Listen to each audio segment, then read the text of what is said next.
going to hit the go live button.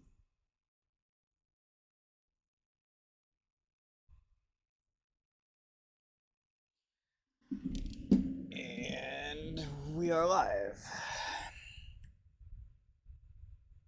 Welcome everyone to episode 6 of Heralds of the Titans.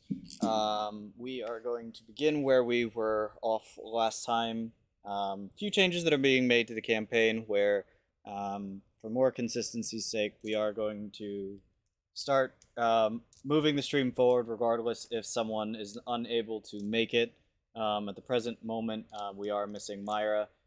She may end up coming today, though I'm not 100% sure on that one. In the meantime, on the last episode, the Ravens lads were at the docks. A few things had occurred during that process. They were there on a mission from the Order of Phantoms to procure a spyglass that they were to steal from the admiral of the Shar-Adarian army. Sorry, Navy, not the army. The army does not go on boats regularly.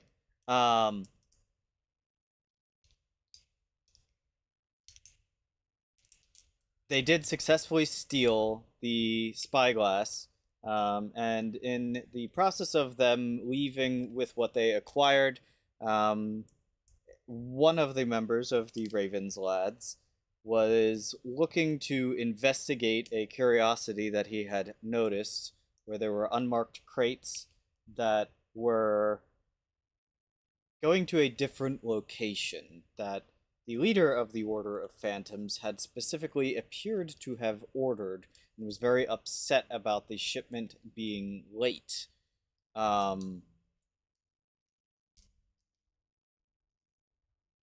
Not having a lot of options to get answers on it, he improvised the situation and opted to trip one of the people who were carrying the crates, and successfully did so, and they did fall to the ground and the crate smashed against the ground, causing the contents of the crate to spill everywhere.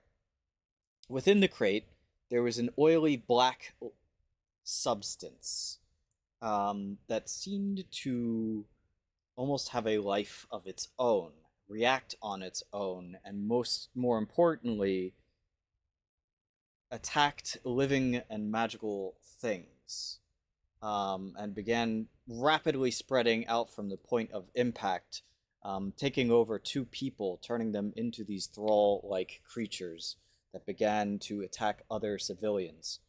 The Ravens lads did stay for a bit to try and help contain the situation, and did help to get the majority of the people out of the area, but left before the guards of Lasharva had arrived, the city that they are currently in.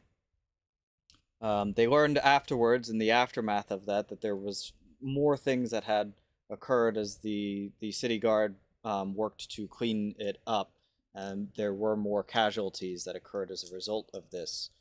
But they began to see the true nature of the enemy that they were dealing with, the true cost of what was at stake.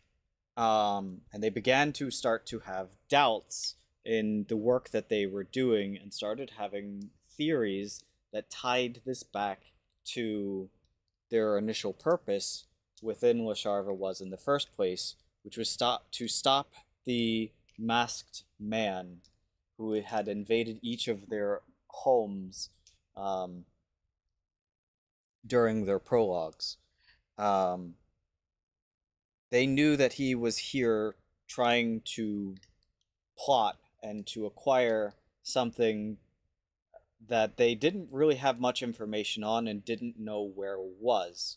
But as things started to line up, they started getting the idea they were part of that plot. They were the engine that was helping to help this masked man get what he was looking for.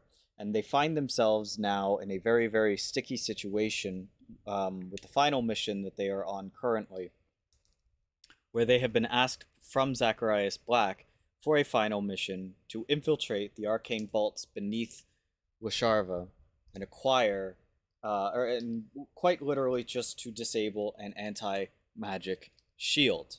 That is the entirety of their job, and they feel as though the offer of what they have been are being rewarded for that job is extraordinarily high, and it has caused them to have some doubts. They had a brief discussion on the matter, but opted to sleep on the matter and come back at it with a clearer mind within the morning. And that is where we are going to leave off today. Sorry, to start with today, as they awaken and start trying to figure some of this out. So I am going to adjust the time to be accurate to when you would have awoken. Each of you would currently be within your rooms. Who would like to awaken first?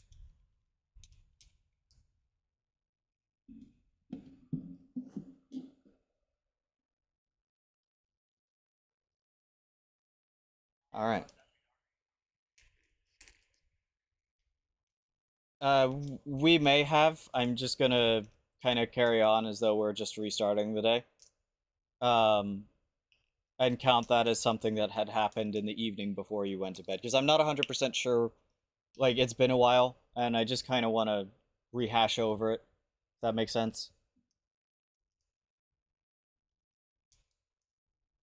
Um, at any rate, Giba, when you awaken, there is a commotion going on outside. You know what? I'm gonna move people to the proper spots.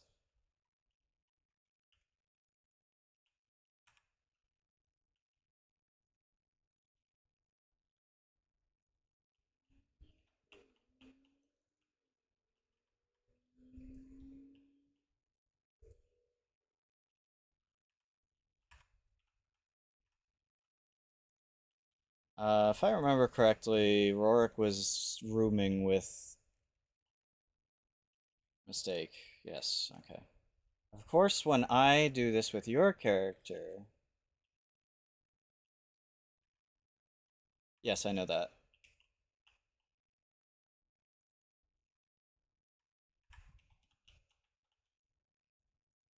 Okay. Um...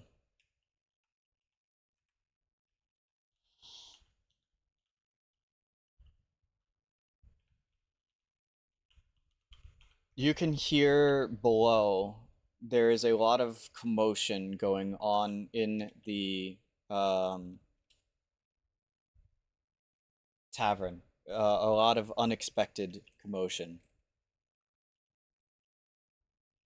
It is much. It sounds much busier than what it should for this time of the day.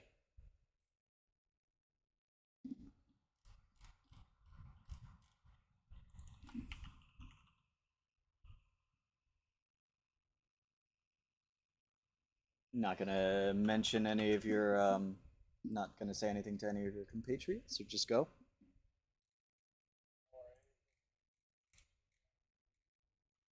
I don't know. They can be, but you could also try to rouse them.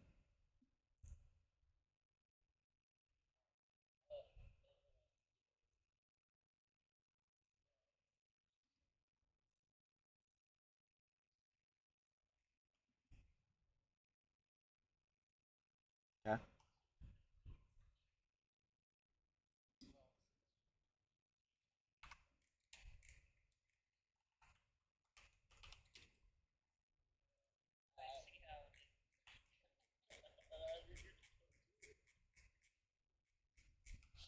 So there is a knock on your door as Giba alerts you.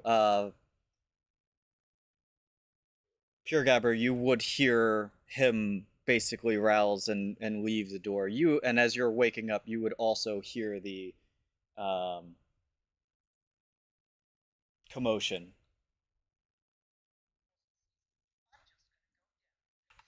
Okay, Odaiden, I hear you.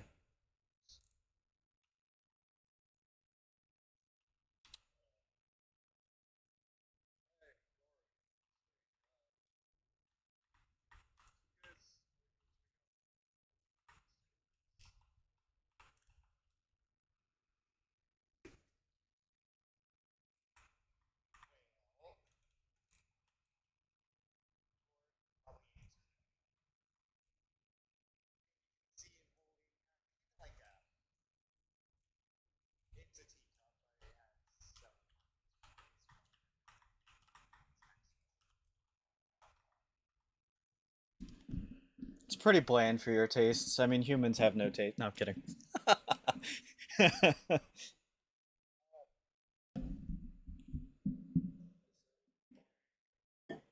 You hear a significant amount of commotion going on below as well, this early in the morning.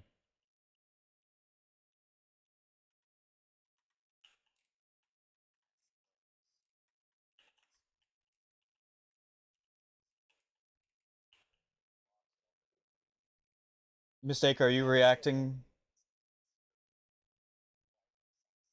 Are you reacting to this mistake at all, or are you okay?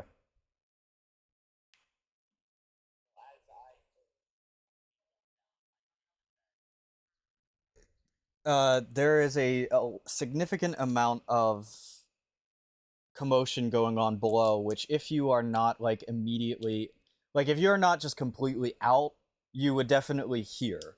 And Giba has come to the door asking if anyone wants to go out and check the commotion.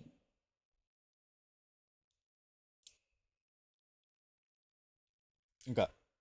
So you all begin to head down. Pure Gabber is already down there. Pure Gabber, when you get down there initially, um, you're met basically with on the floor below you. You're met with a line of guards.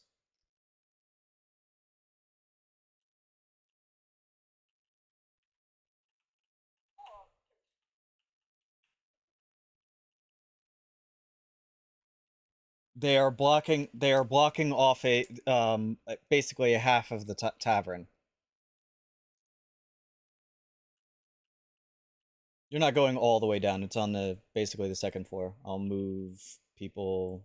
I don't know where fire. Oh, I left fire upstairs.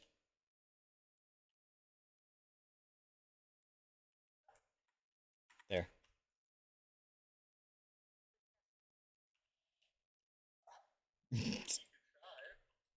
um, as the rest of you come down, you also see the fish standing in front of guards blocking off the area, but there is a contingent of um, Wisharvan city guards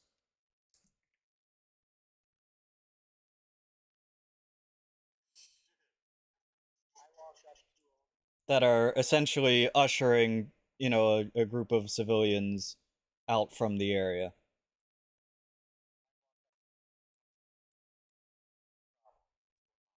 City guard business, please mind your distance.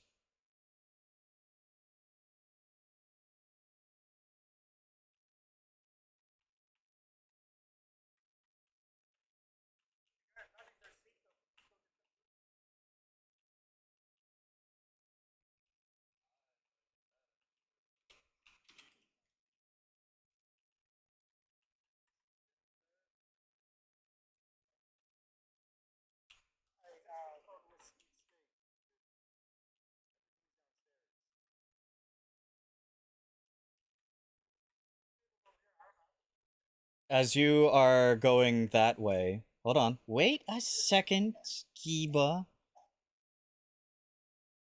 As the two of you are like walking away, um, I think Rorik would be the first that would see this.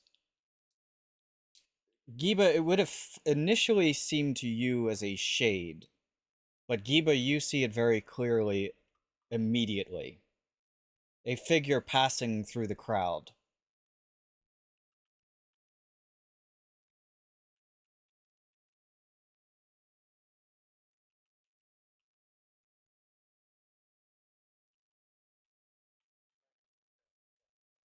No, I'm telling you that you see it.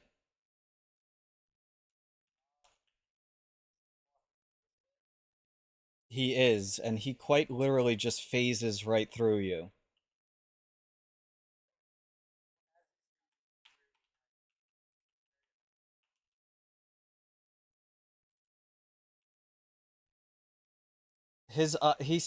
Hesitates for a moment. His eye turns towards you, or his eyes turn towards you. You see this figure now in full light, essentially. A raven folk carrying a lantern around its neck. You can see me. Curious. As he passes in front, yes, you would be able to see him as well.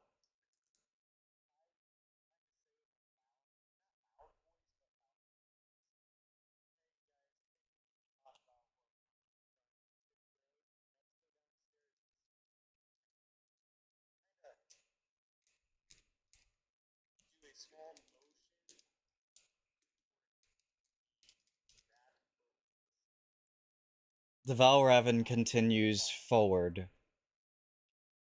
The guards do not seem to notice it, but they're giving you a very confused look, like, who are you talking to?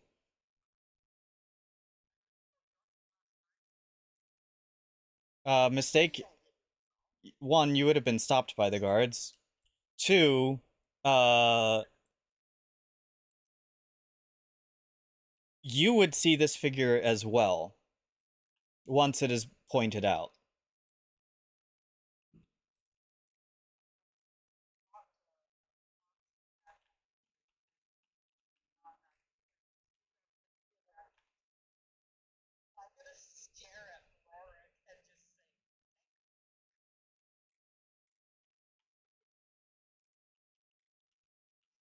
Uh, I feel like your character's heard that enough that you would understand Tengu means raven. At least, like, not perfectly. So before you correct me, fire.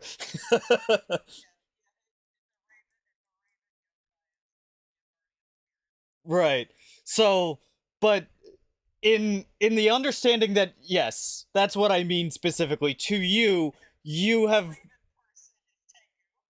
you've kind like the only time that you've heard Tengu before is when uh Pure Gabber was talking about a Kree.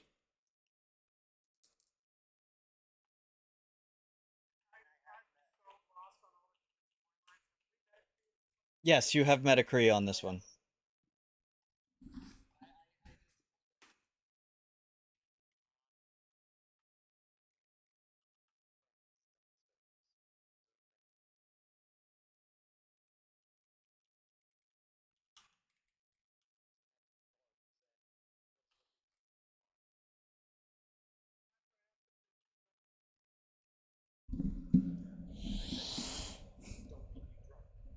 The guards go back to not caring.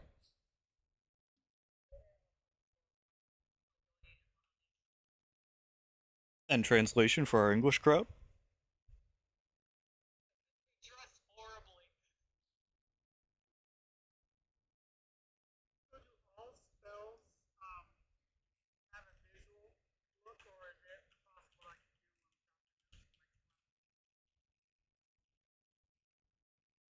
Um,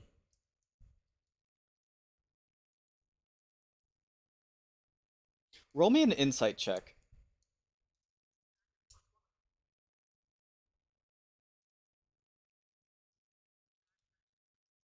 Yep. Duality die. Hope or fear. Okay. That's definitely enough. So you also In instinct is what I meant. Sorry.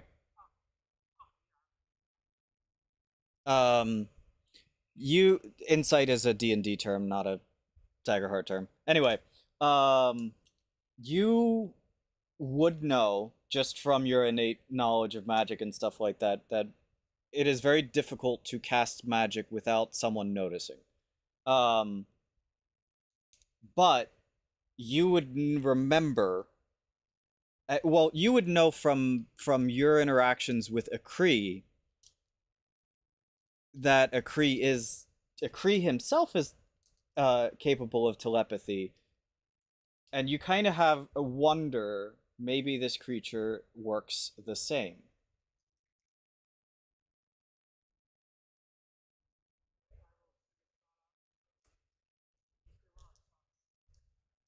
Of course I can. It's it stops and again turns its head towards you. So you too can see me.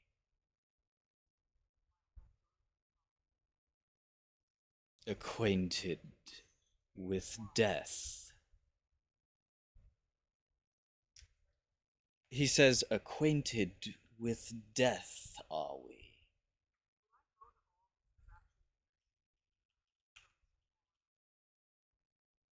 Uh, yes, I would say so. He he walks back.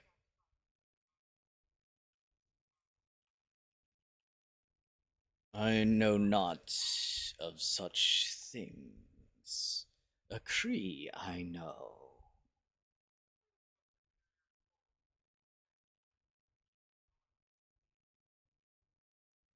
He's kind of looking up and down you right now, and his eye rests upon the marking on your arm. Curious. Most curious. And then just kind of starts walking back towards what he was doing.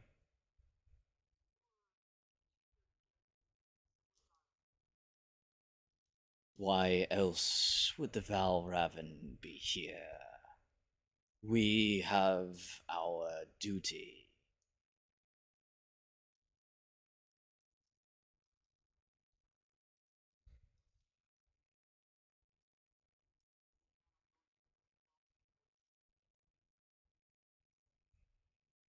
My mission is simple.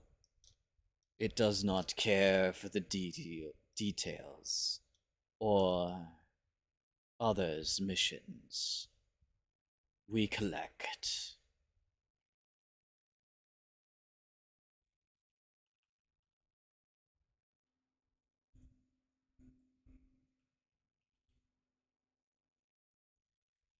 And it. Are you still here, Rorik, or did you like completely leave? True. But you would have seen him turn around and like walk right up to.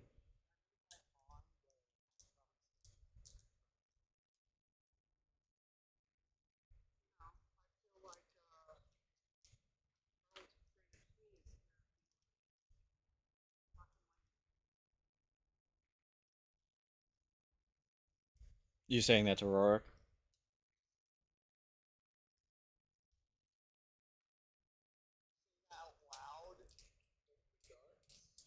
The guards don't know who a Kree is.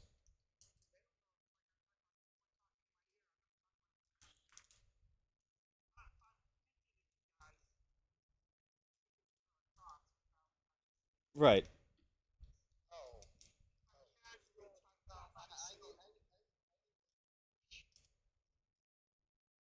Yeah, make a roll for it. Roll a roll an instinct check.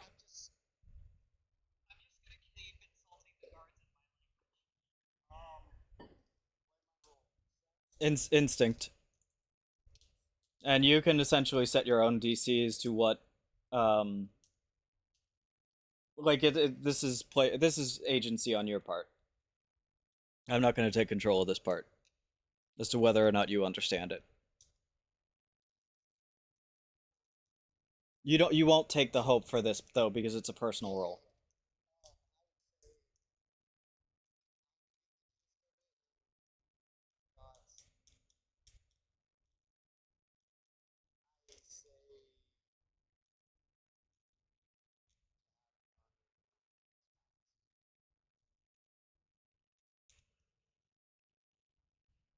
One of their own.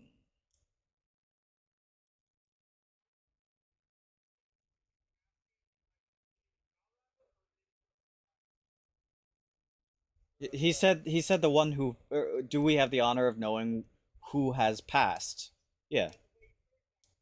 Oh, I got you. No, no, no, no, no. I took it as the one who had died. Yeah. And the Valravan would basically turn his eye to look at you and respond, one of their own.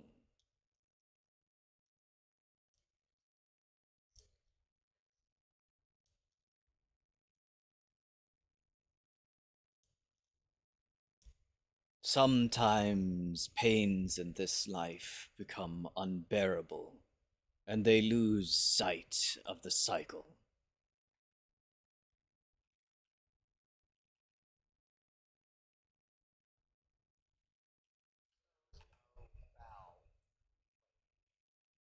None.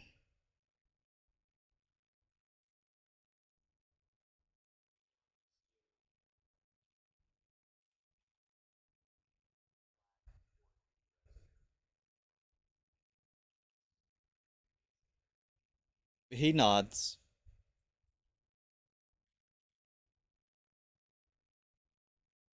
and vanishes through the wall.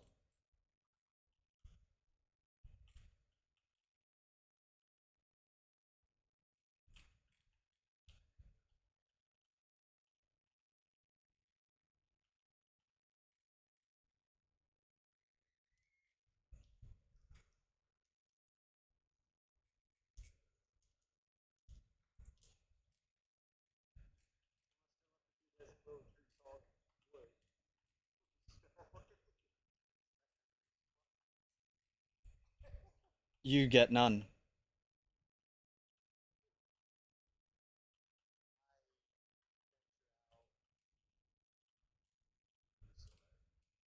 There's no response.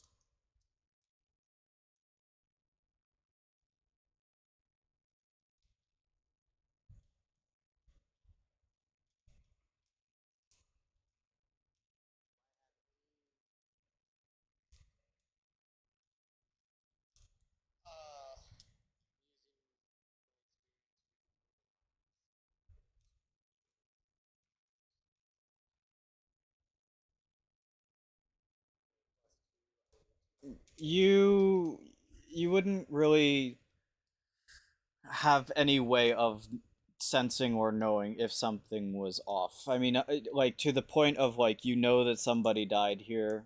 You were told that it was one of the implication is that it was one of the city guards, and the Valravan told you that if there was any sign of the blight, he would tell you.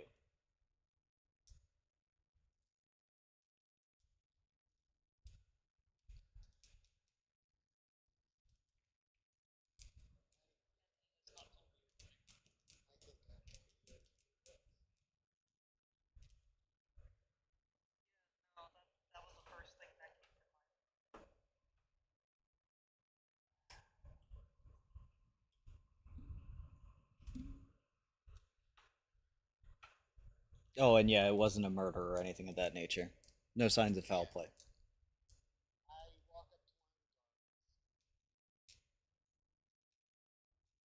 Okay.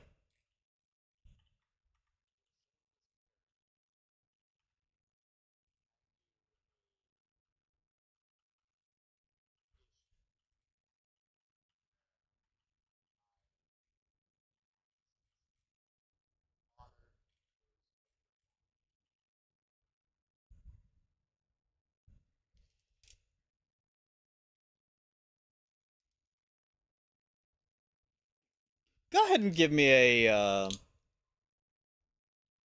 presence check. Basically, this equivalent of a charisma.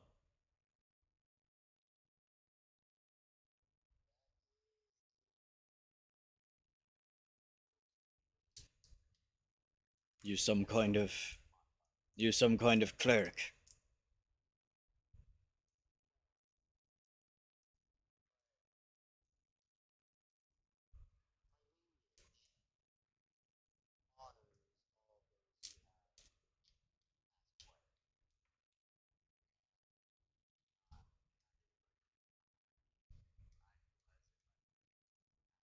Our orders are to hold the line here, not to let anyone through. I appreciate the notion, but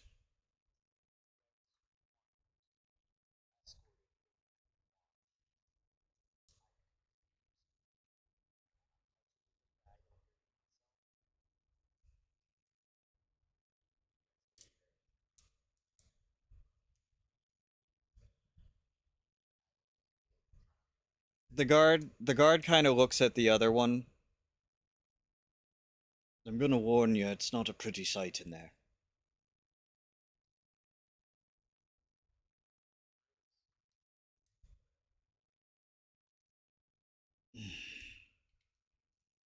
Let me check with my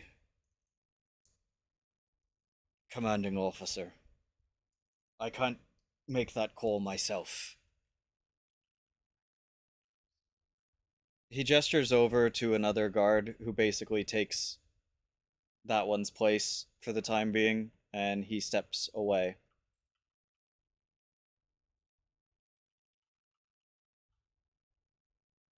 After a short period of time, he does return. The other one goes back to what he was doing. They'll let you through.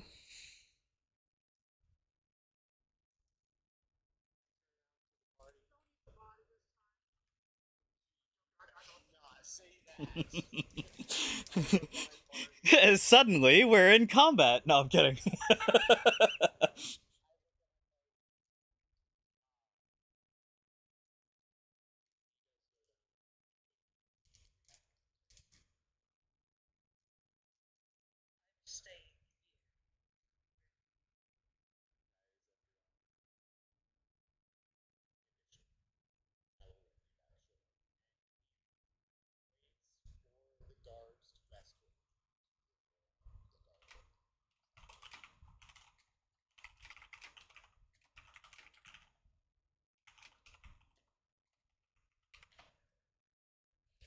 um, okay. Where's your character model? I see you.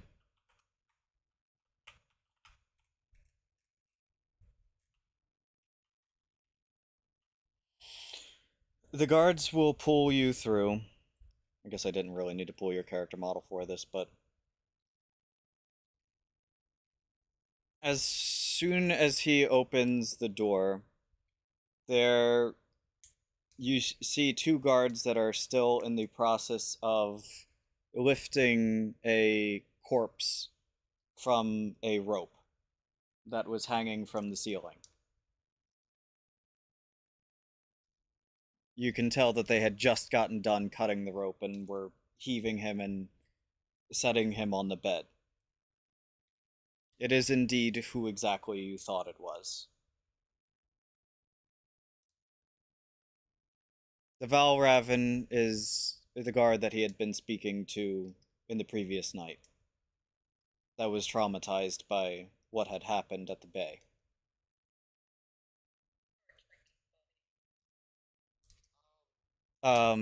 You see the Valraven basically waiting quietly in the corner.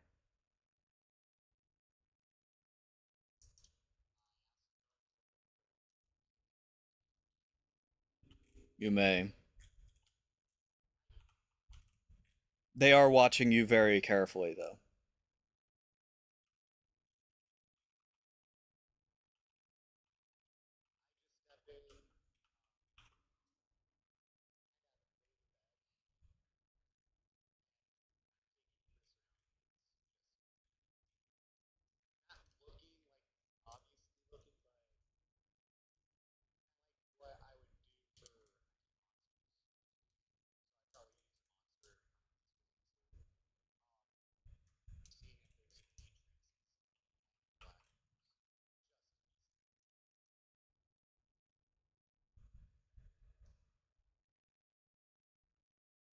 Seeing it, so you would know from the fact that he is dead and is not currently a thrall trying to bite your face off. I got you. What I'm saying is that in the fact that he is not a thrall and not actively trying to bite your head off, you would know that there is no presence of the black ooze.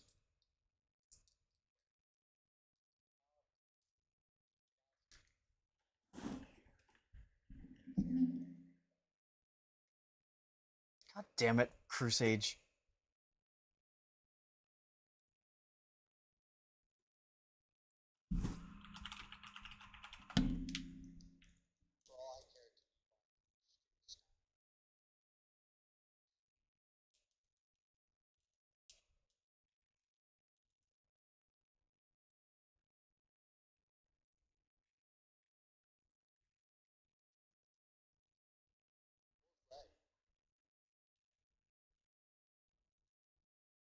Give me a sec, would you?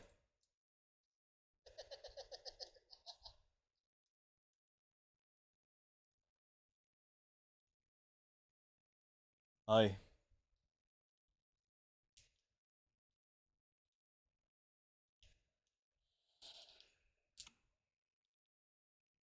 His name was Colin. Colin. Colin Tomo.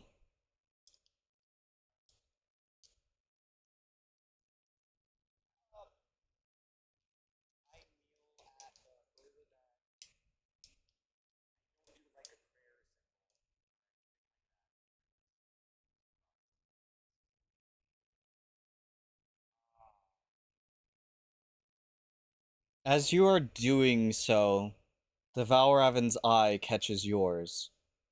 Are you offering a rite?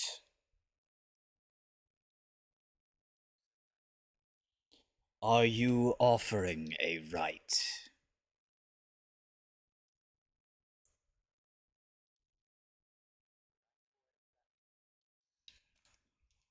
Probably not, because I don't know how in depth you are from your background in terms of celestial things.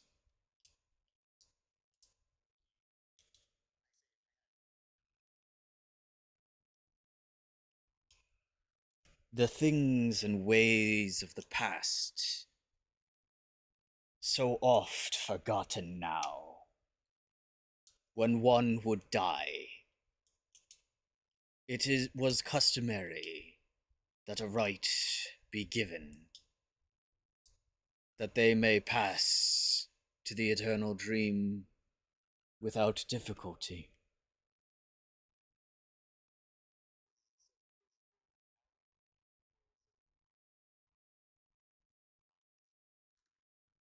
He raises his arms, and you see strung to them countless copper coins.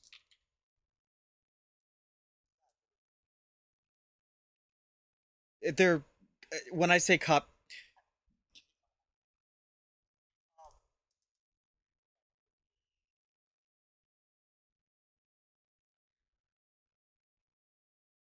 he waves his hand, and you see almost as though everything else just stops. Even the flicker of the flames stop. The custom. The custom is the eyes. One coin for each eye.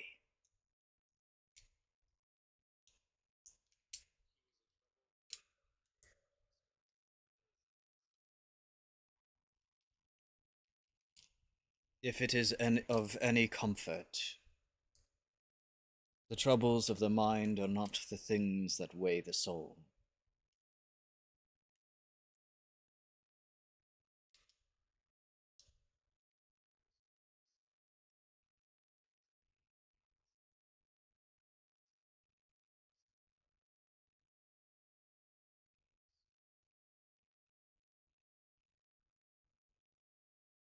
These are not the things that will bar him from the eternal dream.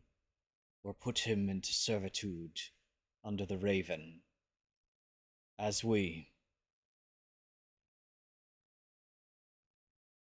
It depends upon the weight of his heart, and whether the deeds that he did were honorable or full of malice.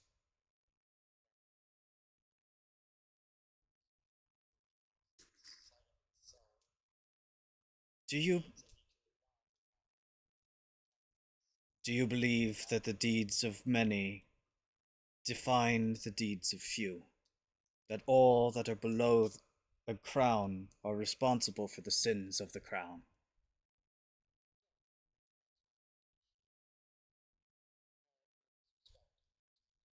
I am not the one who judges. I am but a servant, seeking penance in my own. My penance is to simply carry.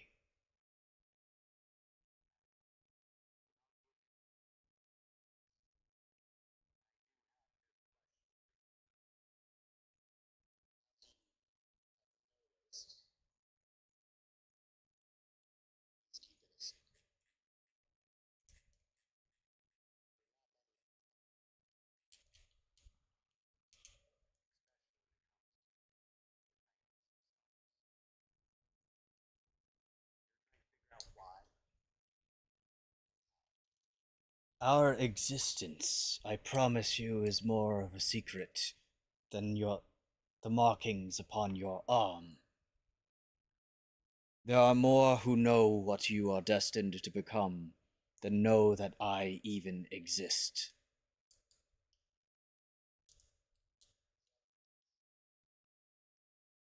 It would be strange for me to reveal myself just to tell your secret, would it not?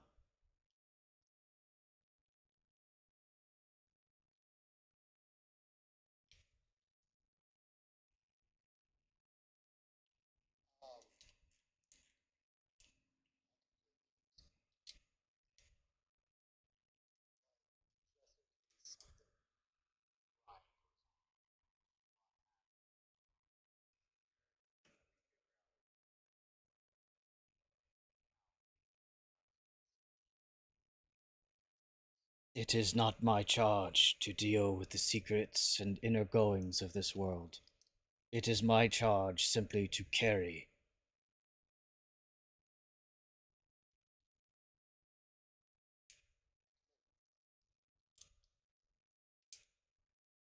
Complete your rite, and then go.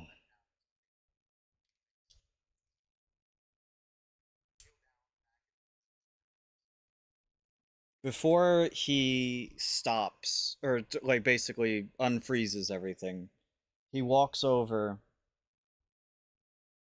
raises his blade, and much like how you remember a Kree doing the same to you, the tip of his scythe, sorry, the tip of his sickle touches the center of its chest, and you see a thin silvery line pool from within it.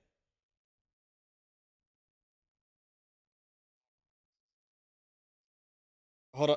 Yes, yes. Give me a second. I'm doing the description of what is all happening. Uh, like, Anyway, he then pulls that thread and guides it towards the lantern hanging around his neck. And in a moment you see the coins placed upon the eyes turn ethereal,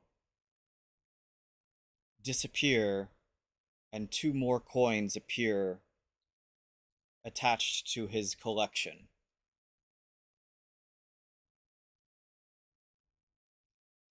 And with that, he nods his head at you and basically melds into the shadows.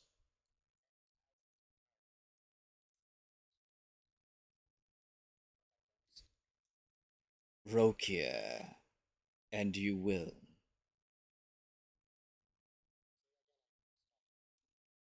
He responds, Rokia, And you will.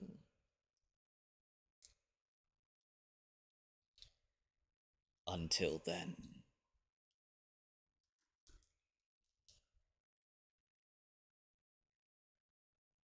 And with that, basically everything goes as though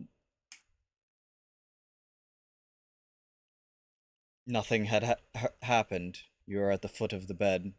The guards are still watching you. You are alone in the room besides the body.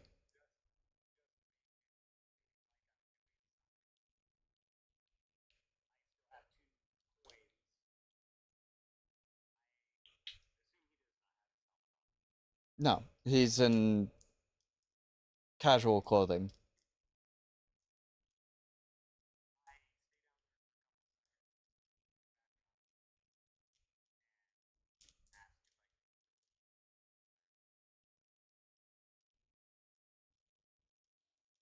A word of caution on this. They're not crazy about rituals. And okay, just you mentioned the coins and I was like, okay. Cuz you also already did the ritual. So like make sure you subtract 2 coins from your um they wave a hand basically saying go ahead.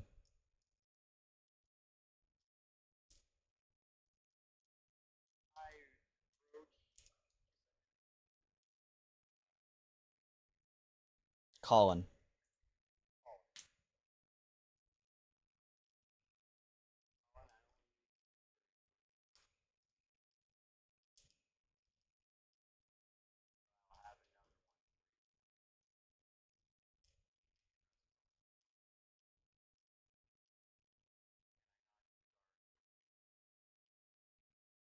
They close the door behind you and bring you back out to the line, essentially. Not many would offer to do that for the gods, and for that we thank you. This is difficult on all of us.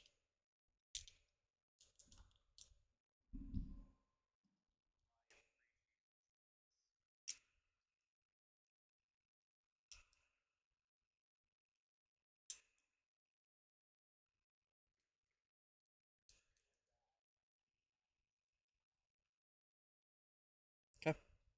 I.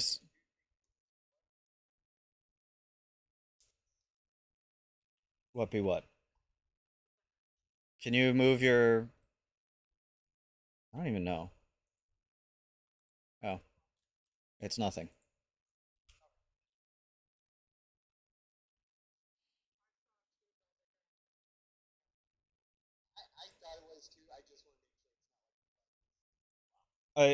It it was blood basically left over from the. I've rebuilt this completely. That was an artifact that got left over from its original purpose.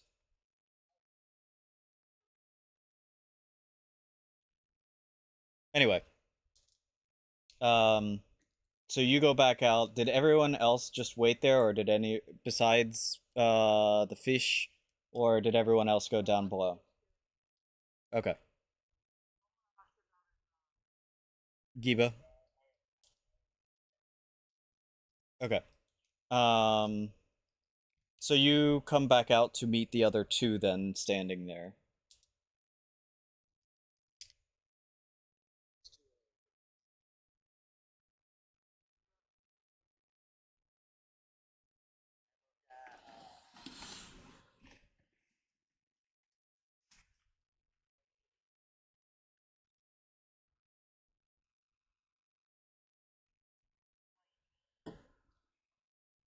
That one I understand. It means yes.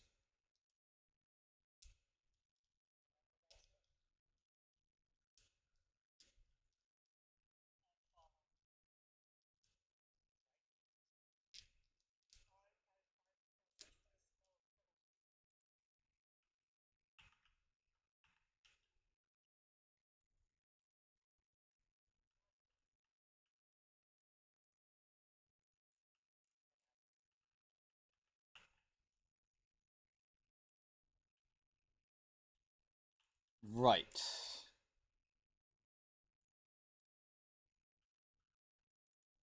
The fish is moved.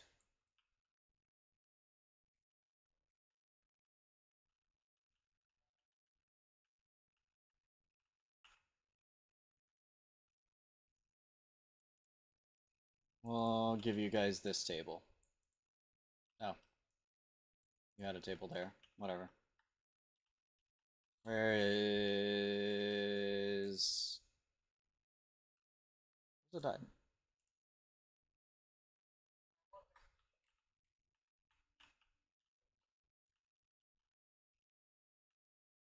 Oh, there you are. Okay. You all get a table.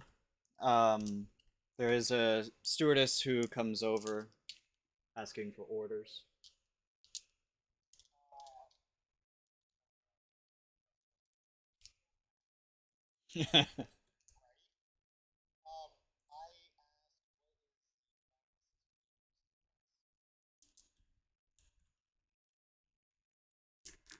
Well, there's a few different options. Depends on what kind of tea you're looking for. We have things that are imported. She kind of like blinks twice. I'm sorry?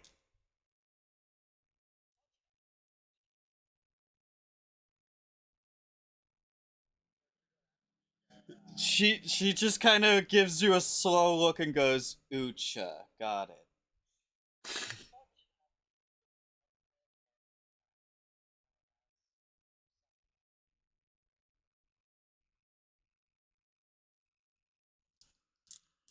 Um, you would know that that probably comes from a Kamikan. Uh,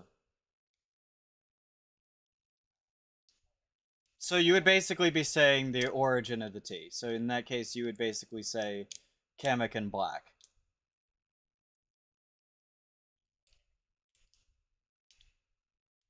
Well, that's not Earl Grey. Whatever.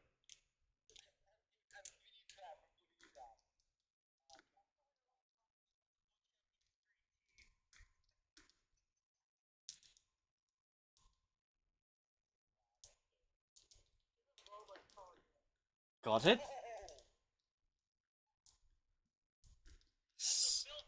Sorry, we don't do the bubble teas here. No. What do we look like? Asakolite? No, I'm kidding. Uh, no, anything else from anyone?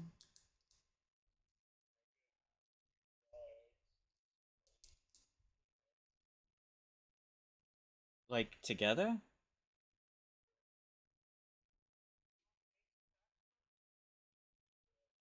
She's giving you a look, but she writes it down.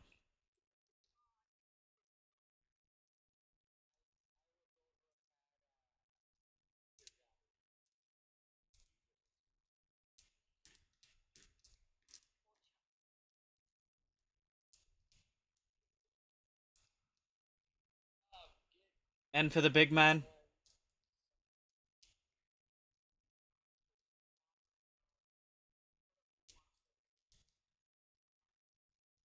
Got it. Chef special. And water. Um,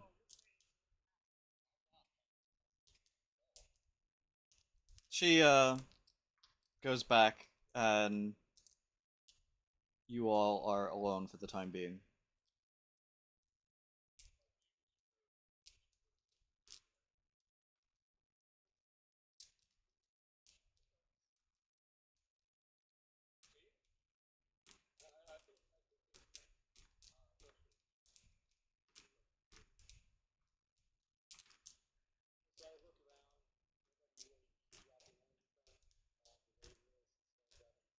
Yep.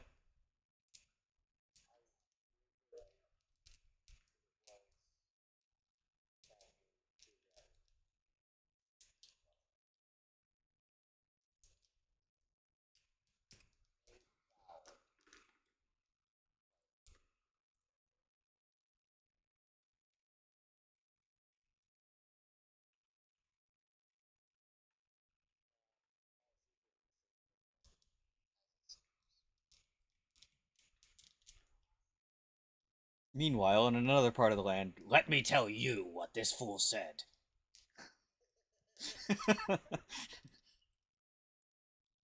Oh my god, I have never dealt with going on a run with someone so chatty. Good lord. Oh, I have a question for you, Mr. Birdman.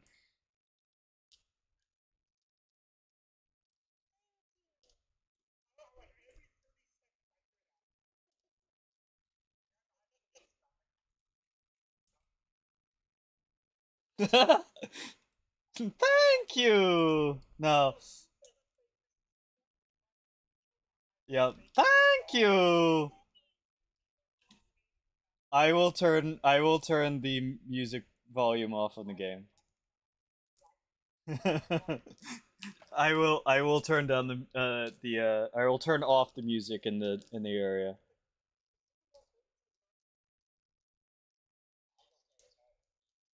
I do keep it very low, but yeah. Thank you.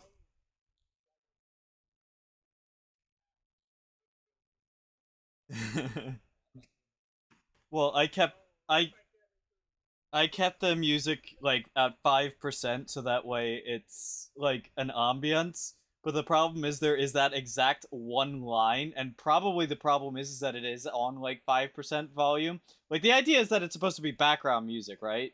But that alone, because it's so recognizable, kind of just like overpowers everything else and stands out.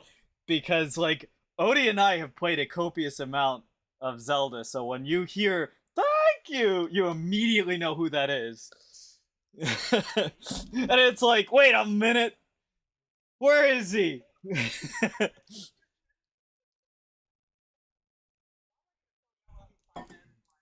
Thank you. Oh my god.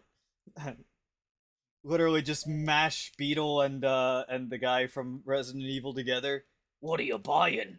What are you selling? And you buy from him. Thank you.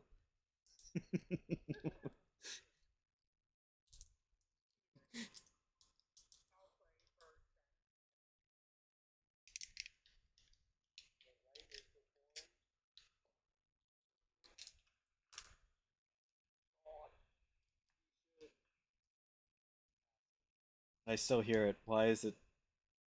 Was it not? It was the.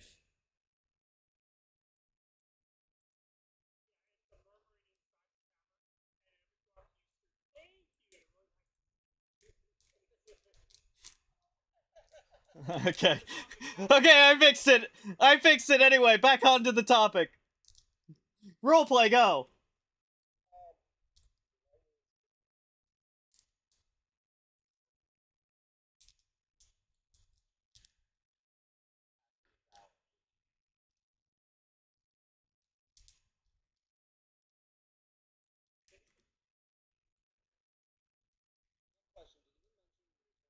Yes. Yeah. He didn't say that he's going to come out. He didn't say that he's not going to have any issues. He said that this is not something that would weigh his heart. Right.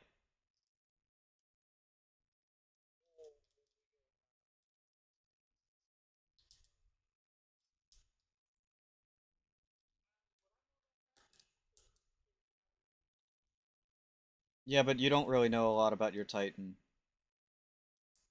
Um,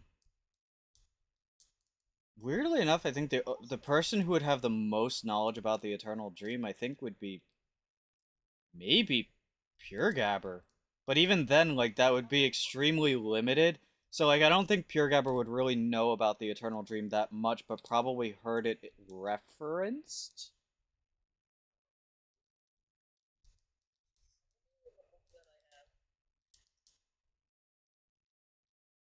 Yeah.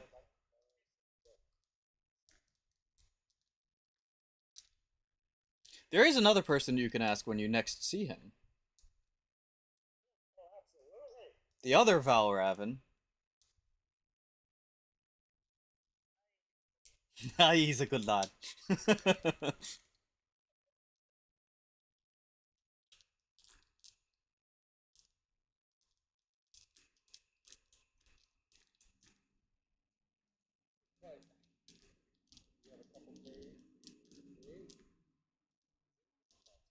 2 days. You have 2 days. So the whole of this day, the whole no, 2 days plural. You have the whole of this day, tomorrow, and then the mission is on the day after.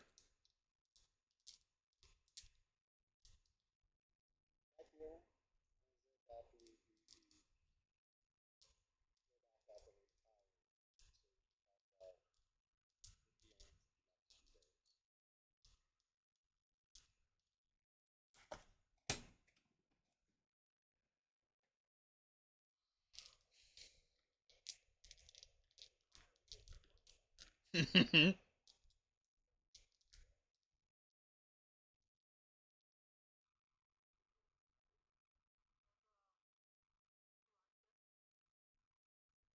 it's been what, like 2 minutes in game time? This isn't a Mc. Does this look like a McDonald's to you?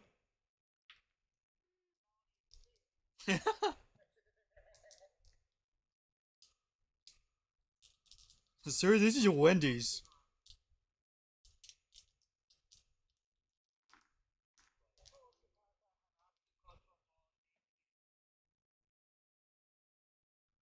Translate.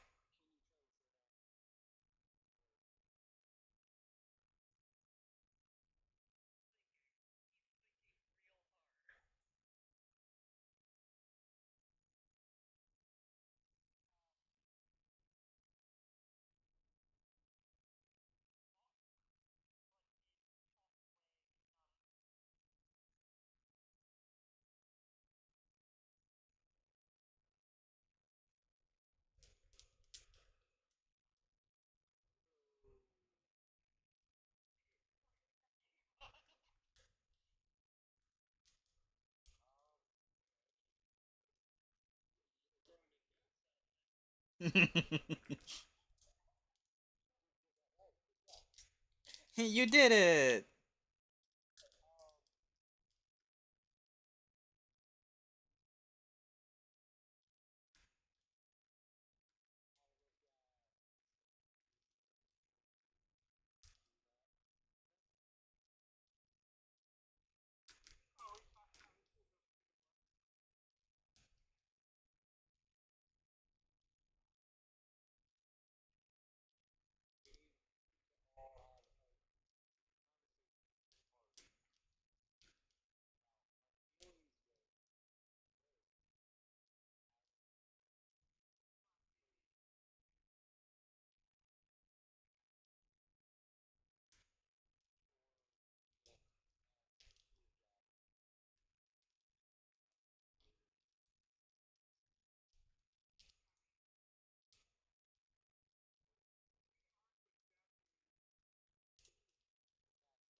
After some time, the food would arrive.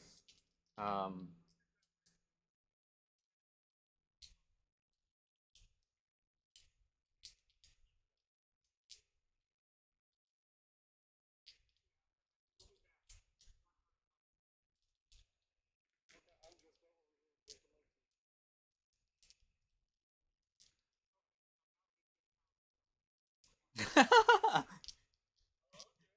uh, Pure Gabber, you would be able to taste that this is an imported tea, and you would recognize that it did come from your homeland.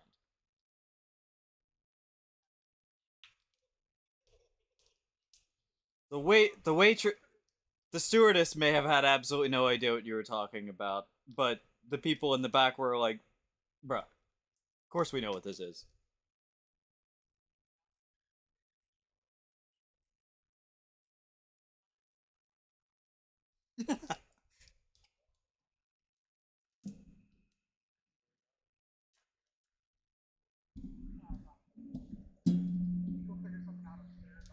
You all know that there was a running tab, right? I'm just saying, like, you didn't have to run out on the bill because it's on the tab. Whatever. Anyway,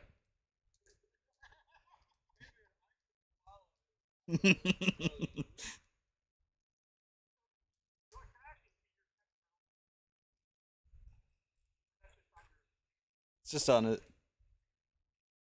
He does not have a pet turtle yet, anyway.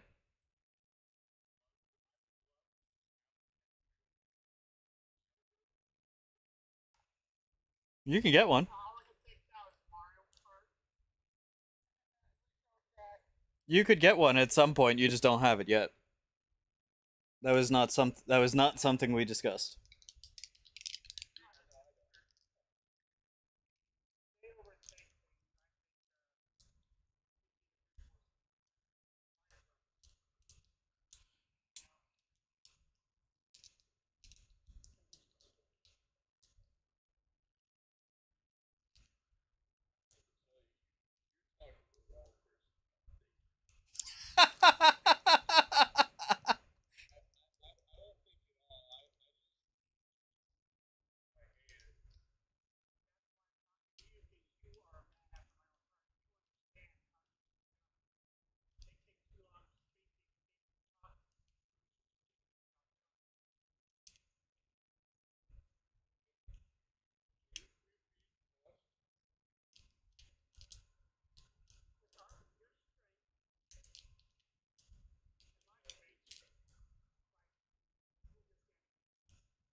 Don't.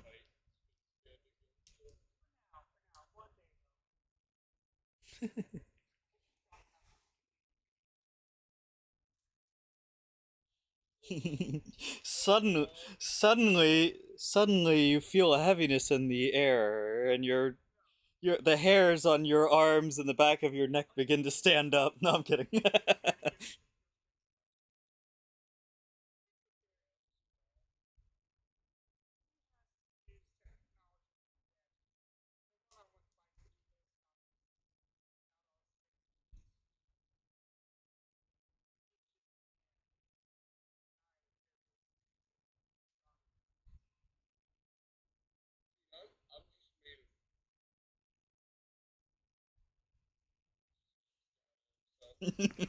What am I made out of?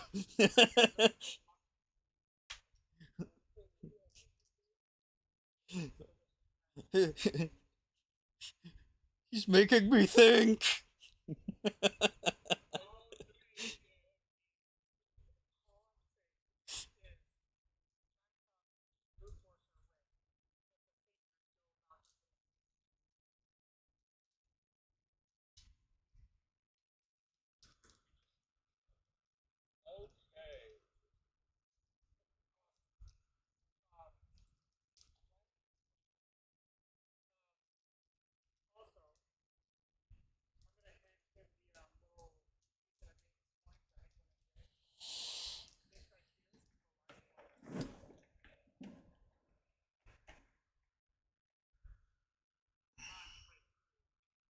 Is that an artifact that you can just give?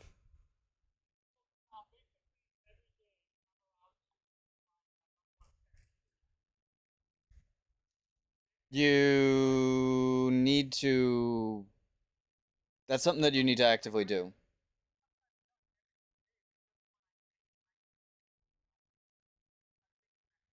Okay, fair enough. I'll let you do it. What item did you imbue it into? Okay. Yeah, I got you. Okay, fair enough.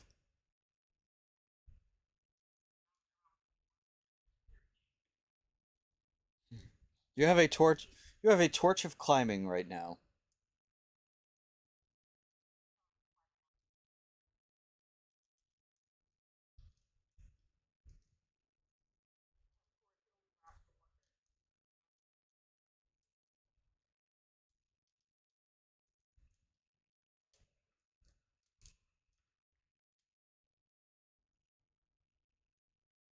Is the other two discussing anything in the absence of the Toidle and Mistake? Yeah, yeah, yeah.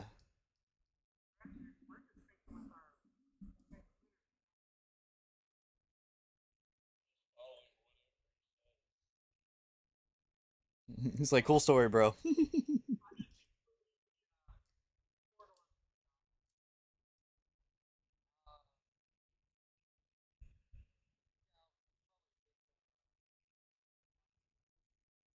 The fish.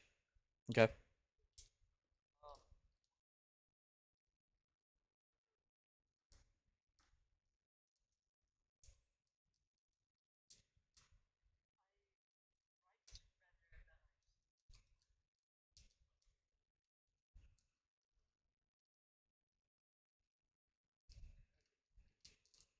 You hear a small voice in your head. Have you considered maybe teaching them to speak common? And the voice goes away.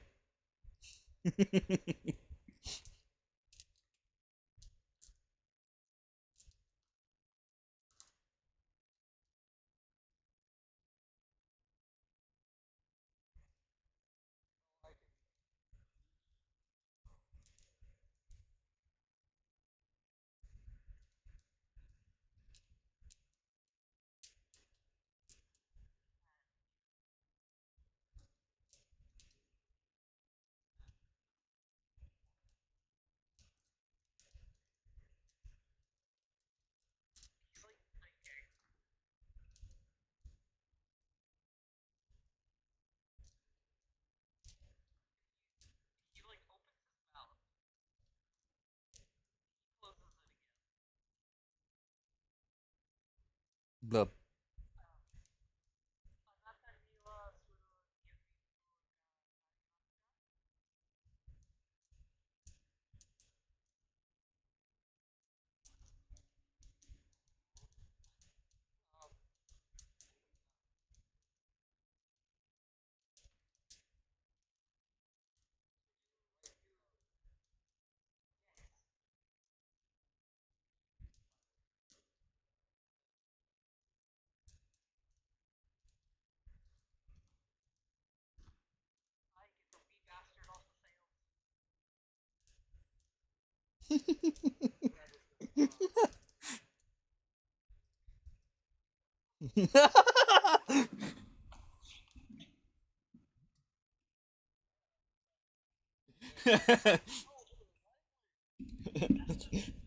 Allow me to explain what that means, Lord.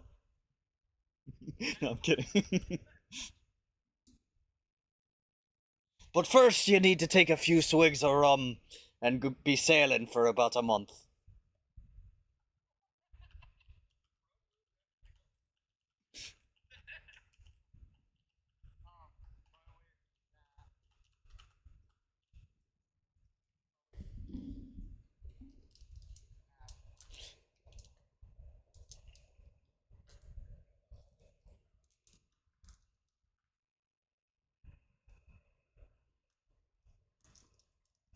Okay. Then at that point, you all basically finish up. Um, yeah, you all start heading upstairs. Okay, you're upstairs now.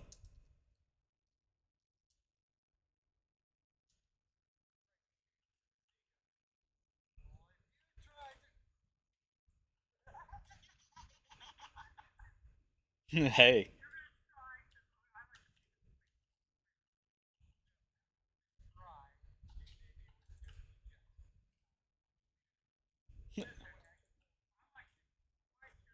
I, okay. He's still got like a foot on you. You know that, right? No, you're about 8 foot. If he's 6'11", then like that is a large human, to be fair. But that is that is a very tiny giant.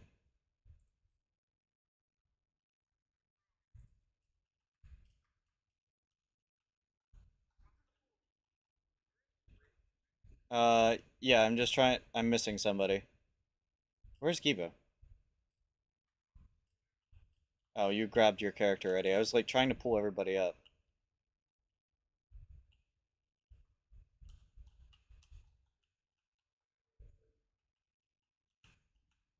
Okay. Um,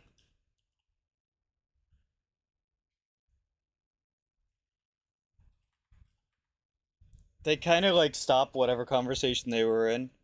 Uh, no, well, yes, but shuffle, shuffle, shuffle.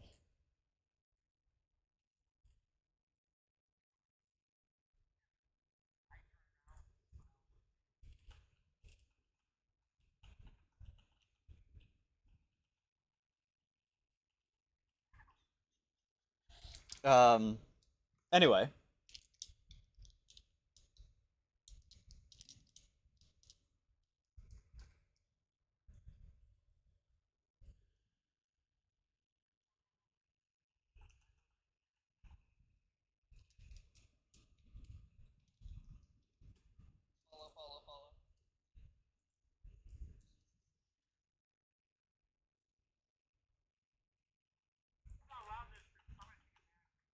okay.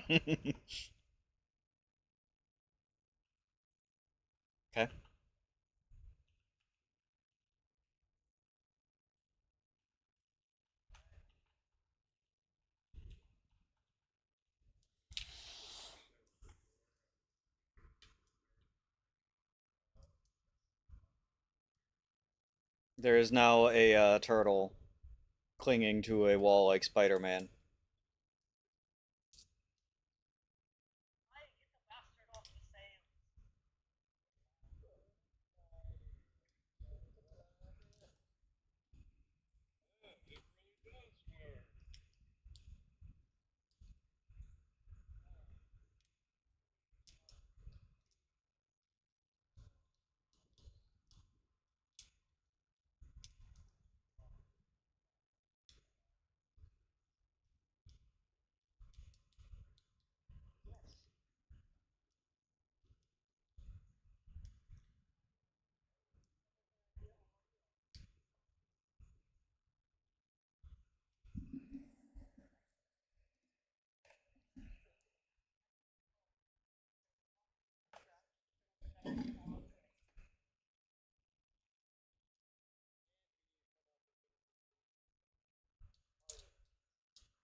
Rolled a hit. No, I'm kidding.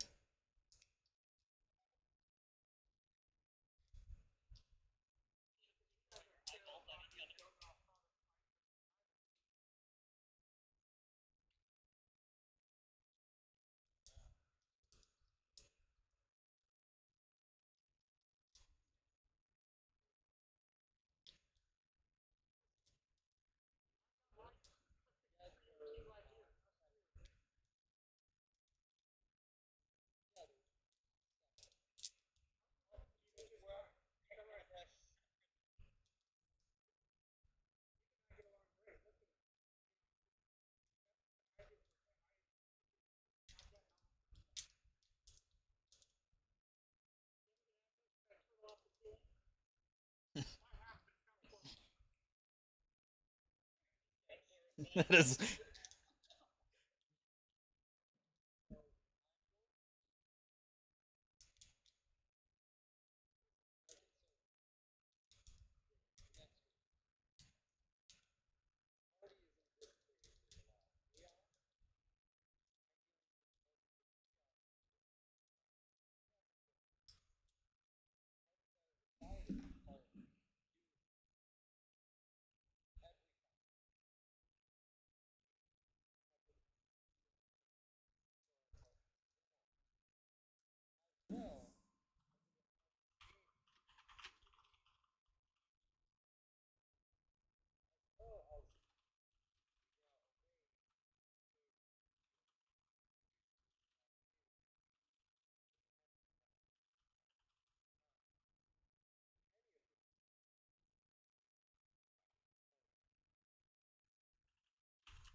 You, bruh, you forgot your own name? You forgot your own name? I didn't come up with that name. That was you.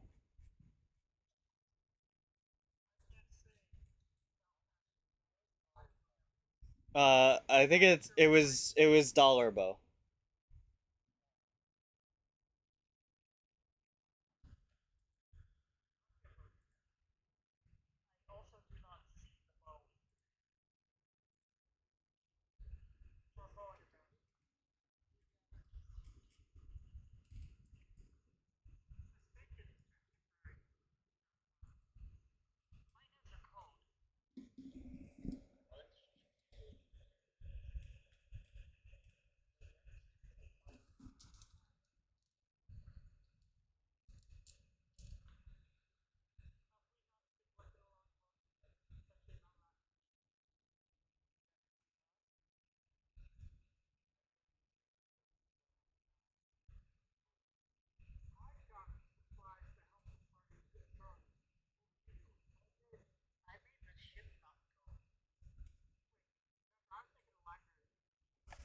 Yes.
Oh, yep.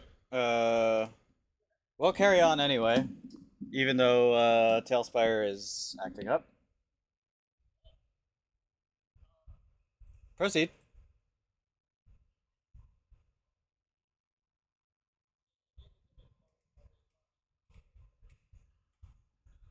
Talespire is also back up.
Protect.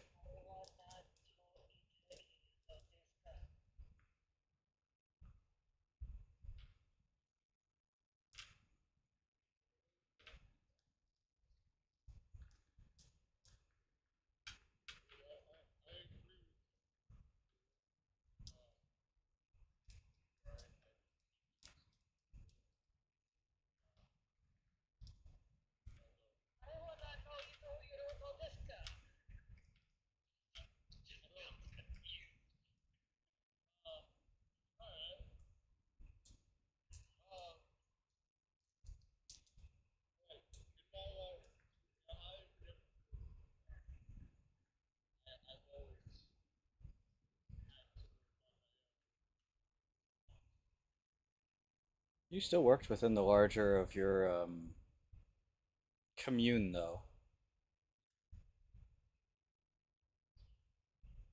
Like the entirety of the temple like was all like had different roles in different parts. So like you definitely worked with people.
Sorry.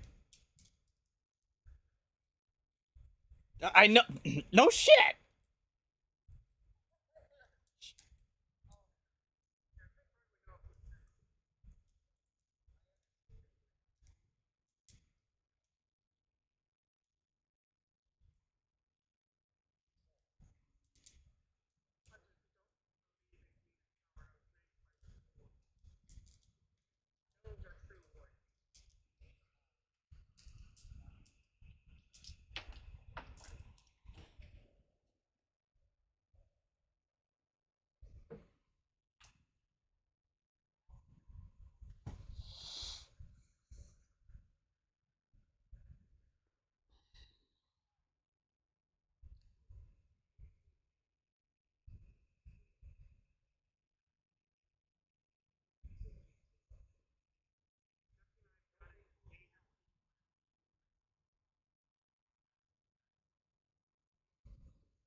There is a lot of information. I don't know what page Pure Gabber would be currently on, but the book is wholly about the convocation of creation.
I mean,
and what you would see is a very, very complex web of even the individual spokes of each Titan connect to each of the other Titans in many different ways of how they rely on each other in one aspect or another.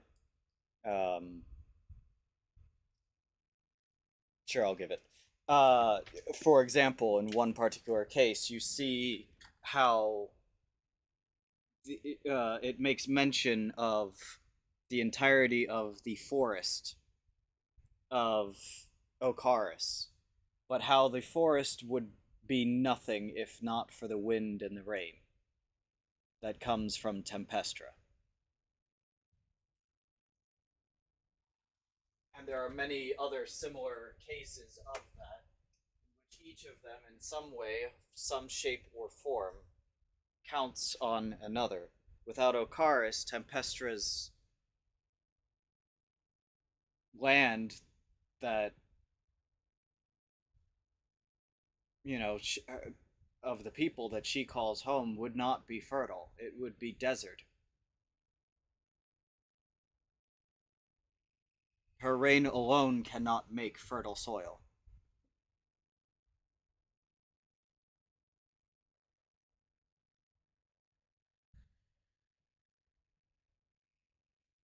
Well,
Myra, Myra, Myra.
Oof. Oof.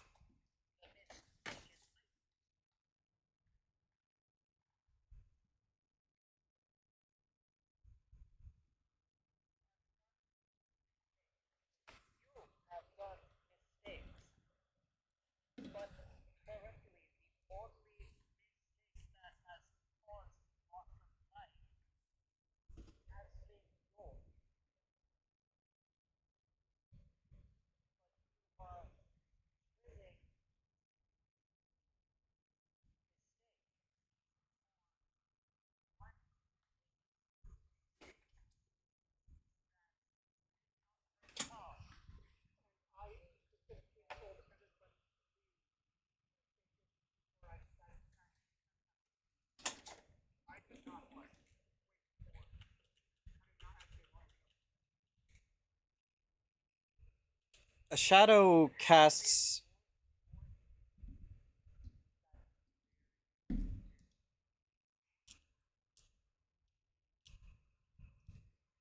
Before you have.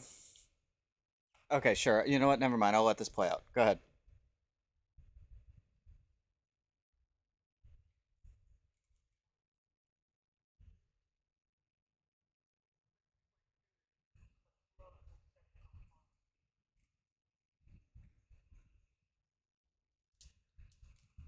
Okay, where. Rourke, I'm going to follow your character for a bit on this one. Where are you going, and what are you doing?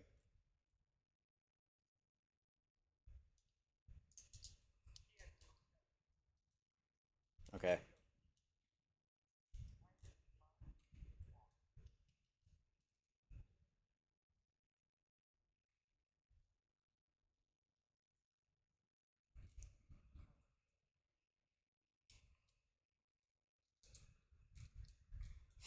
Well, there's guards everywhere.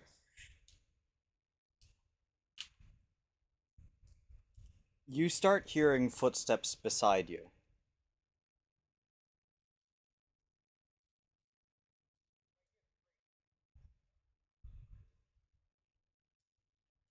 Are you saying that I smell?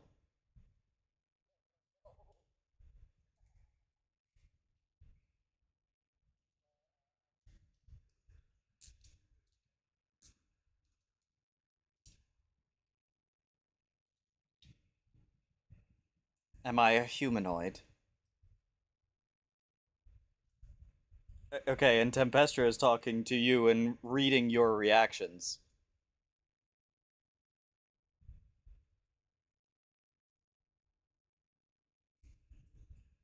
And you just knew that I'd be here.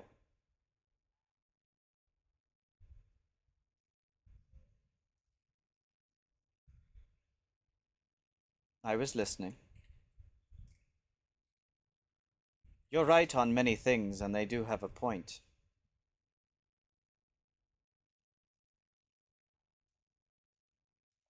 Then why are you out here?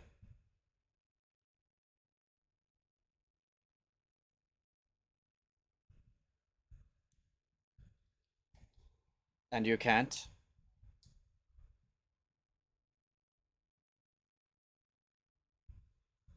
Oh. In that case, I should probably take my mark back then and find others.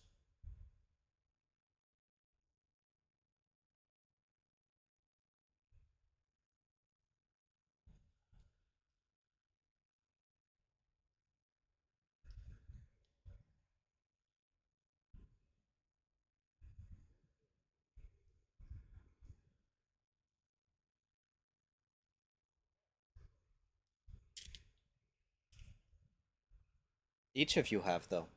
Not once have you all worked as one. You mentioned, it was mentioned, I believe, by the fish, working like a clock. But see, a clock works in unison, together. Each part turns the other. That isn't what's happening. It is discordance. Each part is doing their own thing within the vicinity of each other, each with their own individual goals rather than one towards the collective.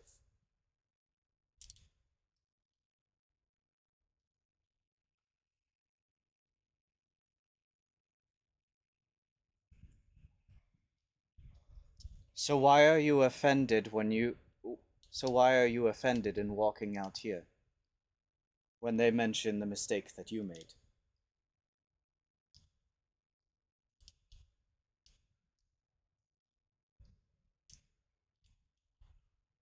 Yet you're here, not there.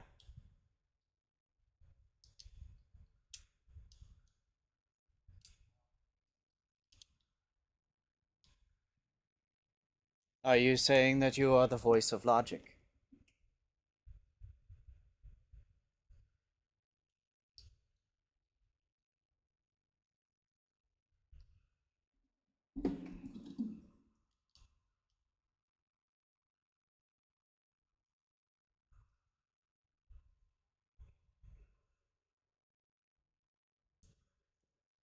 Perhaps that... perhaps that... Perhaps that is a shackle you need to break. Something you need to unburden yourself with. Why is it your responsibility to be the voice of reason? Why is it you alone who has the ideas that can move the party together?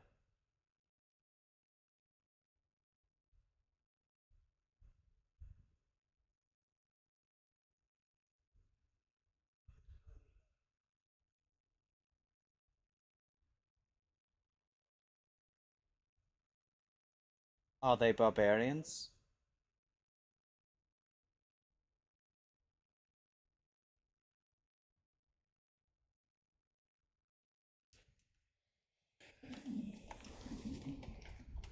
What does strength mean?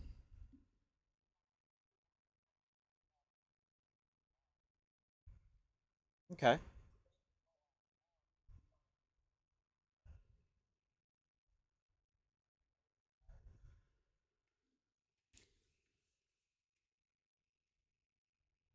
So you believe, so you believe then, are you not doing the same thing?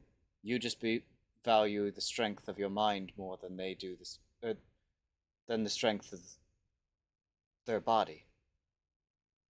You made a mistake, and yes, it cost someone their life. The same can be said Well, more than two, actually. There's. But each of the accidents could have easily turned into a much greater catastrophe. And how many times must a mistake be made before a greater one does occur?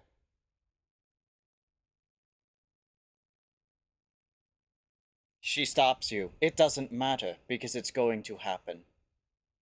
And it's going to happen again. You will make another mistake, and so will they.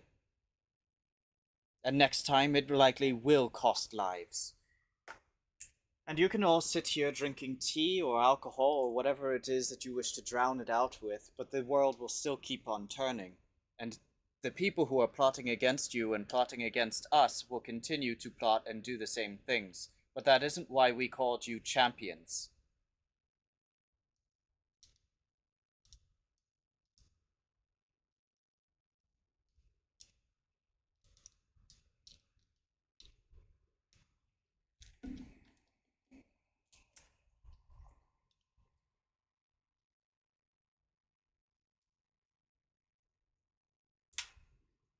We called you champions because we believe the fact that you all can work in unison towards a common goal and be a herald of mankind.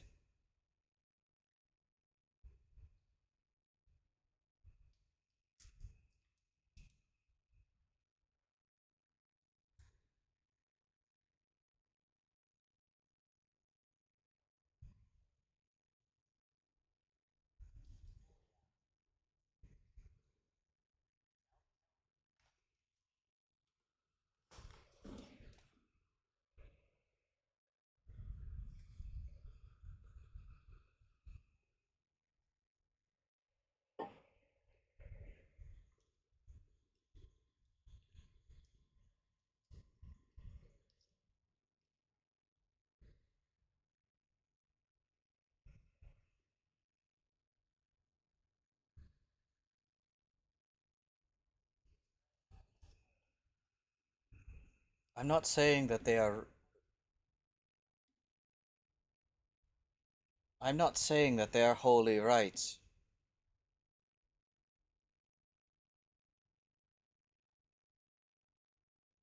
Yet you're out here.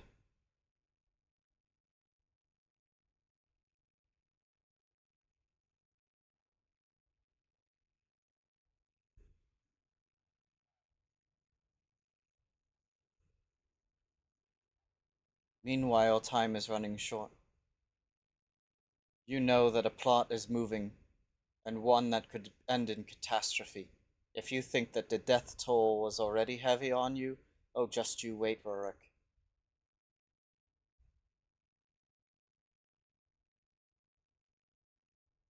It's going to become a very close friend soon.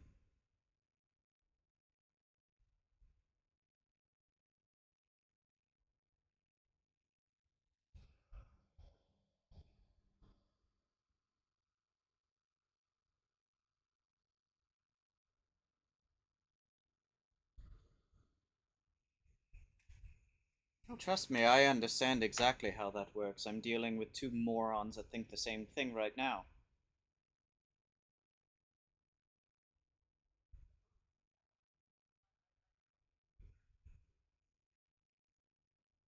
Oh, I wasn't referring to you, although the shoe fits. I was referring I was referring to my brothers, Volcanus and Koldarmazu, who can't get over a stupid thing that happened 60 years ago that was clearly bad and resulted in a lot of bad things, including the heralds of the dying and us having to go through this entire period. But now we can't get anything done within the convocation because they can't agree over a stupid thing. Trust me, I understand it very well. And if you think that yours is recent, I deal with mistakes every single day that stain my hands red. This is the path you chose. I can take you back home if you want right now. Remove you of your mark and set you on your life if you'd like. But if you are going to be a herald of the storm, then you better bring the storm.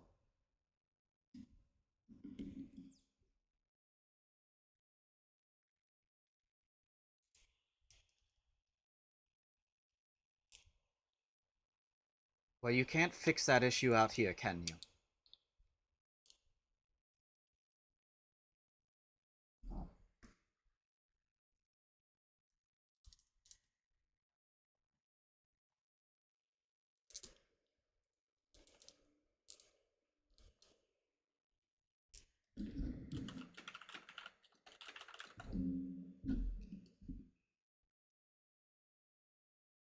Tempestrous snaps her fingers and is suddenly holding a mirror.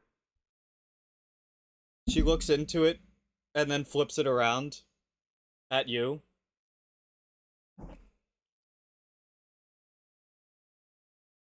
Yes, you are.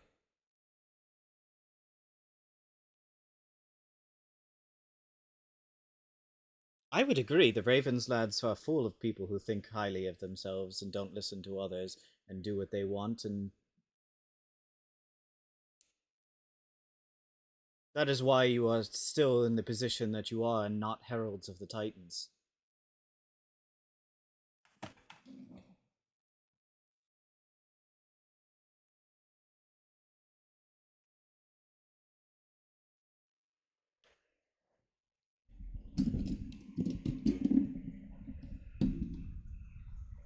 You made a you made a lot of good points, Rorik. I was in your corner the entire time. You're right on many, many things.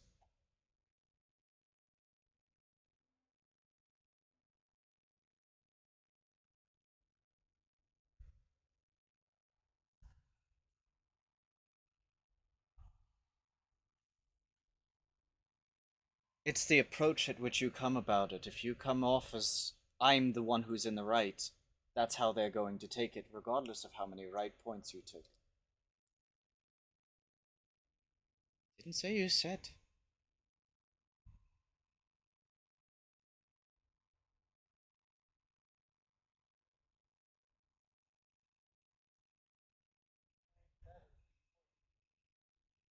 Why is it that you believe that Mistake acts the way that he does?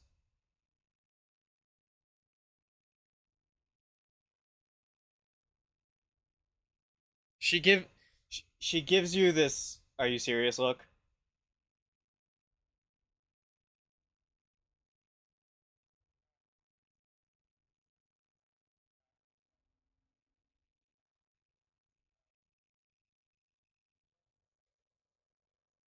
You almost plunged you almost plunged an entire city into the Ravenfall.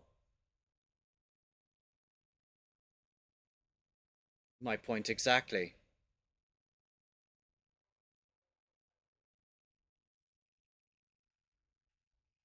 You accused him of what would or you brought to him up or what would have happened if he had gotten stuck within that vault. A valid point. He shouldn't have done that, knowing that the risks may have been high of what many things that could have happened. And truthfully, the most honorable point that could be made there, when he mentions that he didn't risk the party, it is risking the party still. And to your credit, to your point, it is still risking the party. Because the party needs him alive and well. And if he dies there, who is left to protect the party?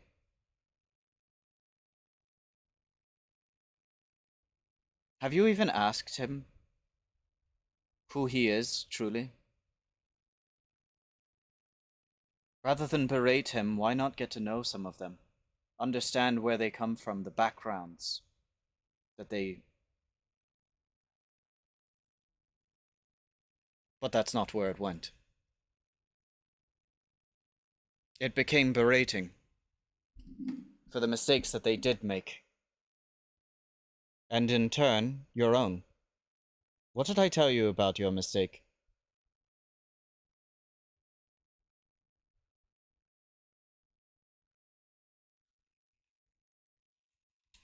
She notices the lack of you, like, immediately saying, like, oh yeah, that.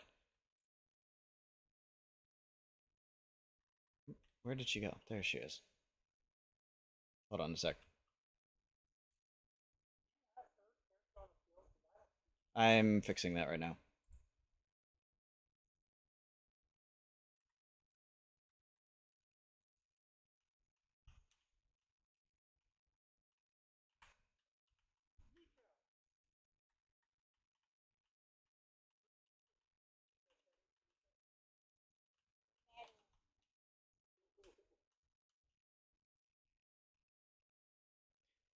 I told you that you'll make many more. And I told you that if you dwell on each of them and beat yourself up, you will drown.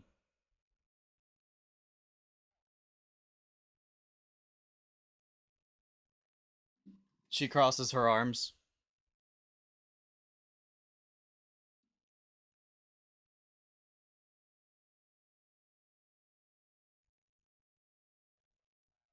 Did you accept their misdeeds?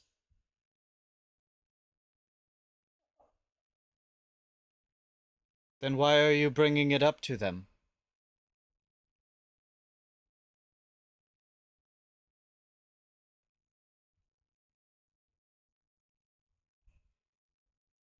She's kind of giving you a look like, you're so close.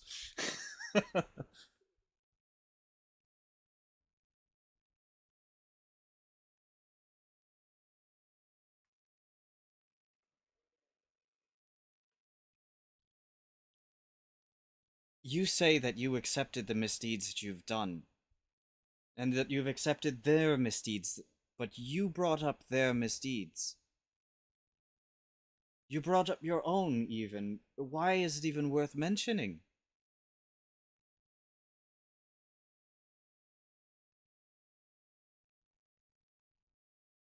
But that's not what was said. Yes, the experience can be learned from, but that isn't the conversation that was being had. You made initial good points and stuff like that, saying that we need to work as a team better, but you offered all of the problems and not the solutions.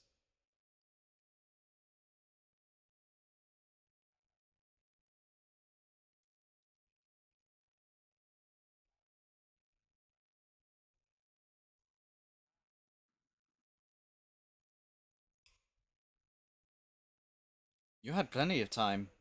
You had the entire floor the entire time.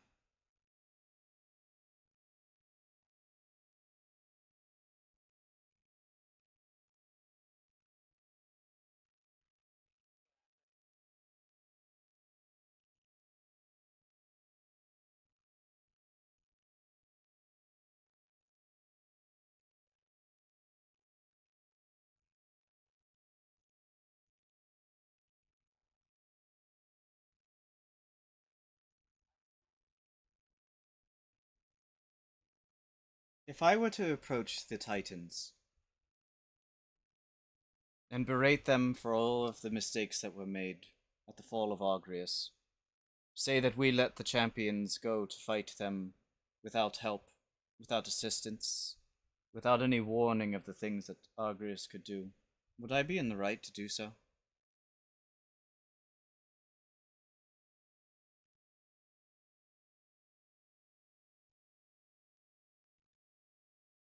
Why?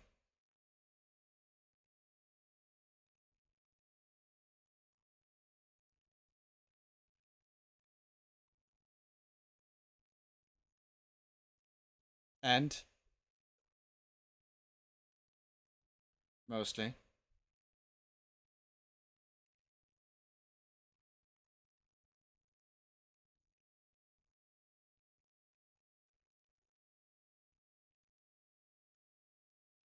And what else? What would be the other reason that it would be a bit of a off if I were to do that? You walk by a few of the statues that have the champions of legend.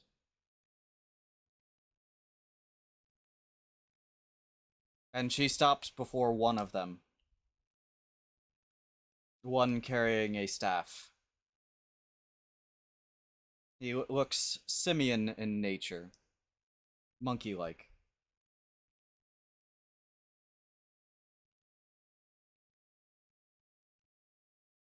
His name was Turmeric.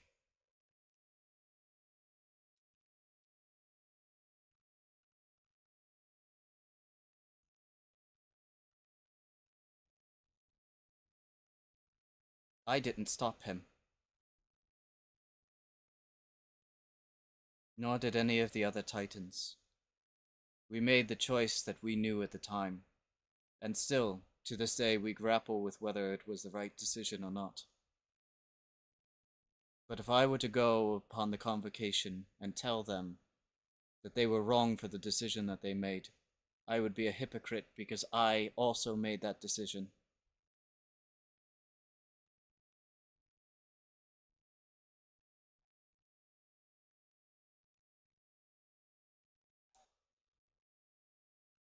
Volcanus Volcanus thinks that we were absolutely entirely in the wrong for doing so and has said multiple times to the convocation that we were entirely at the fault of doing so. Kuldamazu said that it was a necessary evil, and it is the exact purpose for why the Heralds of the Titans exist in the first place. Which one is wrong? Exactly.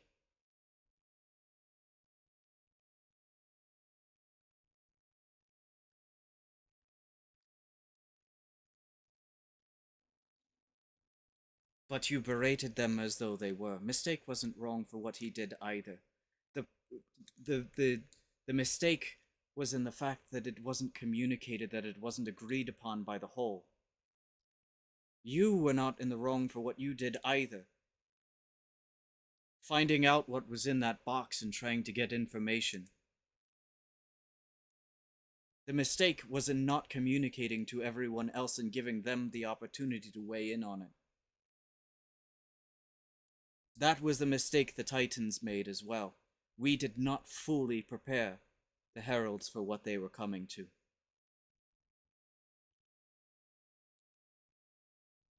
Do you think that they would hold us accountable for that, though?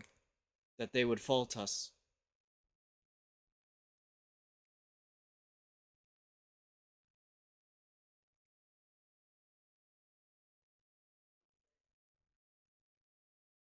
I don't believe they would either. Because at the end of the day, that was what they were here for. They served to ensure that the cycle continues.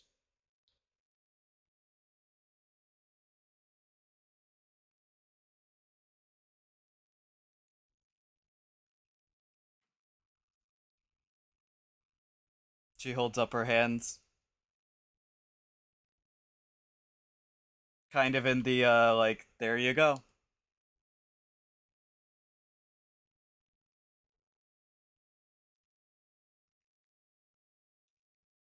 No. But the way that you're delivering the message is wrong.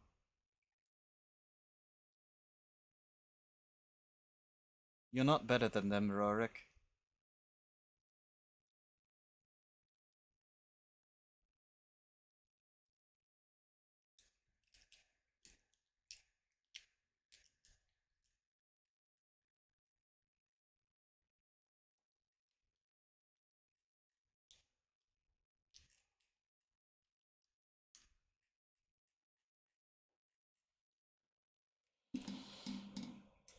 Uh, yeah, I'm trying to think of how to transition this.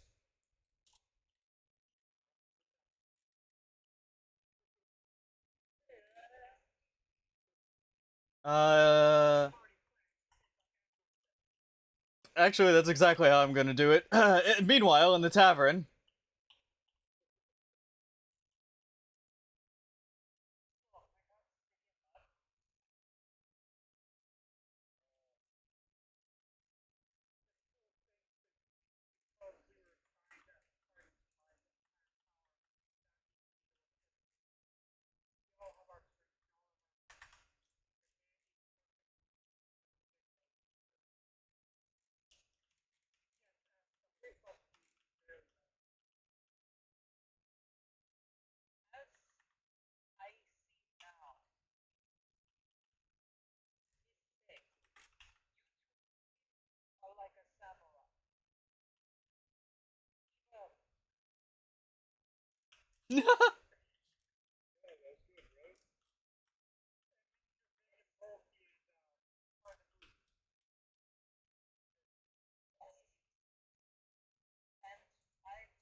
There's a flash of light, and you begin to hear, well, you see a figure basically walking back and forth. And what would have happened if you had died?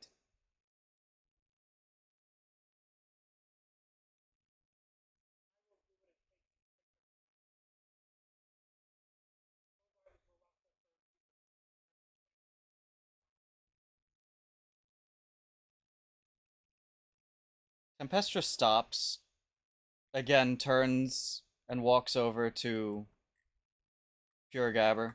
She holds out her hand. If I may, your hourglass.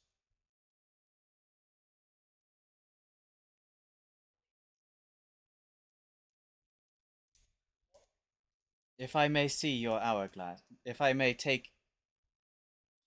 may borrow your hourglass for but a moment.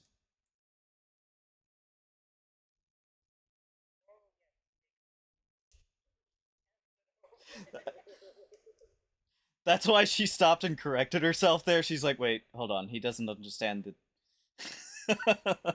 the nuance between. She holds the half of the hourglass, and from it she takes out a gear. What happens to the entire mechanism when a gear is removed?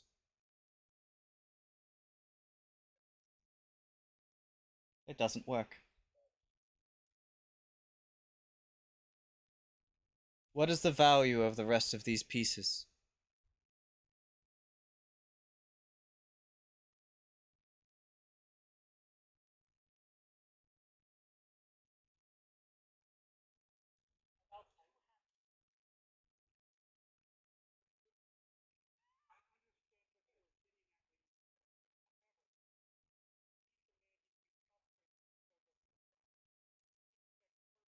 I,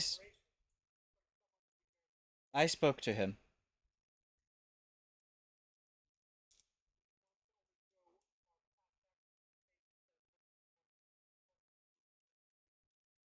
I agree with you.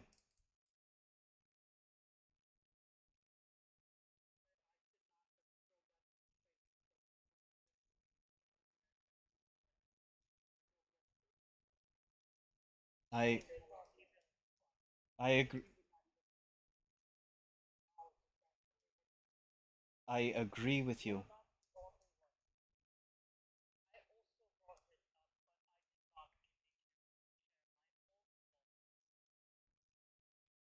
Every single one of you have a litany of faults and problems and sins to your name, and I could drown them all with my own.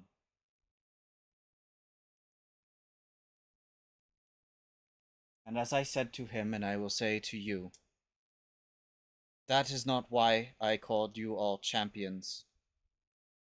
That is not why he bears my mark. That is not why you bear the mark of Volcanus, and that is not why you bear the mark of Ocaris, or why you carry the hourglass.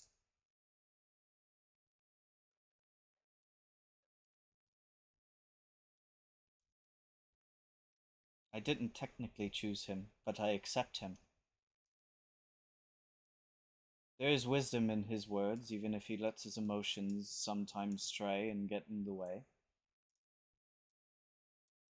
I may be a titan that represents freedom and the ever-changing winds. But you know that there is still a meticulous side to that, right? A cycle to ensure that nothing drowns or nothing becomes parched.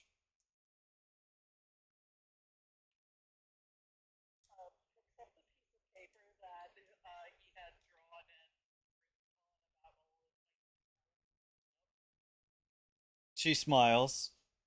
Exactly.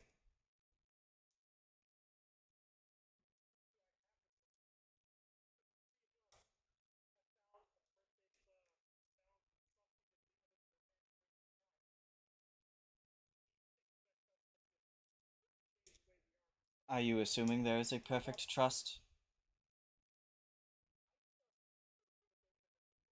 And do they trust you fully back?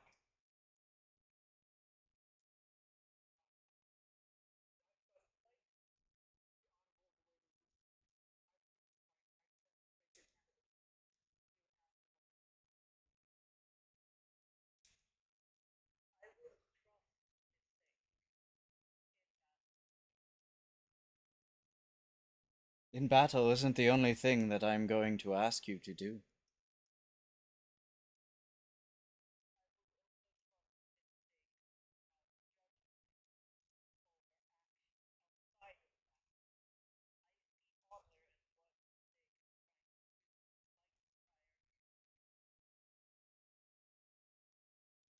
I don't disagree in a lot of things, but it is important to remember your roles in this, that each of you are here and chosen for a reason.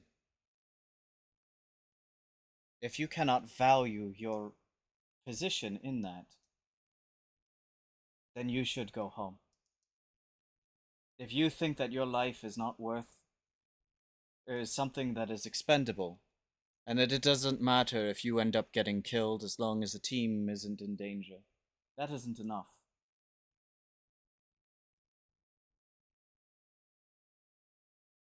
I know the reason that each of you are here, and I hope you understand the weight of what would come.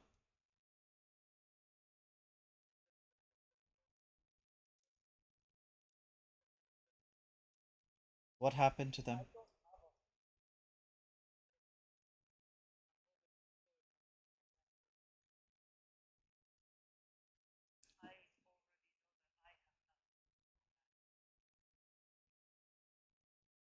And so, what do you think will happen in the wake of this Zithram?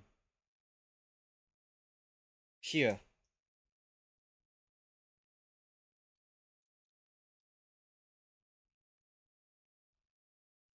How many more will be without their homes?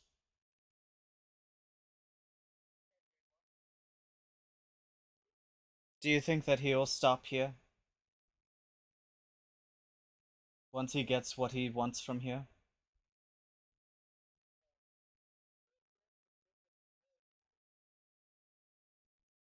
Because there's only so much that we can do. And we are working everything that we can to figure out more and to understand more.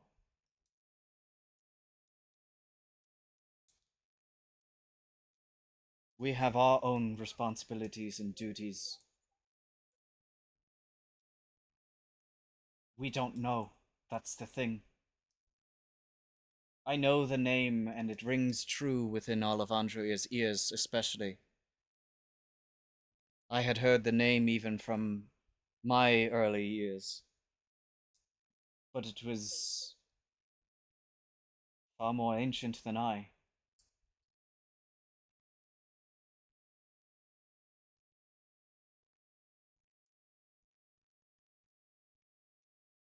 These kingdoms were built to stop him, to protect artifacts that came from him. That is the extent that I knew. I did not know what it was for that he was severed and pulled apart.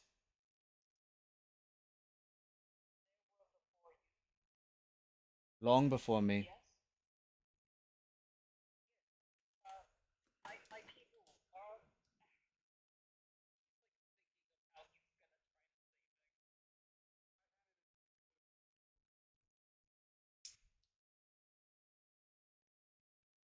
Tempestra, wa- Tempestra waves her hand.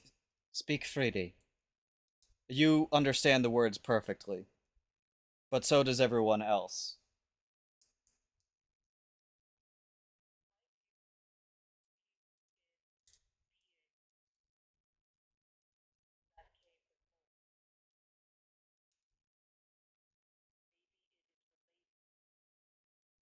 There were beings who came before, for sure.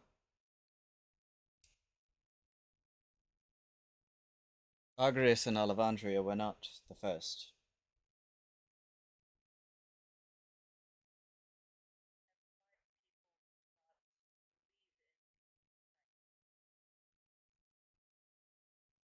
believe in Titans is a bit of a strange nuance, because they certainly do exist and certainly do have the power.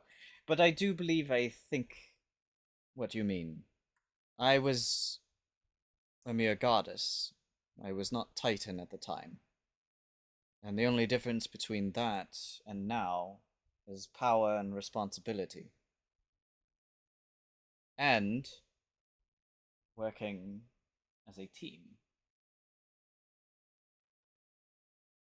Of course not.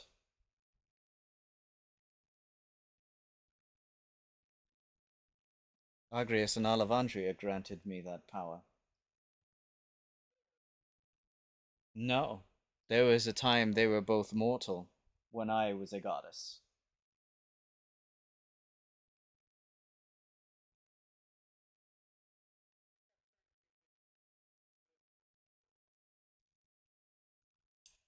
And that is not the pressing matter of the moment. I'd be happy to speak at that in length when things are less critical. Yeah, that's a good word for it.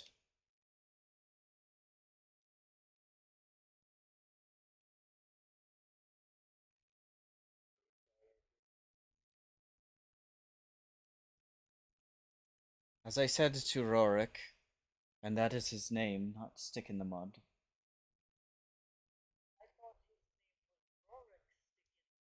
No. I joke around, and perhaps maybe too much at times. But his name is Rorik.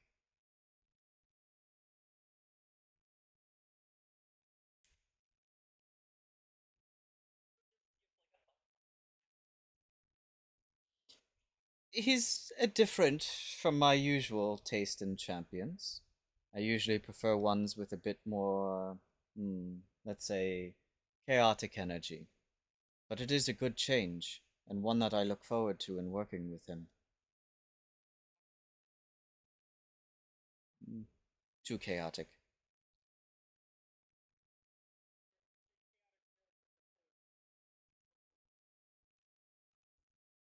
Not disputing, but that's Okaris's domain. But I will tell you that we have our disagreements within the Titans as well.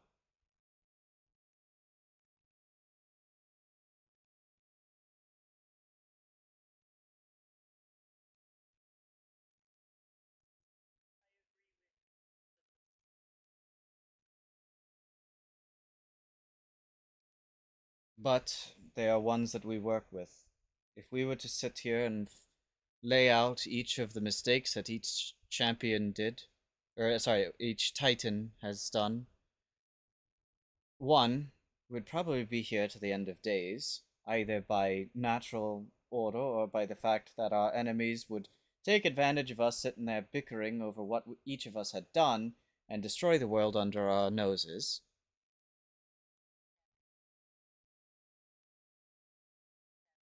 She's looking at you, yes.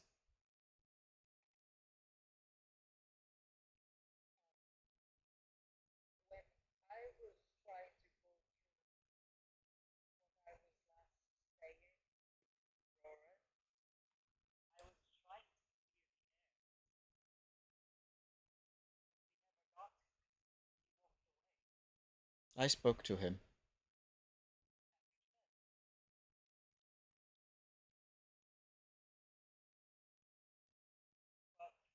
The decisions that he made and the blood that is on his hands is weighing on him.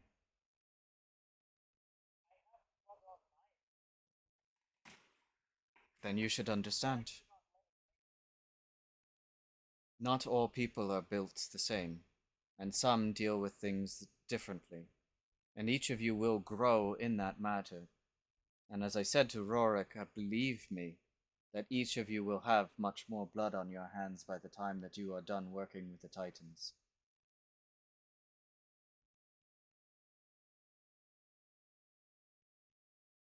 But your glass? Oh, she she stops for a moment. Oh, she puts the gear back in and hands it.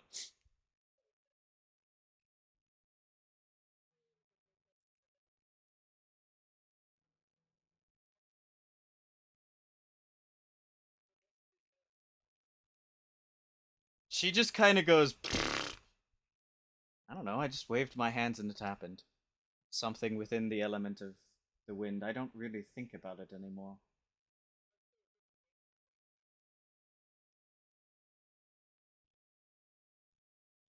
I don't really deal with runes so much. It's more, how do I put it?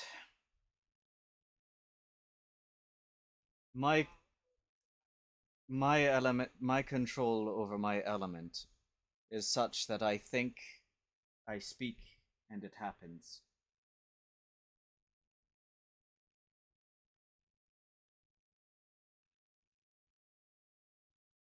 The runes were a method in which many of the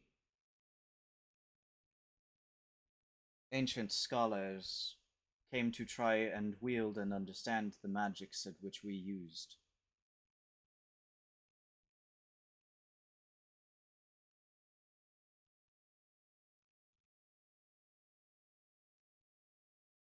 Again, another conversation for another time because that is a very lengthy one.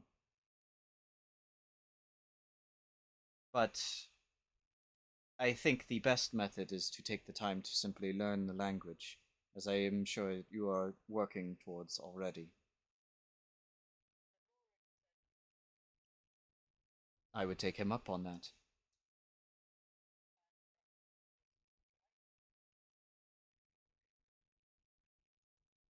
He's in a much calmer mind right now. I am sure he's working on making his way back shortly. But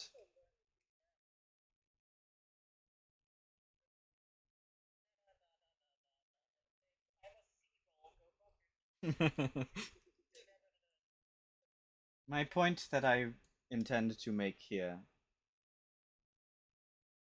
each of you will have much blood on your hands if you spend all of this time beating each other up for it.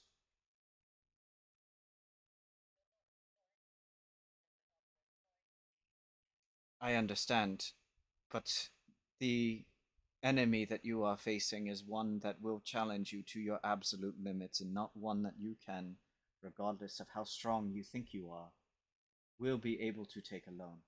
Each of you have different strengths, different forms of strength, and each will be necessary. She's kind of like gesturing towards the paper when she says different strengths.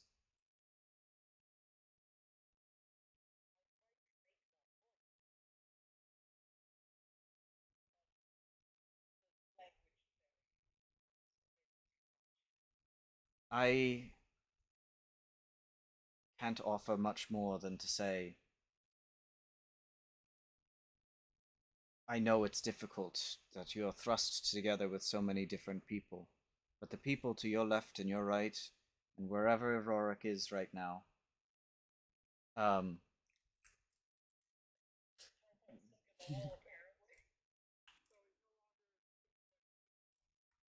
she stops for a moment. I feel like he's gotten himself in a sticky situation. Give me just a moment.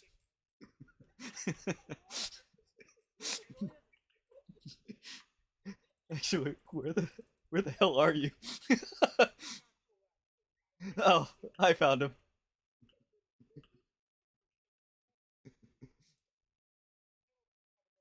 I got him. I got him. As he's like as he's like approaching the room, she just kind of waves her hand and the door opens.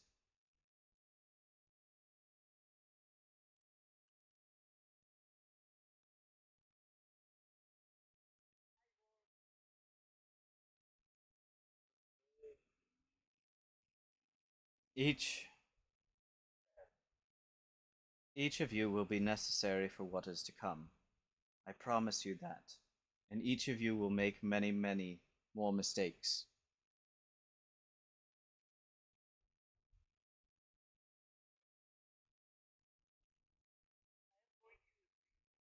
The communication that comes between you all is the weapon you will each use to overcome what is in front of you. There may be times that you need to make sacrifices in things that you believe that you wish to do, or things that you have usually done, but it is a part of cohesion. There may be times that you feel as though what someone wants to do is not necessarily the best plan, but sometimes you just need to trust them.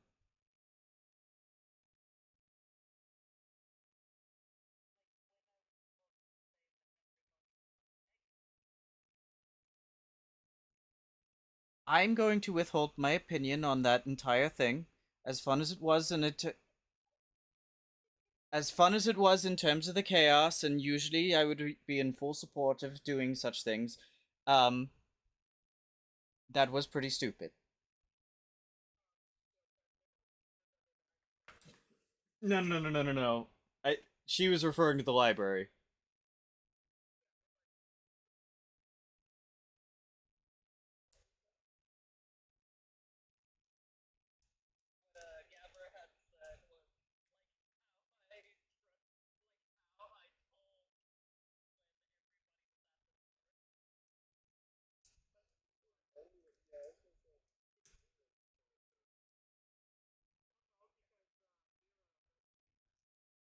Right, right.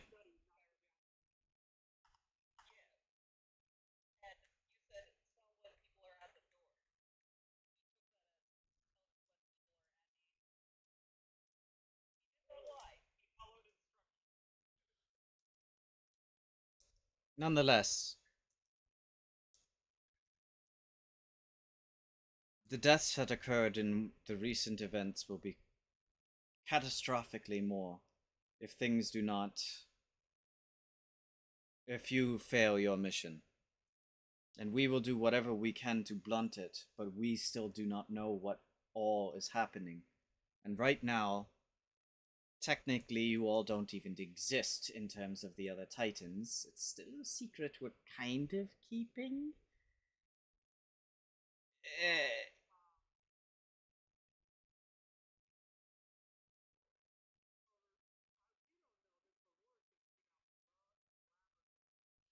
she holds up her hands. Trust me, I know that I'm speaking a bit hypocritically when I say that you all need to communicate with each other, because truthfully, we really do need to as well. But well, there's two blockheads that are currently making things difficult. At any rate, listen, if the shoe fits, I wasn't referring to them. As I said to Rorik, because he assumed the same thing. It's really funny how self reflection works. Anyway,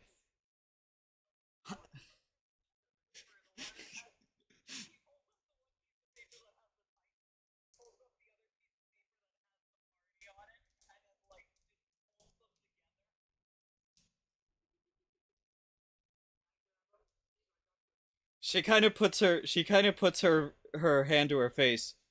If Agrius is the one who conducted this, maybe he is smarter than we expected. Anyway,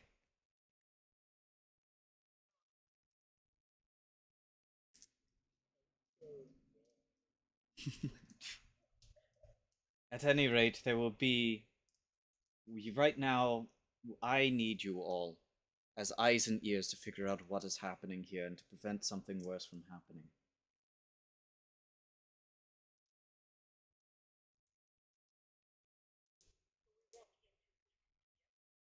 I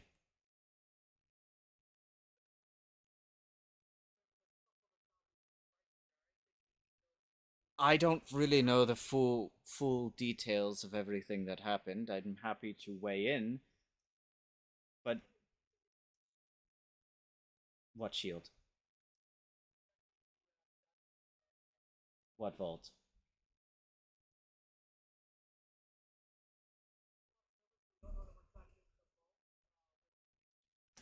I didn't say I was watching over you the entire time. I have a lot.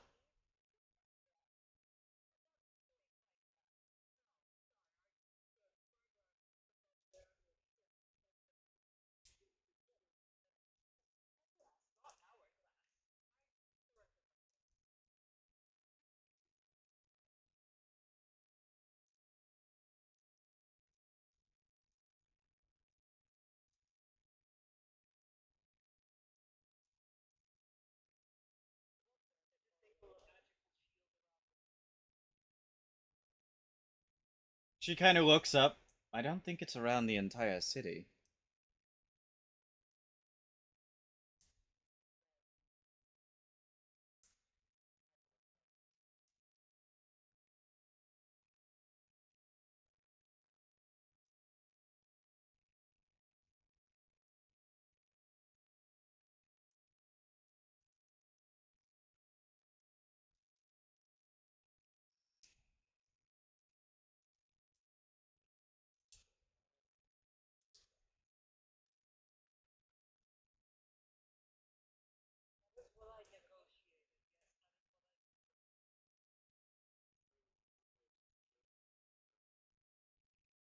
So you're working with the Zacharias Black, but he's also the one who had.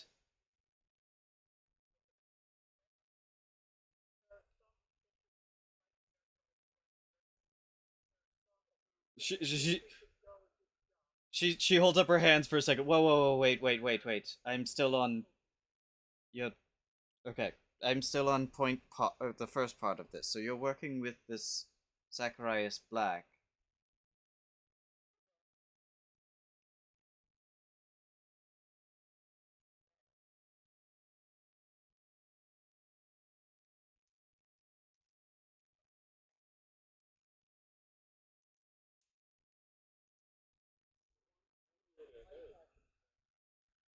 She does the beep beep beep beep beep beep beep. I'm trying to figure out the full details of what. So you are working with Zacharias Black doing these missions, and through these missions, this is where you gained this information. Exact. Okay, that's the part that I needed to know.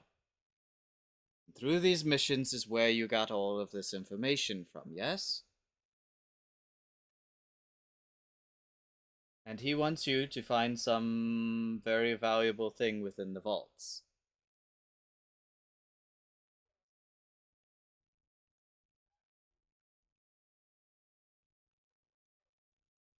Which very most likely ties him to Zithrin.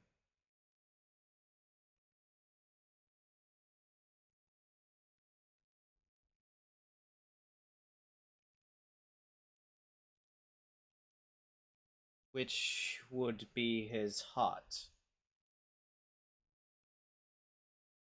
Which would be his heart, because the entire reason that this island is called what it is, the island of Lashava, is because that quite literally in ancient Chilean means the heart. Quite literally of Zithrim. It's not a thought, that is what it means.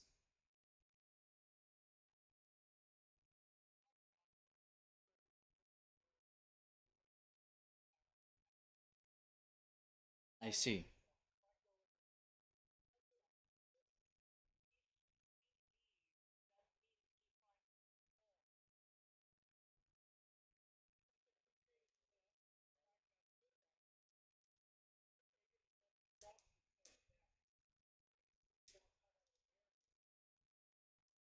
It slows him down, but we lose our ability to control anything. We don't have the champions here to stop it, whatever would happen.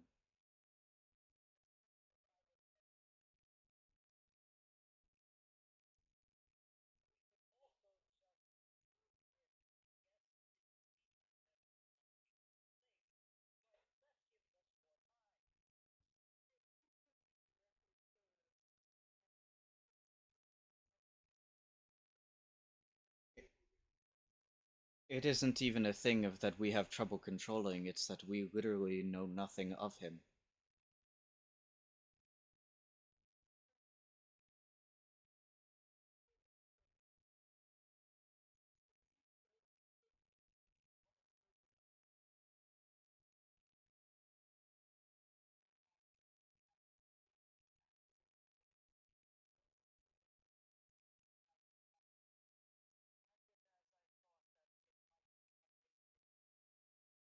Well, more scary than that is the fact that he was drawn, quartered, and severed among each of the 9 kingdoms before I was even existing. And he's come back. The scary part is the fact of what made it to where the administration of that time would even do such a thing.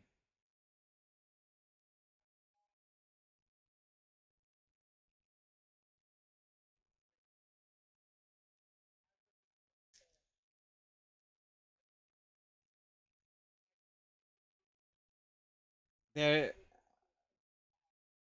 there, there was a being that was even more powerful than both Argrius and Alavandria.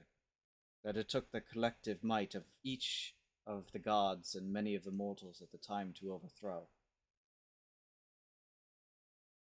It was the previous administration. She was referred to as the Blessed Mother.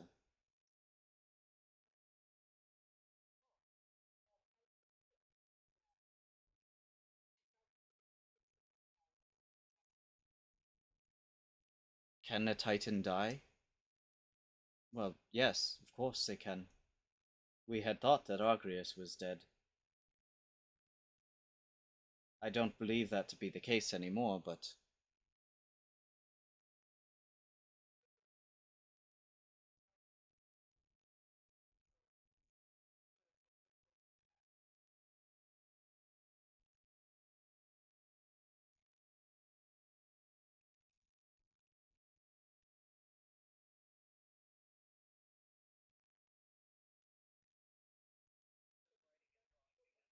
well, the blessed remind the Titans weren't even a thing at the time. There was a singular Titan, that was the Blessed Mother. Her name was Nelixis. She was the one who controlled everything. No, this is the first that she's being mentioned.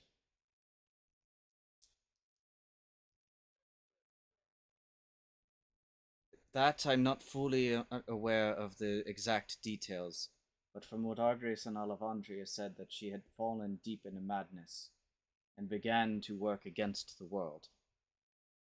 The details. She looks at it. You know you can speak freely too. I did. And is the magic not working?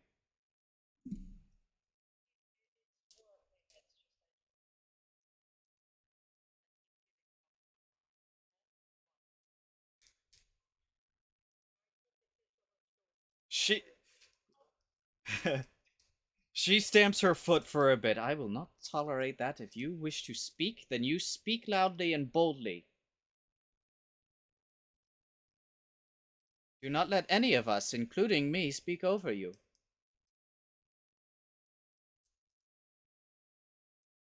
Speak. There you go. Get it.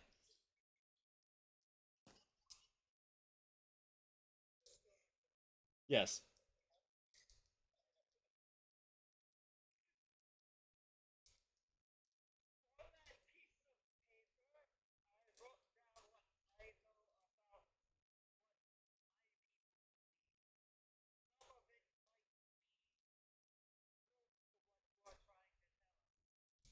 She reads.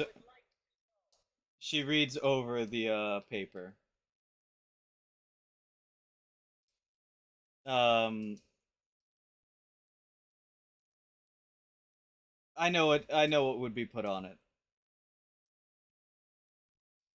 Well, um, not quite.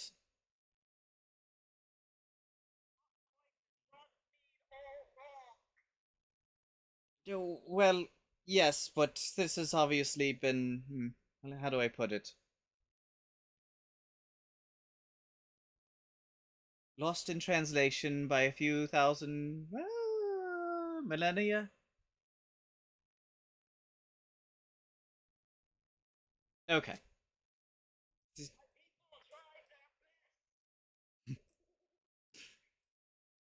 Nelixis was, by all accounts, revered by many, but towards the end, in the plot that I remember, it was quite some time ago, she began to change, and many of the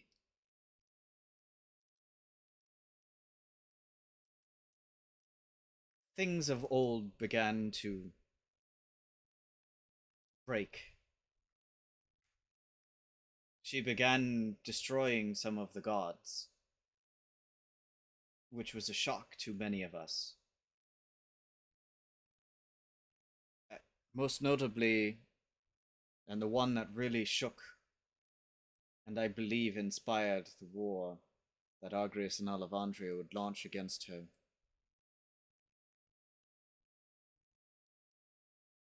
was when she killed Kylios.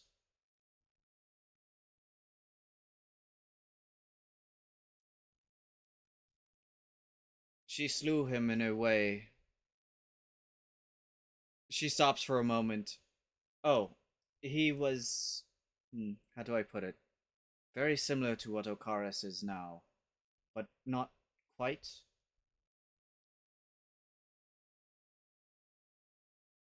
Okaris kind of merged from the power that he was to take over Kylios' domain.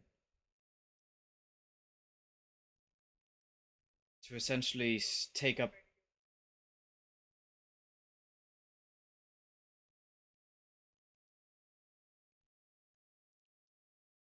Okaris was the one who controlled the dream. Kylios was the one who protected the forests.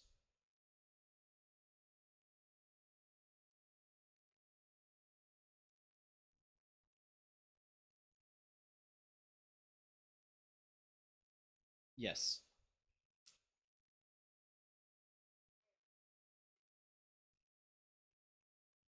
She slew him in a way that it was essentially a public execution.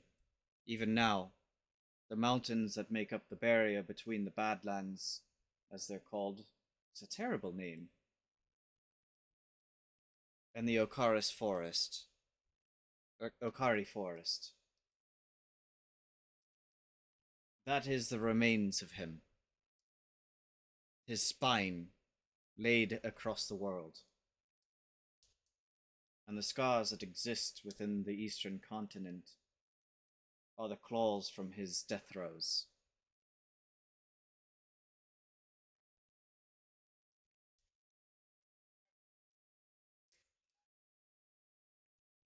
Well, perhaps deep beneath the soil.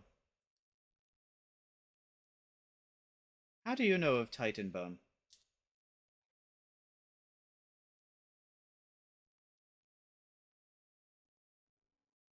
She's kind of giving you a look like, what? That I know.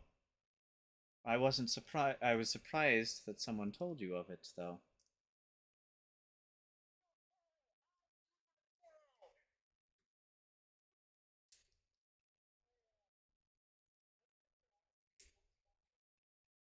I don't remember, actually. I think it was a Cree.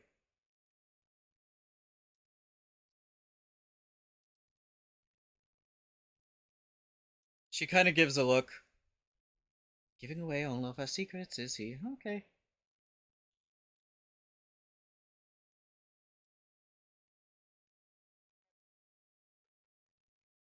She has a very dangerous look all of a sudden. You need to be extremely cautious with that one.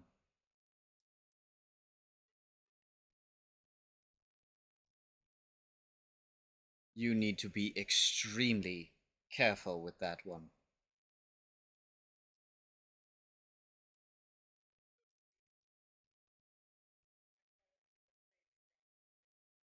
The Fae may do. She stops even. She says she yeah she even stops at the mention of like your backstory there. I understand now. You're a product of the Fae. I pity you. But I would be very cautious nonetheless. He may have saved you, but the Fae are extremely, extremely dangerous.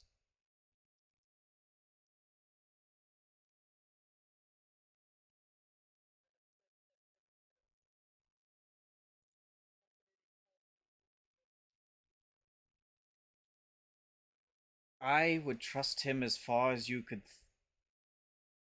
She stops. As far as the fish can throw him.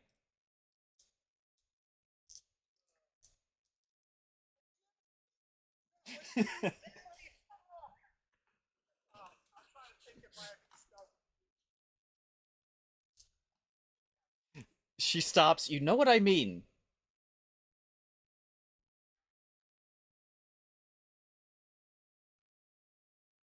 I play tricks on people for fun.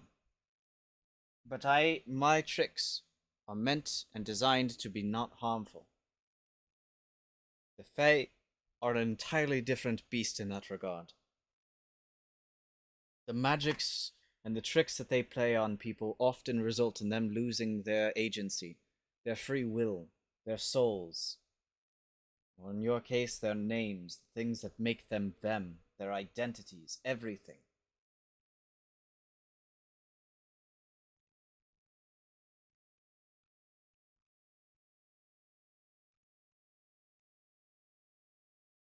Even Five Fingers, he is still Fae, and he has his own agenda and his own things.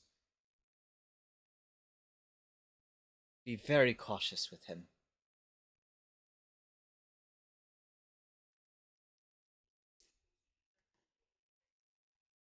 That is why I'm not immediately snatching them away from you. Also because that would be breaching your free will. You do as you wish. If you wish to make a contract with a Fae and lose your life, that's up to you.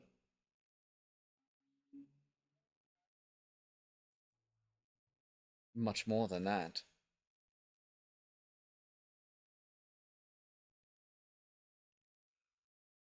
Lose your soul, and that ends any hope of you ever returning. That ends your chances within the eternal dream.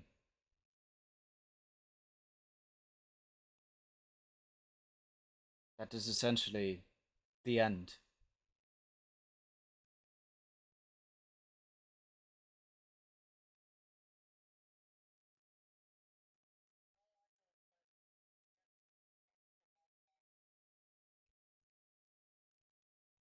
Yeah, and I wonder how many of them are cursed. Anyway,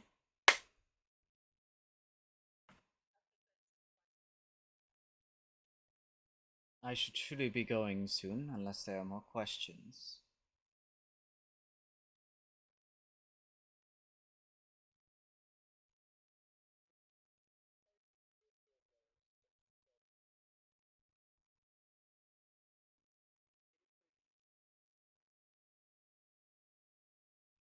That's the thing with Titan Bone. It can't really be destroyed.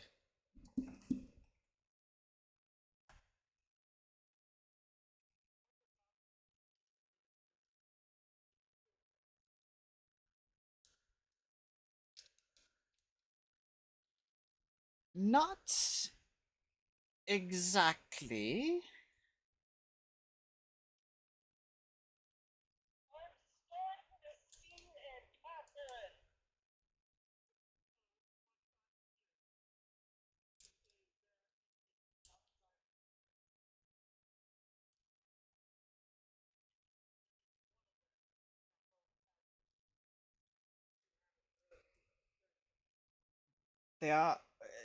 There is only so much that I can really say right now, and part of that is me not fully knowing.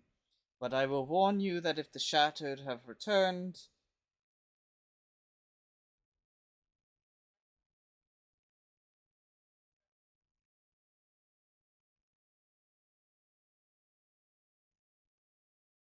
do you want the technical answer or do you want.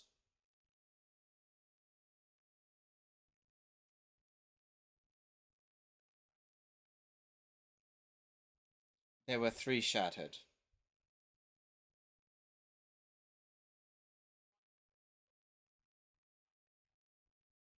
and the other is Nelixis. I am sworn by oath to keep secret.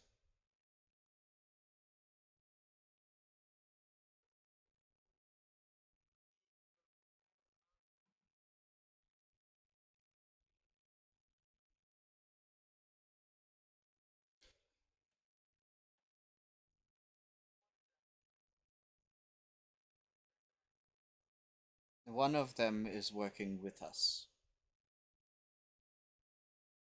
Tenuously. In that, the one that is a secret. One that we keep a very close leash on as best as we can.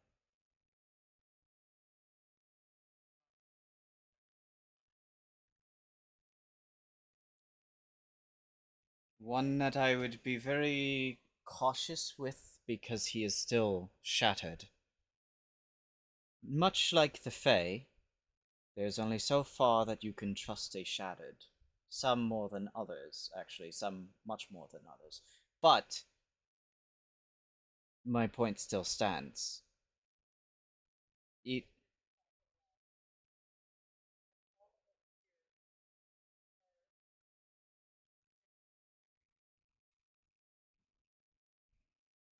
she holds up her hands and just kind of like does that thing with her lips where she just kind of like as if zipping her lips.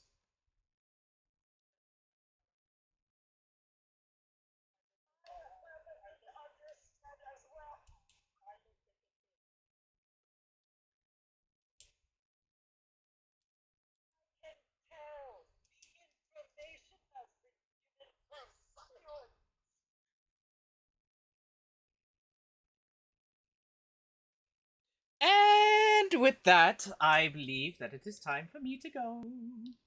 Bef- I'm not saying that. I'm not sure exactly the best course of action to go here.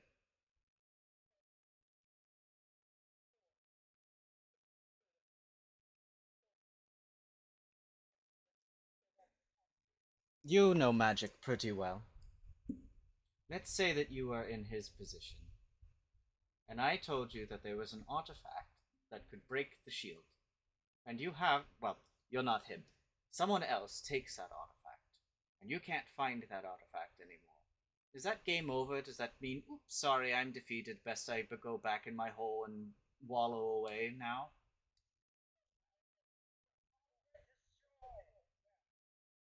Exactly, you would try a different spell. I'm not sure if there exists one, but I'm not him. But I assure you that if this being is as old as he is, he didn't come into the sun prepared.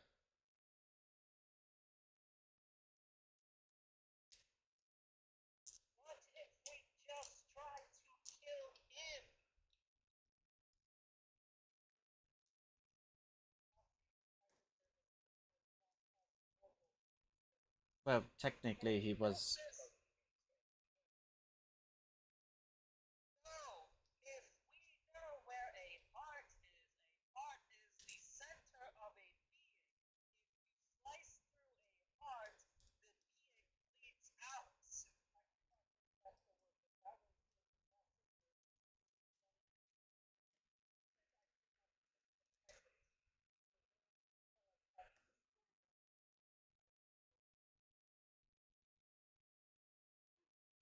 She kind of gives you a look like, and you can kind of read from that look like you're out of pocket, but you're not wrong.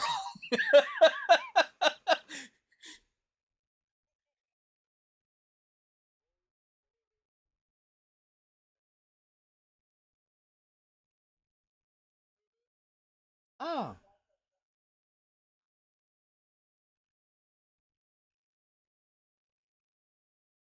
you you mean using Titan bone to create weapons?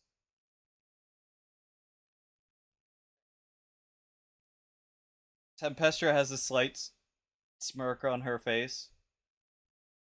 You all remember the champions of legend, yes? Do you remember? Do you remember the weapons of legend that they carried?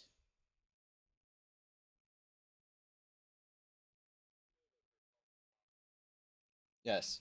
Well, you've probably heard different things throughout. You know, like the stories of them are commonplace. Not always fully accurate, but you know what I mean. It's legend. Well, there happens to be one, well, half of one of the weapons of legend here.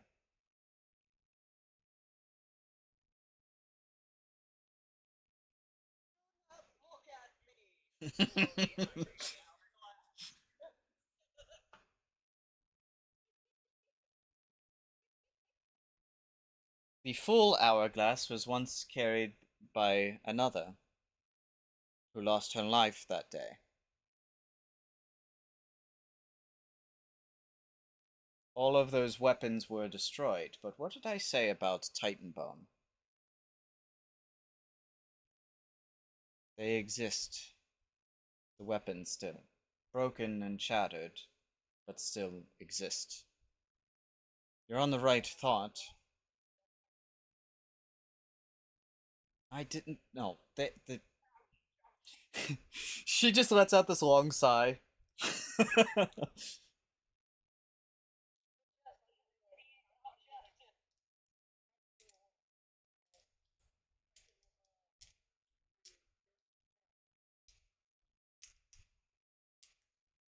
Do you want me to play tricks on you?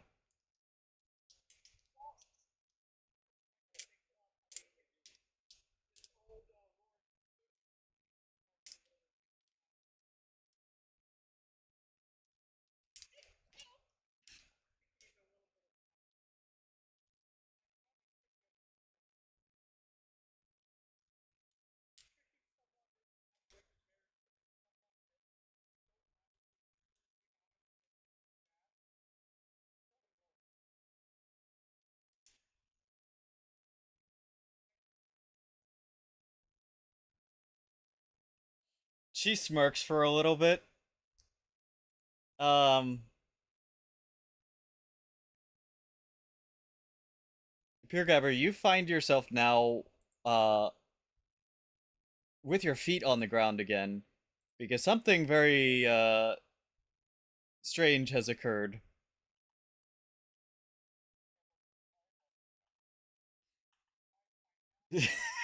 You are no longer the shortest member of the team.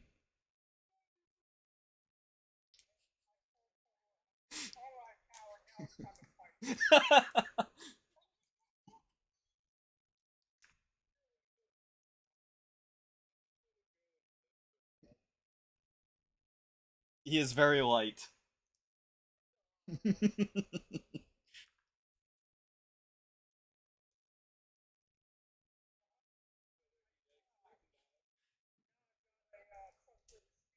his his voice also sounds like it's on helium to everyone.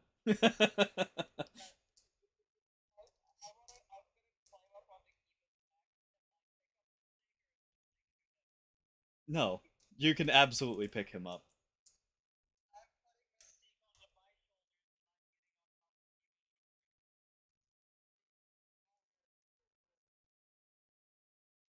So anyway, so as I was saying, you're on the right train of thought. As far as killing him, though, I'm not sure that you're prepared. Your right mistake. We wouldn't easily part with the secrets to killing a titan, but it is something that we've already done. There's a problem, though. Those weapons aren't exactly intact at the moment.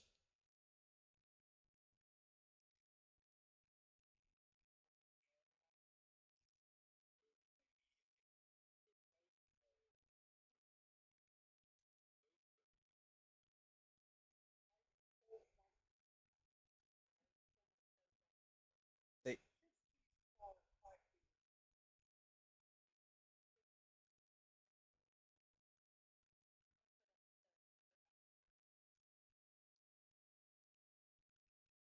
there's one thing with the Fae, perhaps a curse on them. If he said that they will protect you, that is accurate. they cannot lie. Not in the traditional sense.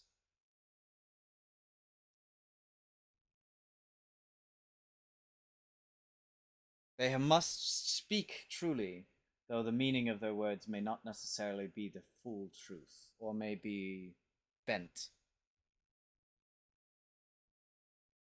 Anyway, to the topic on hand, please. I already struggle to keep on topic sometimes. Um.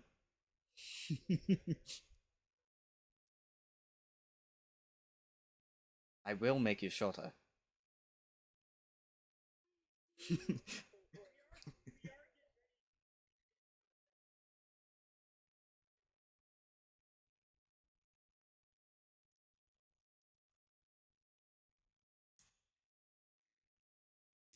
Anyway,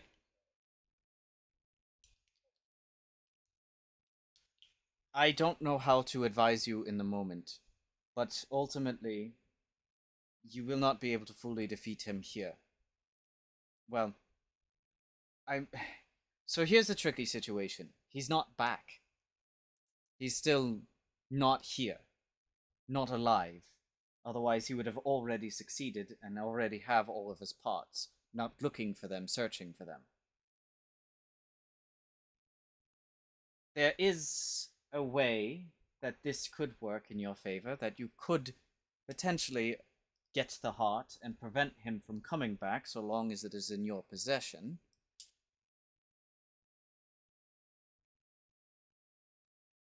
Exactly.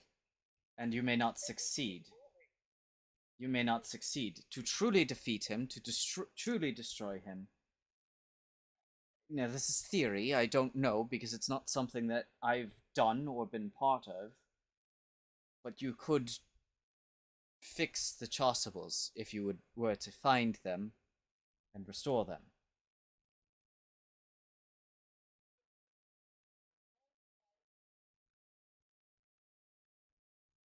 There's another complication to that. The information on how to do that is very lost.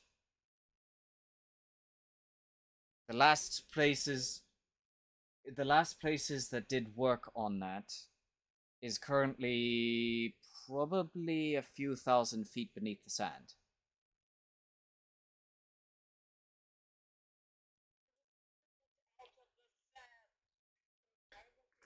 It's it's it's it's less of the fact that it's beneath the sand, it's more of the fact that the knowledge may have been lost.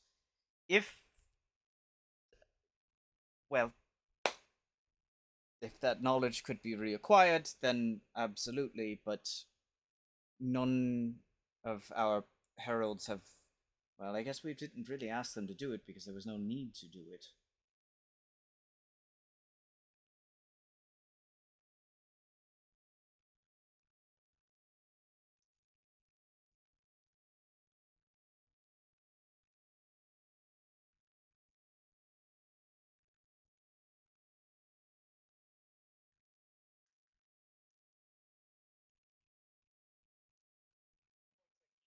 Well, that's a that would be a varied question. It depends on what you're referring to. In terms of blacksmithing, that would definitely be Volcanus. But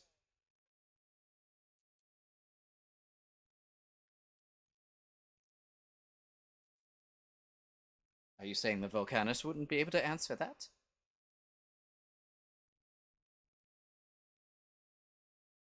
I mean, the answer is actually okay. That's a fair point too. He's currently busy being. She stops herself before she says "stick in the mud."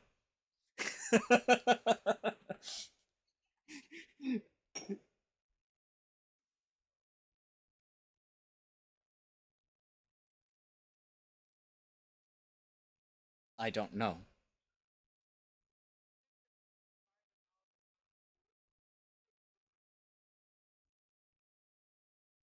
Well,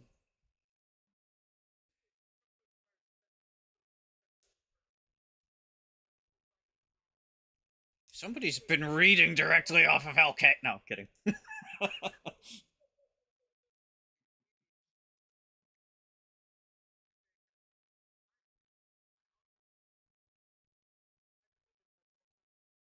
there are countless out there who work all kinds of wonderful magical artifacts, but and they would be a good resource in terms of this project. In terms of any who've been specifically working on this,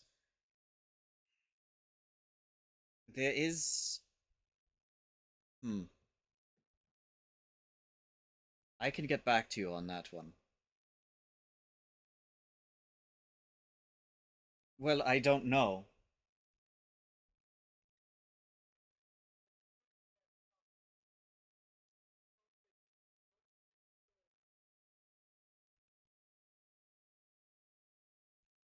No.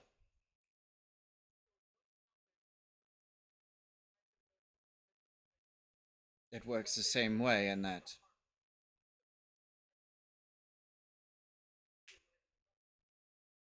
Tempestra basically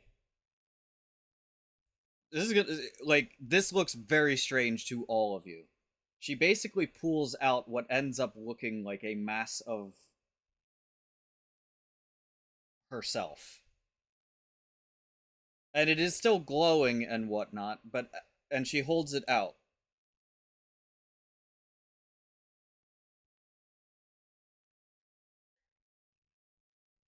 It's warm to the touch at first, but cools. And it's not even a weapon; it's just a mass. What are you going to do with that now?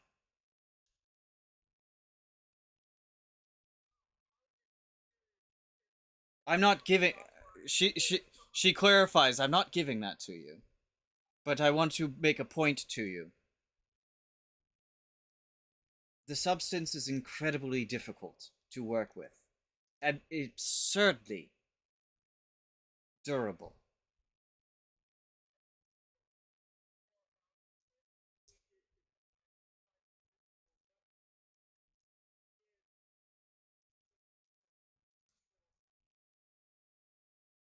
No, I have no control over the mass that I just gave you.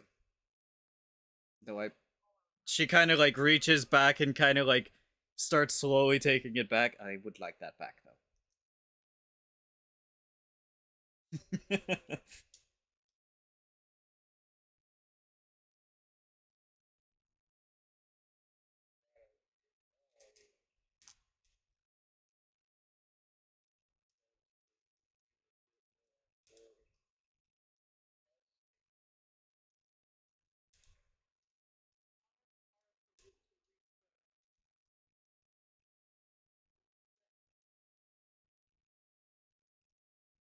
I mean, you're speaking to one of them now.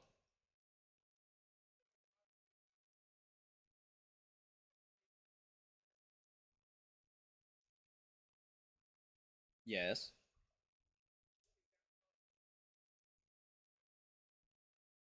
You would have to be invited.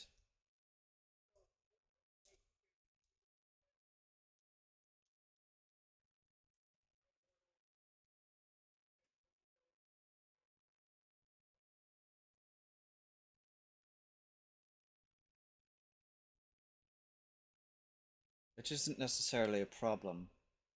The issue, though, is acquiring. Well, if you do acquire the heart, there's a reason that the heart was not.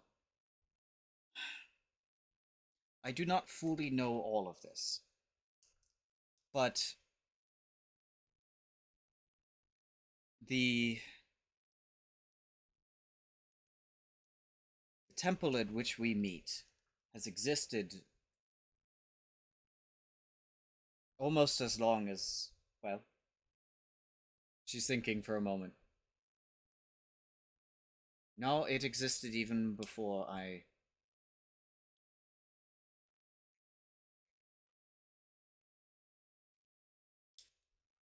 I haven't the slightest idea. But there must be a reason that that administration chose to break him apart and separate him into all of these different quadrants of the world rather than store the parts within the temple. I don't know the reason why. You would have to ask the one who did it.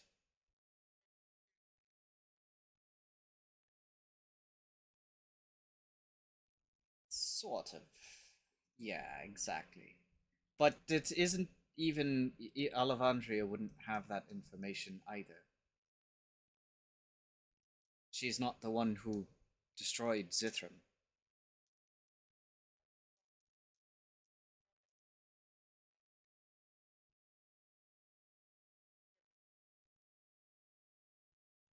Well, no, it's not that everyone thought that she was dead. We knew that she wasn't dead. Oh, Argri? No, oh. I don't know if Argrius would know or not.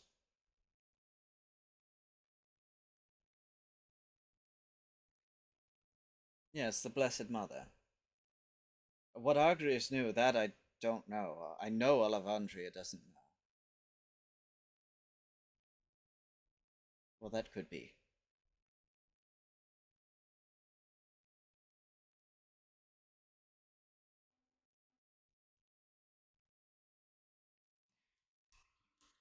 It's a question that I've been grappling with as to what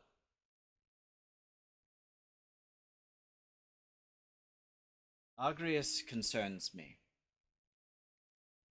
in this entire situation. All these years after his fall, why now? Why you all?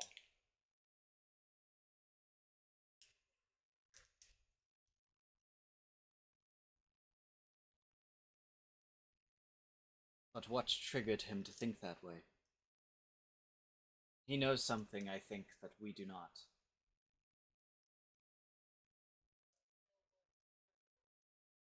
In the Ravenfall.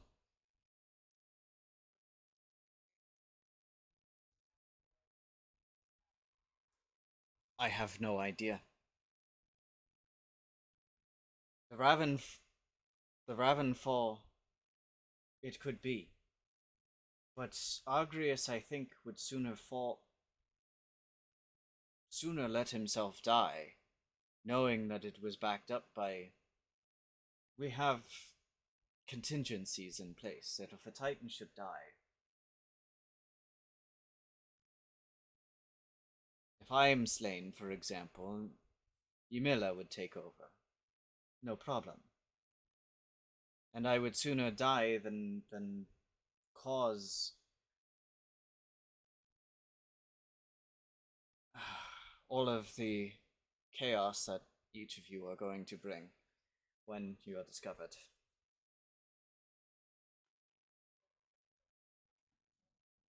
Mezin, but that's part of the complication. He is missing as well.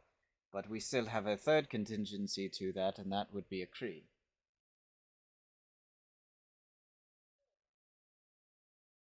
Sure, the turtle dove.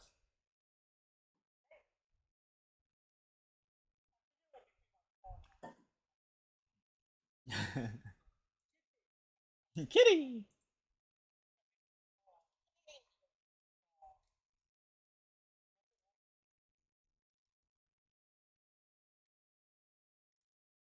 I fear that Argrius may have, well, whatever it was that. This is where it's complicated. Because I'm starting to believe that that wasn't Argrius, or at least Argrius wasn't in control. But I believe that Mezin has been slain.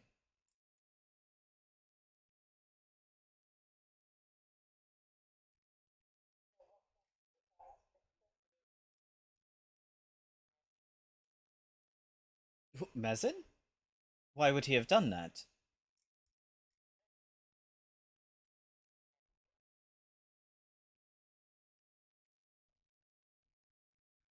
The likelihood of the power. Okay, let me think of the best way to answer this. The power difference between myself when I was a goddess and when I became a titan is not even comparable. If Ymila, for example, were to rise up against me, it would be Not even a fair fight. So for have to have Mezen to have risen up against Argreus, not even a mind you that Argreus is not just a Titan, he is one of the Arch-Titans.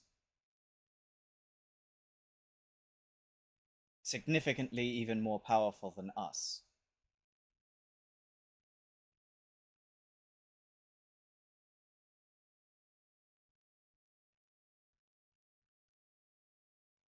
I don't see how it would be possible.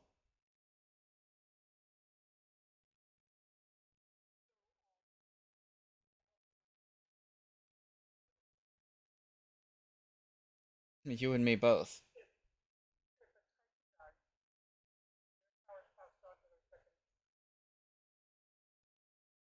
Well, sort of.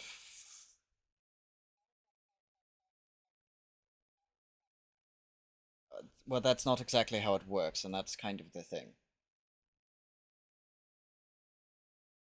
Usually, what it would end up happening, let's take Argreus for example, and what we had kind of expected to happen that particular day. Um, when a Titan would be slain in the manner that we thought had happened, their essence would have been left behind, the very core of their being. And from that core, they could be reborn or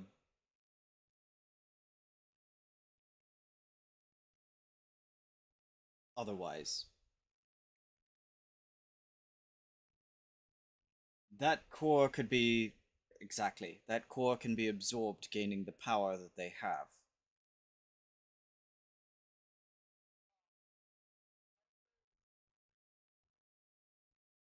That's that's the thing is that Argreus wasn't absorbed, and we know that now.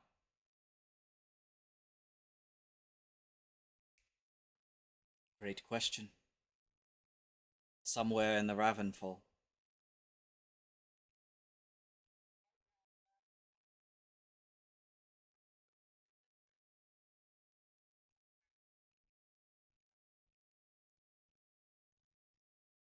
It should have regenerated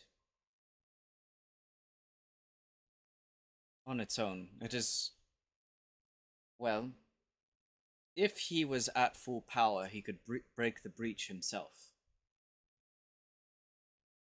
The Ravenfall through the magic through Zalagos's magic has been severed from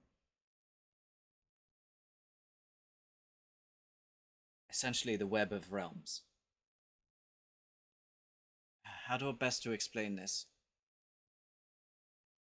I think of like a tree in that manner where there's all the different branches, and each of those different branches is a particular plane of existence.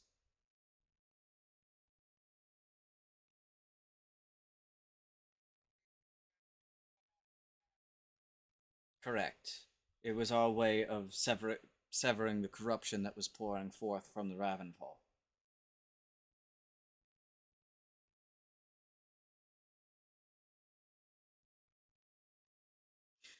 Elavantria is going to roast me over a spittle if she finds out that I'm telling you all of this.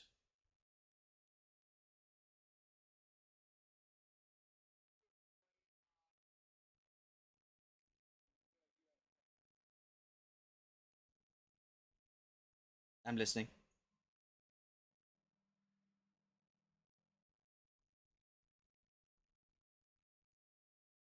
Yes.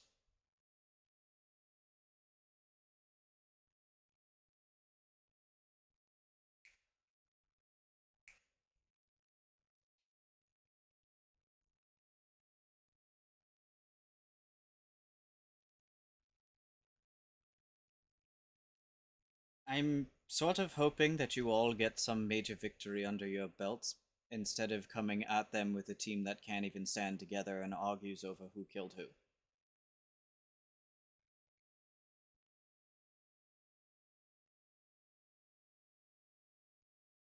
There's a lot less chance of you all getting smited and me being Scorned.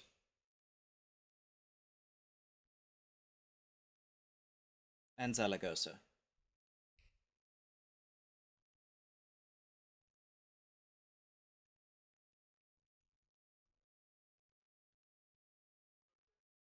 Oh, Rokia. You met Rokia? Well, he doesn't know anything of... He doesn't... Rokia doesn't know anything of this.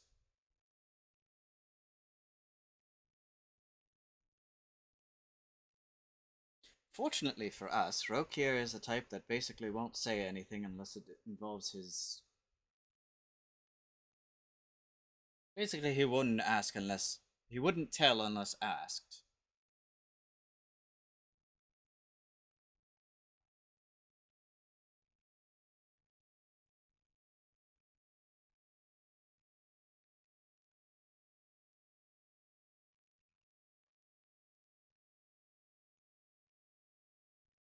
I suspect others may sort of know of it, or know of the mocks at least, but haven't made any...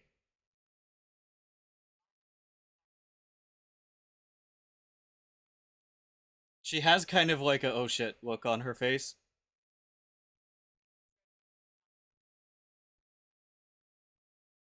I'm surprised he did that, and that is for the better.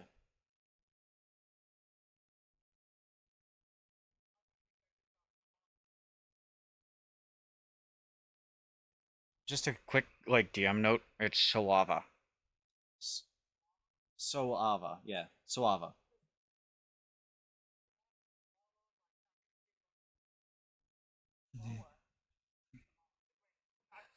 I thought I heard Savala before too, and I was like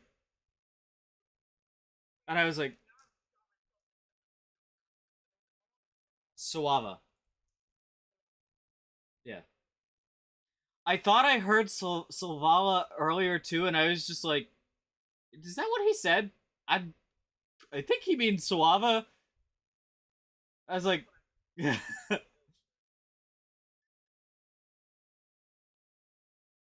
I wasn't sure what you said. Yeah, Suava.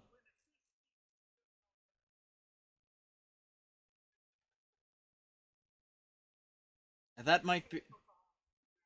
She may be the only Fae that you can trust.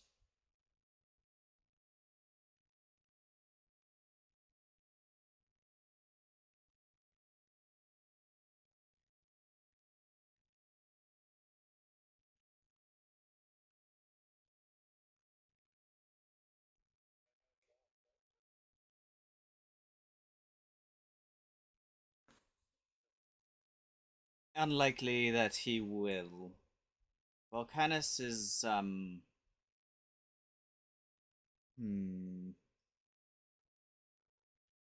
He's being a little bit difficult right now. She kind of gives you a look like that's it. She kind of gives you that. She kind of gives you that look like again, like the out of pocket, but like.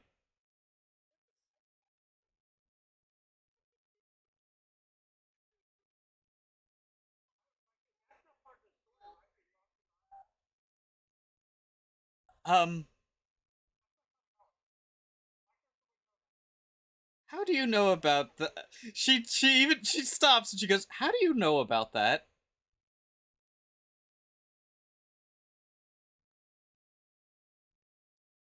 She doesn't know about that. That's a lie.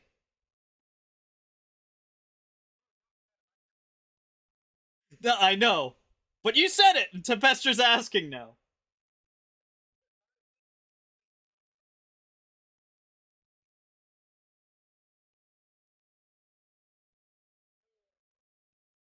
She's giving you very squinty eyes right now.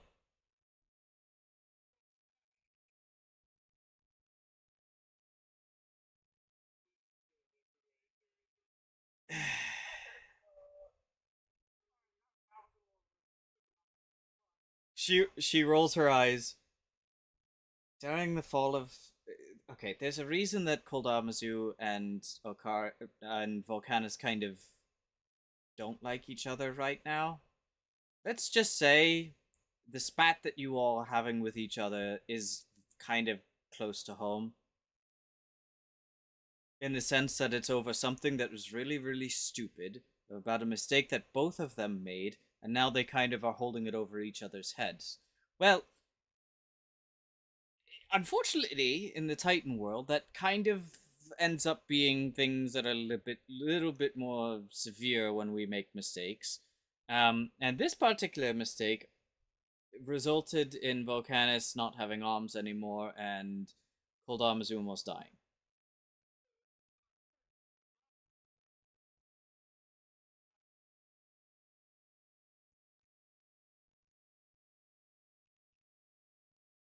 I'm even more scared now to introduce you to the family.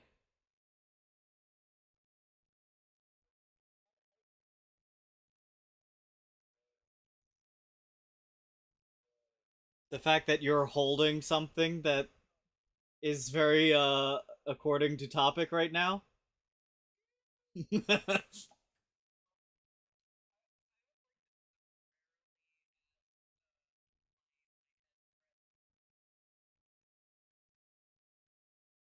What part?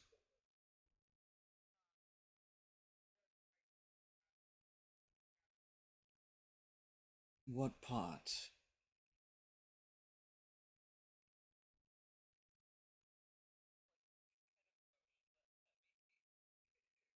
The fact that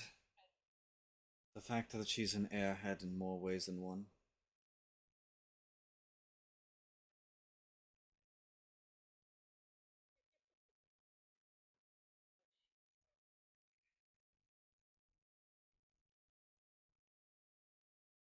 Oh, you mean disputes between the Titans? It was always a thing with them. The last one just simply blew up maybe a bit worse than the others.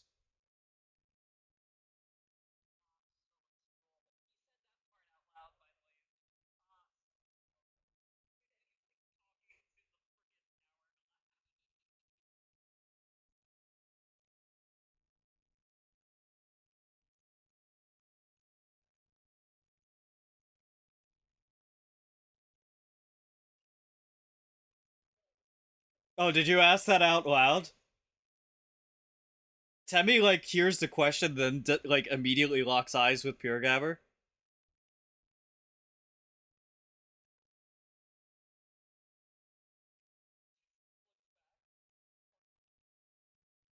Well, you gonna answer his question or not, did you?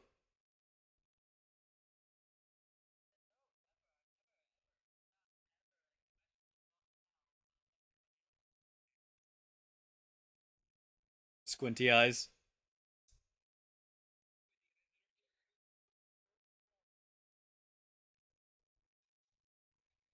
T-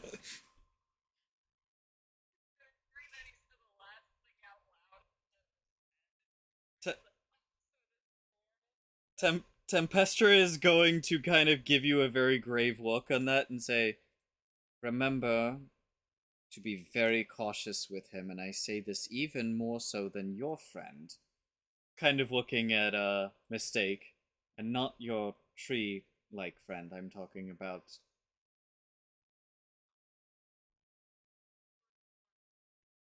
More dangerous than even the Fae are the Shattered.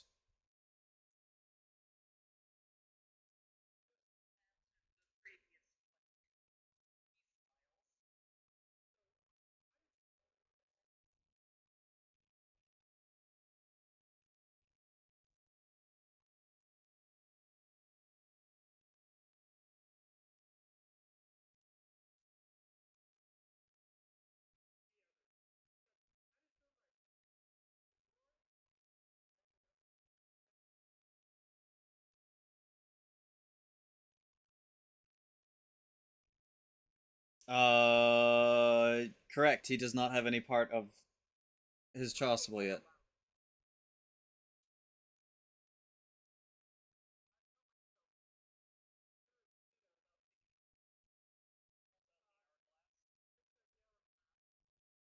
Well, wait. Did Giba ever show the fists to the party? Oh yeah. So so at that mention, Tempestra kind of snaps to to Giba. What?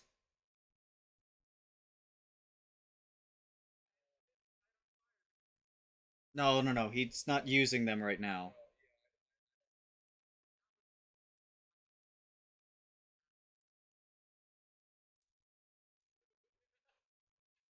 Right now, right now he has the remnants of it, but they are basically in pieces.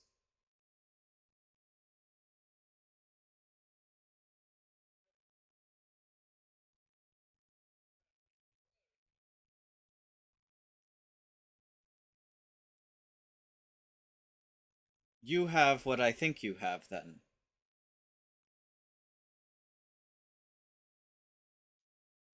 Yes. We were wondering where they went. When your island fell, that was one of the things that had gone missing from inventory, and Volcanus wasn't too happy about that.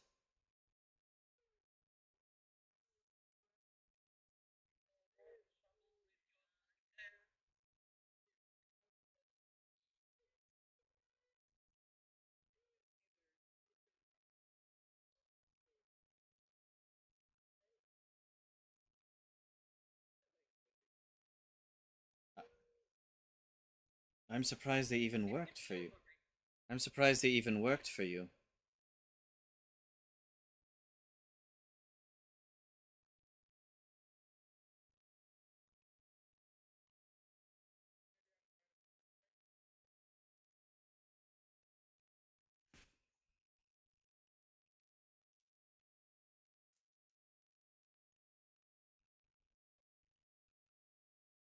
Well, Myra is marked by Argrius.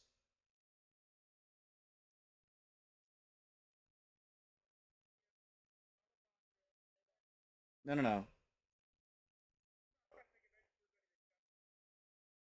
Oh,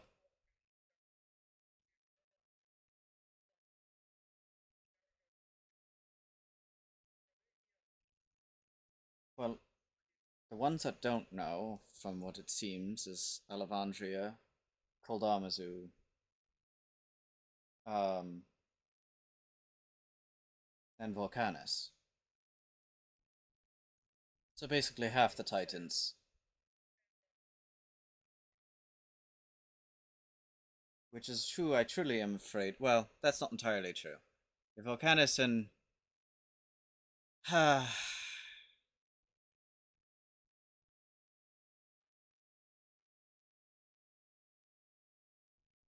It's not that. Right now, there's a ban. We're not supposed to have champions. It was an agreement that was made. It was an agree. Okay, well, here's the thing. It was an agreement that was made after the fall of Agrius. I didn't like the idea, but at the same token, it was what was needed to keep the peace between us all. We agreed never to have champions again. And if something were to happen, we were to like any champion that would rise up, we were to deny. Yeah, but I have never seen in all of my years a champion be marked that wasn't by my hand. There were champions that would rise up that would prove themselves worthy that we would consider champions even if they weren't marked and they would earn the mark. But you are all the first that just appeared kind of out of nowhere, and more specifically, ones that appeared where you should have died. Another kind of thing that is a bit worrisome because yeah, but you carry that.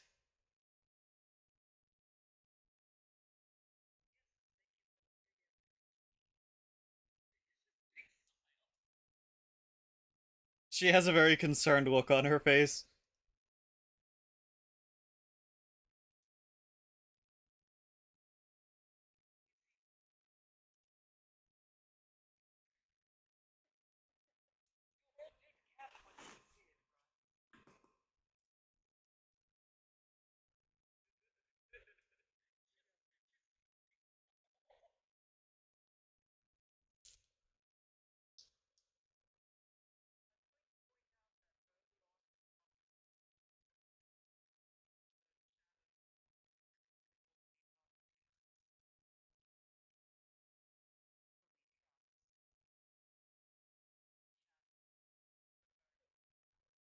I didn't tell you.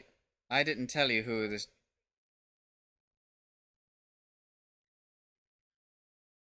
I never said who the third sharded was. I still haven't. I haven't broken my oath.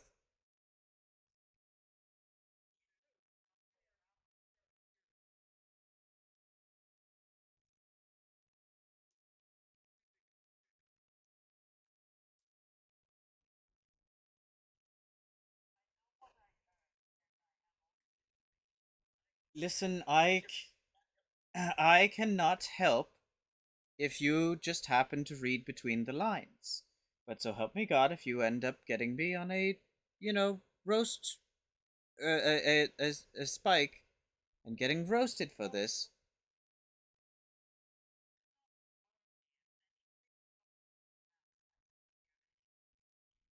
There is a thundercrack outside. Good.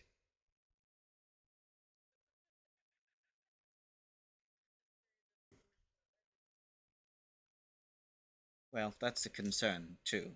Be very careful with the information that he gives you.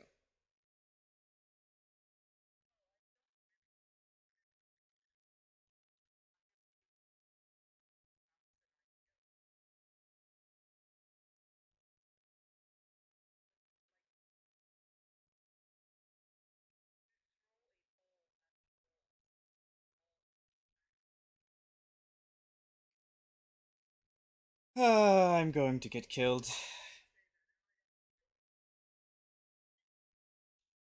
Anyway, any final questions before I get out of here or give away things, other secrets of the universe that I really shouldn't be giving away and end up, in a lot more trouble than I should?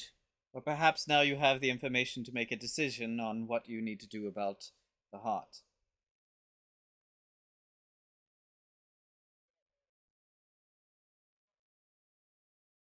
I will say this much. What you do and what you decide to do is your decision, and I hate doing this because this is exactly what we did to the previous heralds. But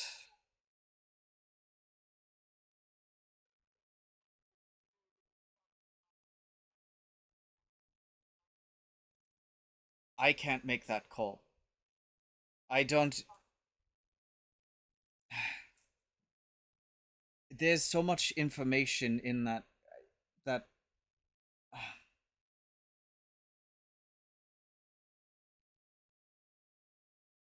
if you are able to acquire the heart,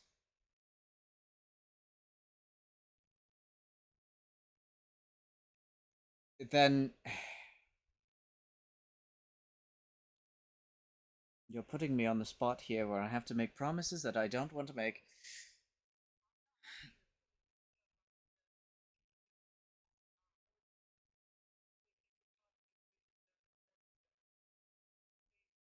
And what if they say and what if they say no?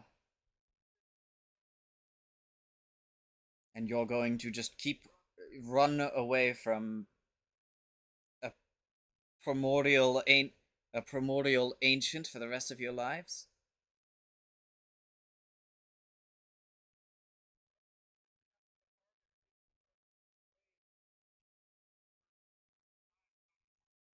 I don't like this plan.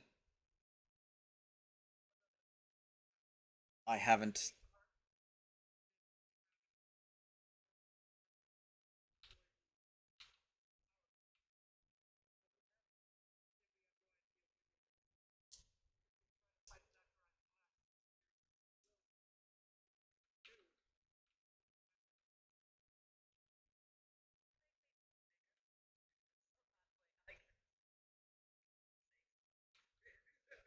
She waves she waves her hand.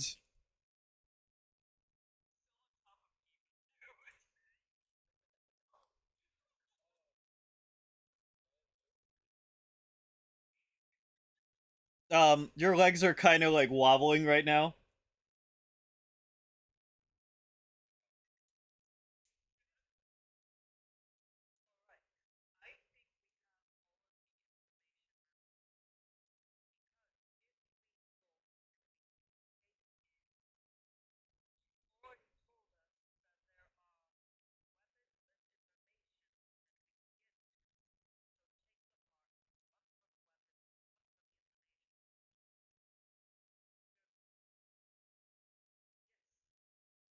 What I will promise you is that I will at least bring. I will bring you all. I will bring you all to the convocation with the heart. And you may plead the case there. That is the most that I will offer in this situation.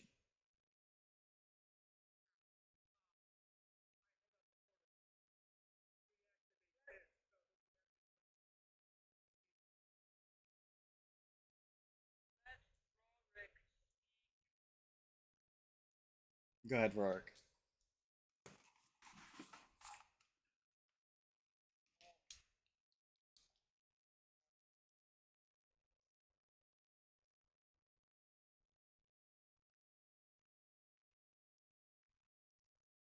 I don't know. I don't. I have to be careful of the power that I spend here.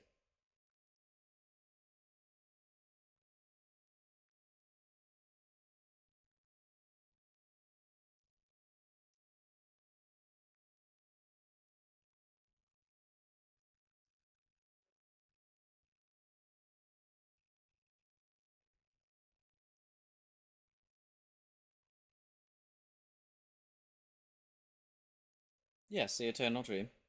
What of it?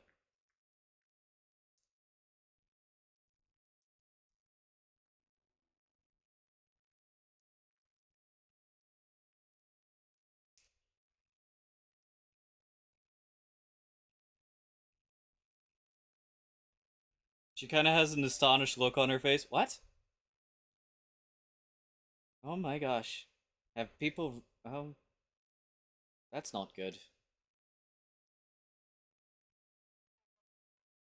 That would explain why people are losing more and more faith in the Titans if the knowledge of the eternal dream is beginning to slip from knowledge. Not a very good thing. I will get back. I will get back to your question. I will quickly address the concerns of Pebble here.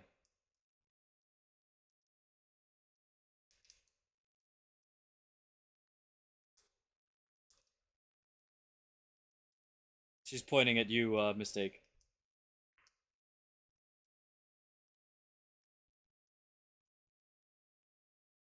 Odie. She said she would quickly address the concerns of Pebble here and points at you.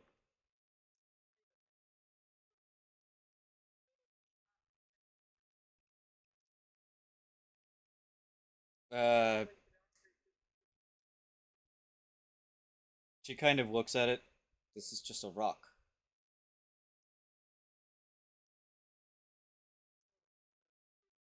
It may have been a portal seed. You understand portal seeds are just basically magic, right?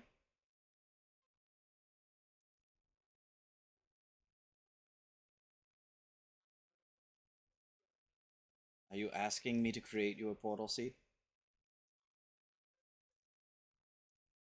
I think you have the information of how to make a portal seed.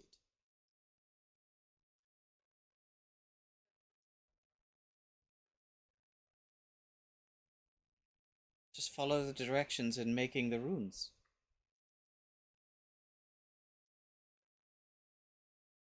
You're. How else have you been making your magic objects? When. What? When you've been. When you've been carving your runes into stones and other objects and stuff like that, or like that torch that. She kind of looks at the torch. Why does it have. Why?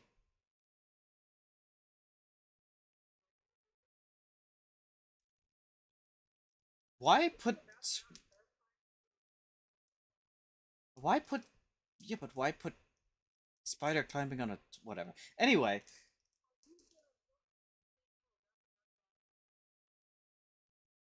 I mean, the runes say that it's a magic.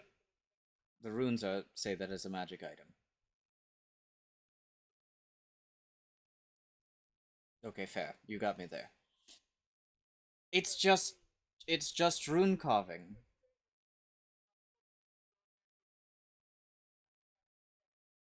If it had runes.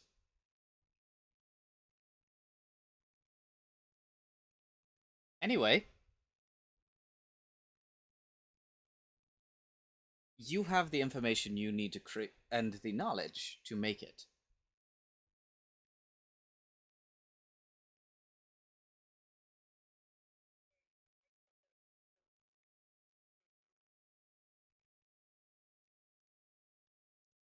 Something like that. I'm not exactly sure how the human magic works.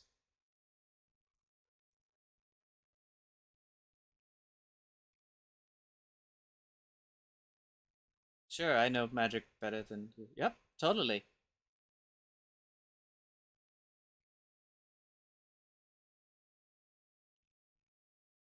Was he not there when I went over the whole spiel of how I don't deal with runes or anything like that, and I just kind of wave my hand and it happens?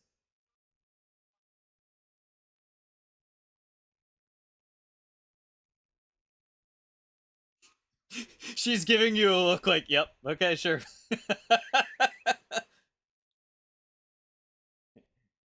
I, I am giving you kind of a hint. I don't really know much about magic.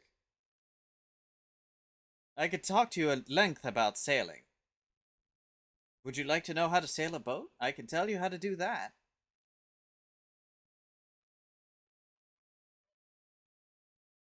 Well, no, I was referring more to, well, whatever. Anyway, read your book. It will help you on that one. I'm sorry, but I am not, like, all knowing by any means. I've been around for a while, but magic is not really something that I ever dabbled in. Oh, thanks.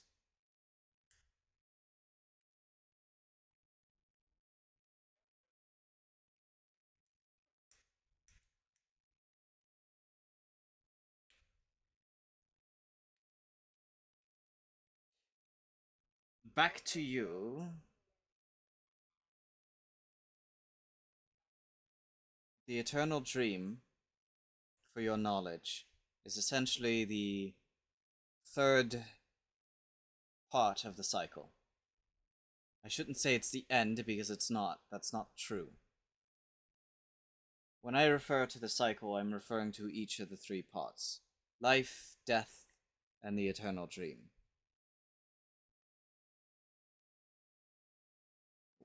While you are alive, it is a gift from Alavandria. A portion of a soul essence is put into you. And through your life, you gather experience and all of your memories and all the things that happen to you. When you die, Valravn come and they collect your essence, your soul.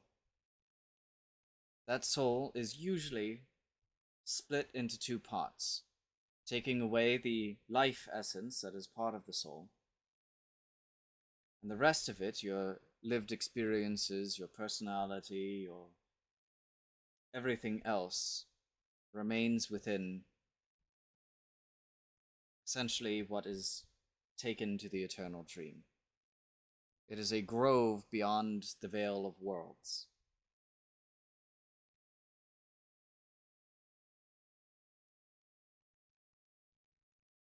A forest, so to speak, and it is the true place at which Okaris guards and protects. And there, your soul is planted within that forest. Your spirit shall exist there essentially for all time. Sometimes these souls, they often manifest as trees, grow to the point at which they are capable of dreaming.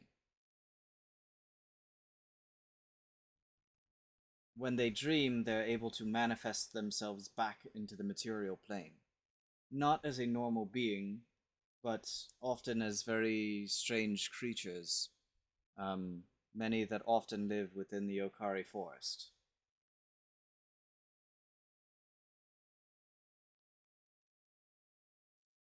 If they were to die, their soul simply, or form that they create simply is destroyed and the spirit goes back to, it's just a dream.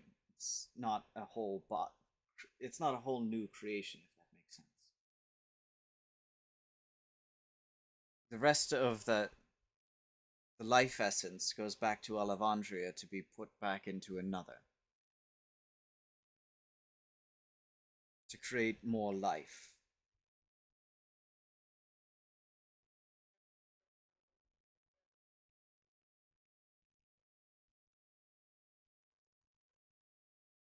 I truthfully don't know.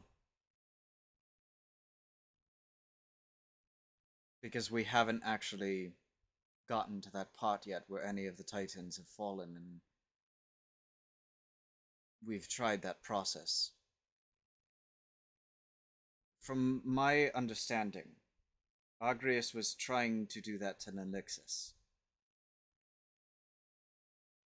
But I don't know the full details of what exactly happened. It was a process that he had been working on for a few decades before the fall. And from my understanding, he had been making some progress. And then, obviously, the fall of Agrius had happened. I wonder if Nelixis is the one who had corrupted him. Somehow it backfired.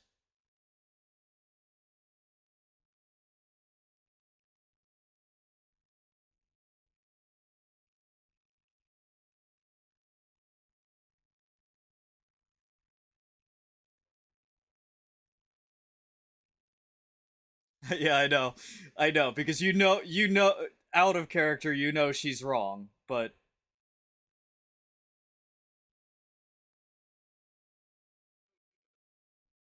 yeah.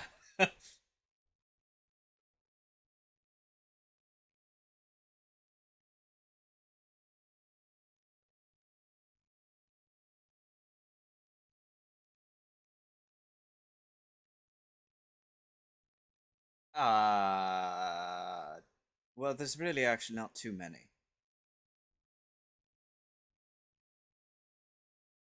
But it's mostly the elemental planes.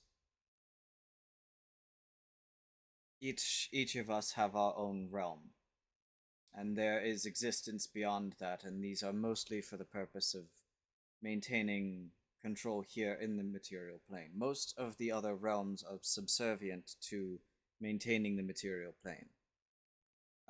Ravenfall is obviously one, and it is a place at which the souls are brought to initially from the Valraven. There they are typically, in the past, weighed by Agrius. If a soul was corrupted, they would go within the moon to be cleansed. If it was too far corrupted, he often did other things to cleanse the soul. For example, the Valraven. They are a creation of his in order for them to serve penance for a life lived previously. Many of them did something horrendous, heinous even, and that is the way in which they serve their penance before they are taken to the eternal dream.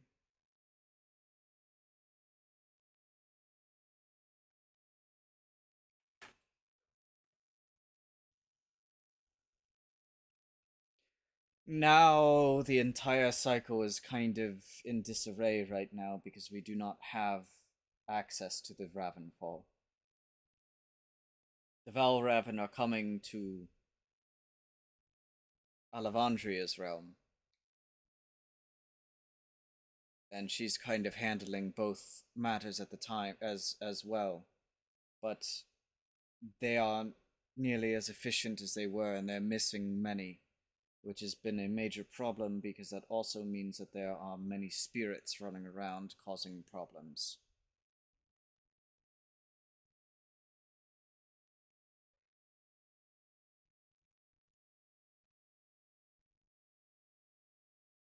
What was the initial question?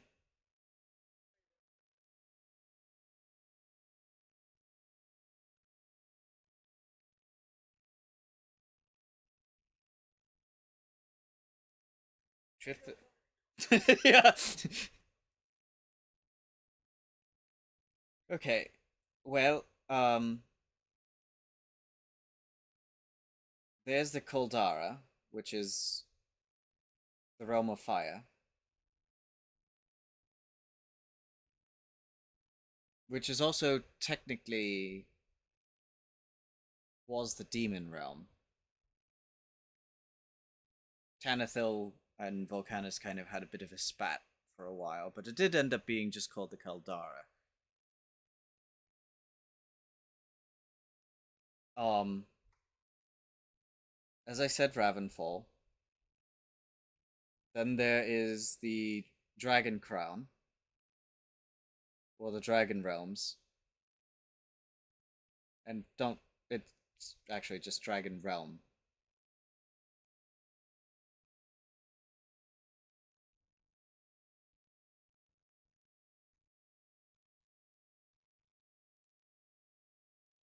Hold on, I gotta go to LK. I don't actually remember all of them myself.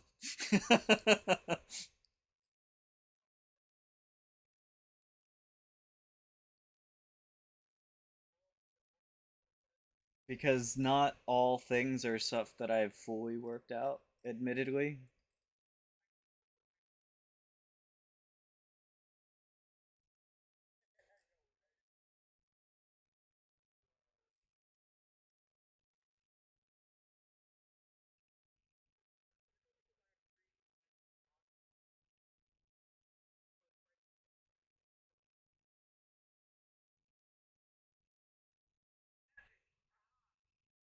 Okaris Okaris obviously deals with the Eternal Dream, which is technically not his realm, but is his realm, if that makes sense. I guess it is. Who am I missing? Myself. But who else?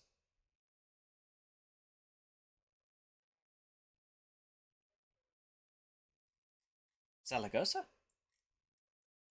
Well, she's not a Titan.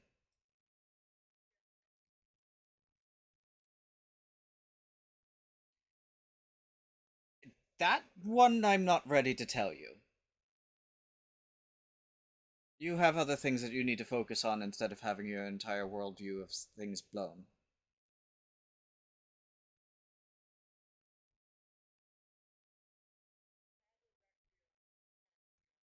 Oh, out of character, yes. Out of her character, it's the mirror realm that she controls.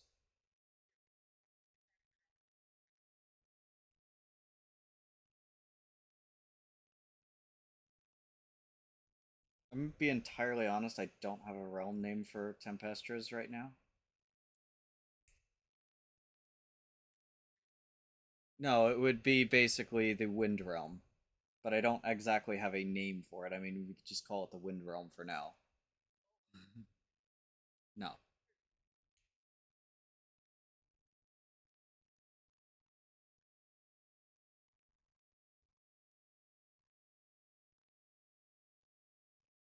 Well, we're gonna end very soon, and I'm trying to end it because people have to go.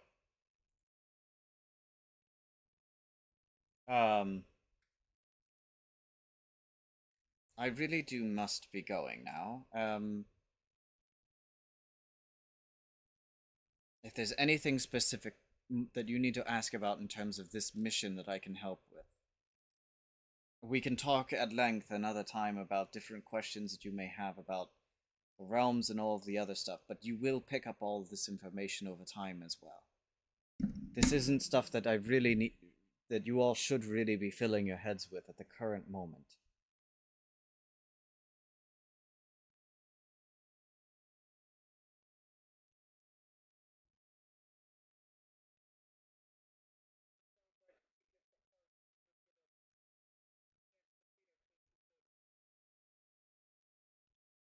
Yes. And I don't mean to make that sound as like an ultimatum, like get the heart or I won't help you. But I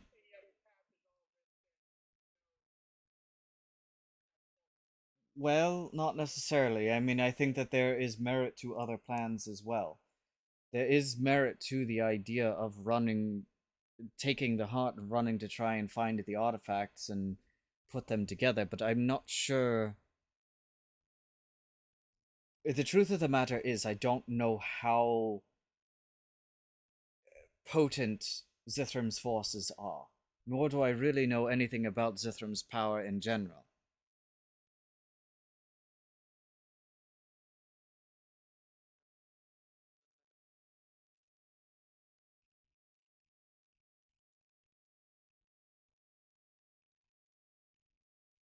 I don't think that's necessarily true. And it may, well, presently, let me put it that way.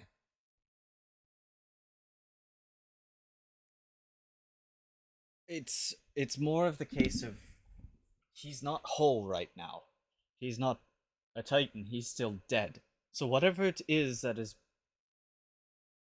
presenting itself as Zithram is not actually Zithram.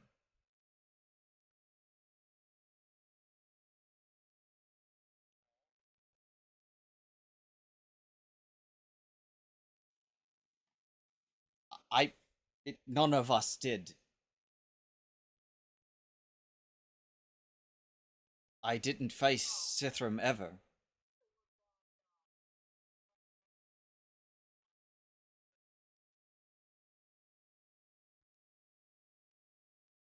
She doesn't know that it was Zithram. She believes that that was. She believes that that was Argrius. You don't know that either, though. Like in character. In character, Rorik does not know that the thing controlling Argrius was Zithram.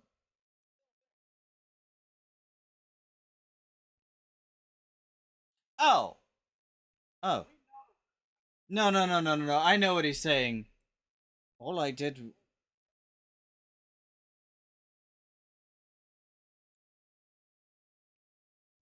True, he had power, but he didn't exactly.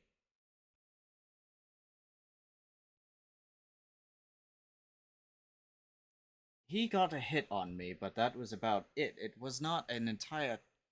That was not a Titan that I faced off against.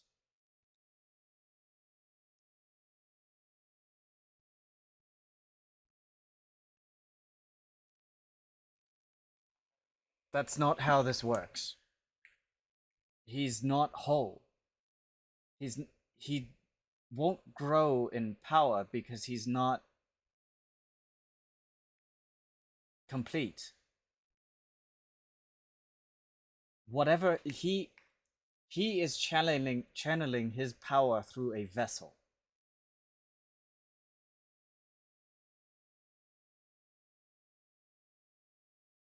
There's a limit to how much a Titan is able to do that. For example, if I took you over right now, I could probably go and cause a lot of destruction, but there is a certain point at which your body would not be able to handle it anymore and would just die.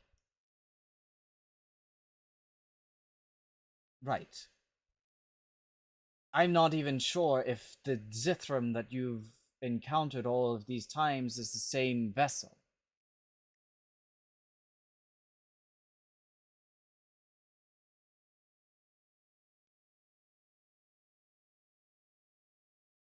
But I don't have enough information because I don't have eyes on the ground, which is why I need all of you to get more information and figure out what we're dealing with.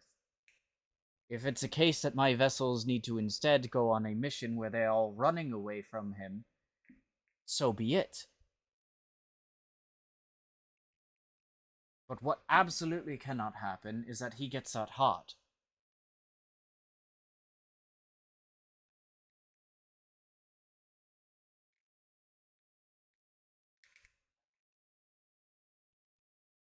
Not necessarily.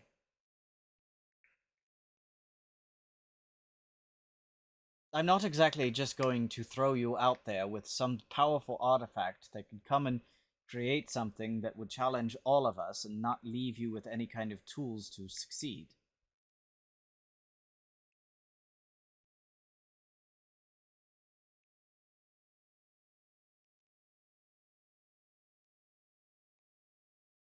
as much as I can.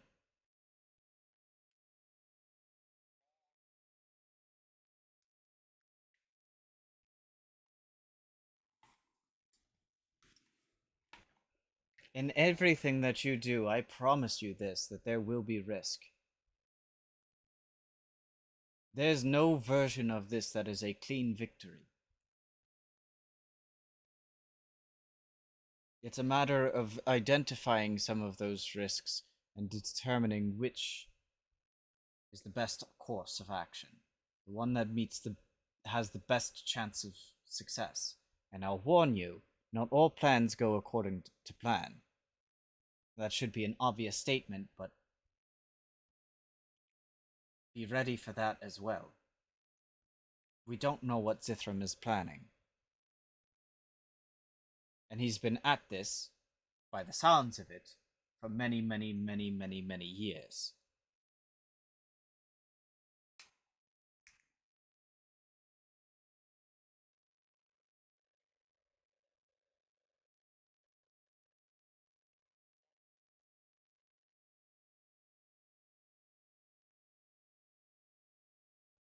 That you know of.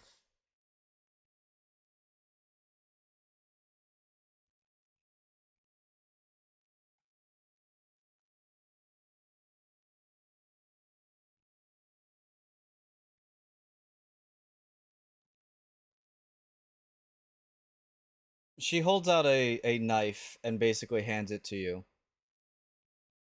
Cut your hand with that knife.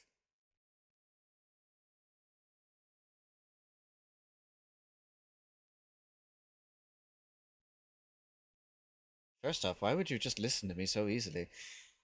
Second off, look at your hand.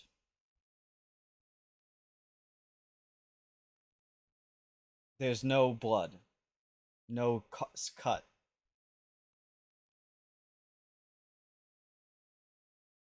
Oh, there's pain. You feel pain.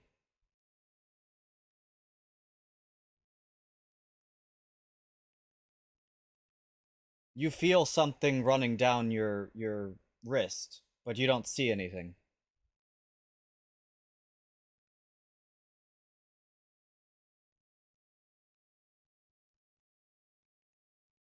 She waves her hand again and the true image of it appears. Well, it's not that much, but she waves her hand again and you feel the fibers of your hand stitched back together.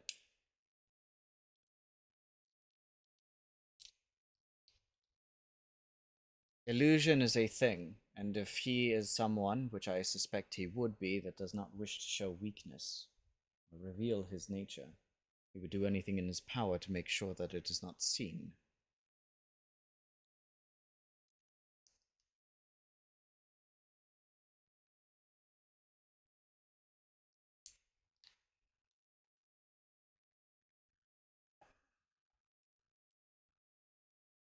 There's certain things that I cannot fix.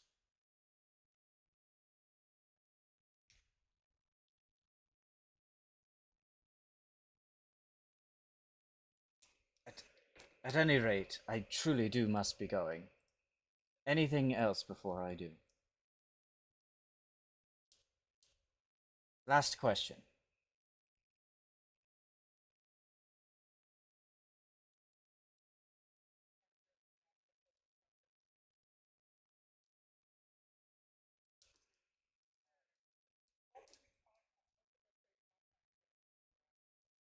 Points to Rorik.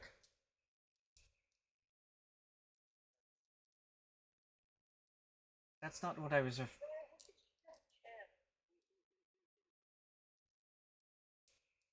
Anyway, anything else?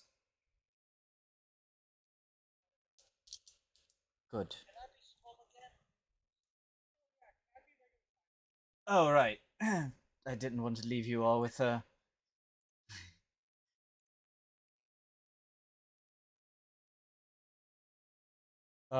she resets her magic, and then her wings spread, and she kind of just in a basically in a flash of light disappears.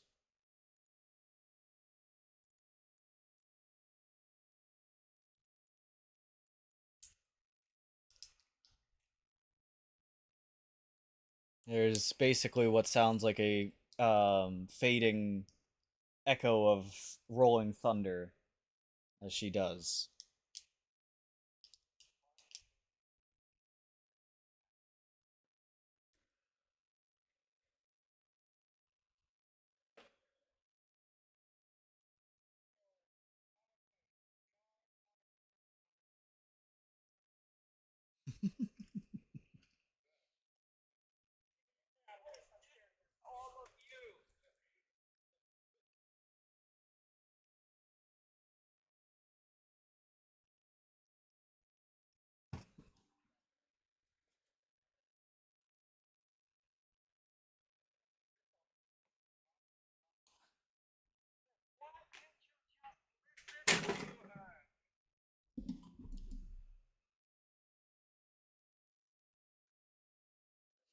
She's a titan.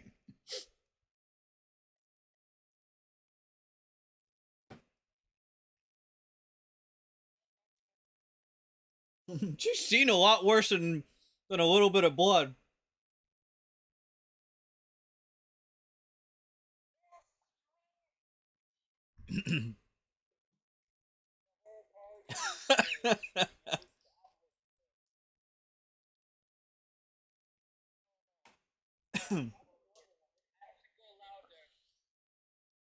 At this point in the campaign, it is it is the evening and one day has essentially been spent. Um this is where we will pick up on the next time.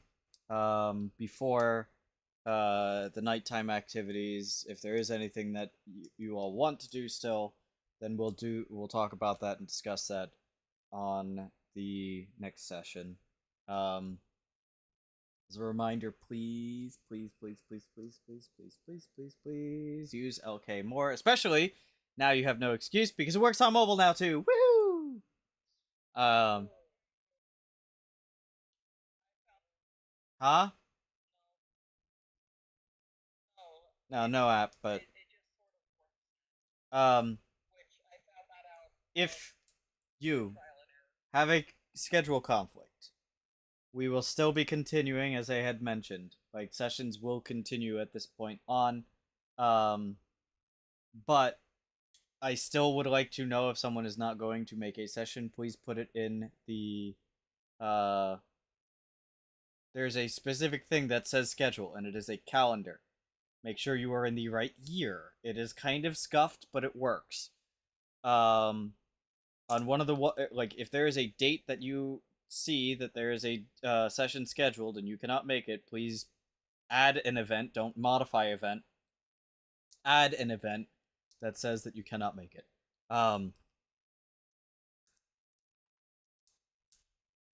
Other than that, yeah. So, with that said, thanks everybody. Thanks for watching, peoples. Goodbye.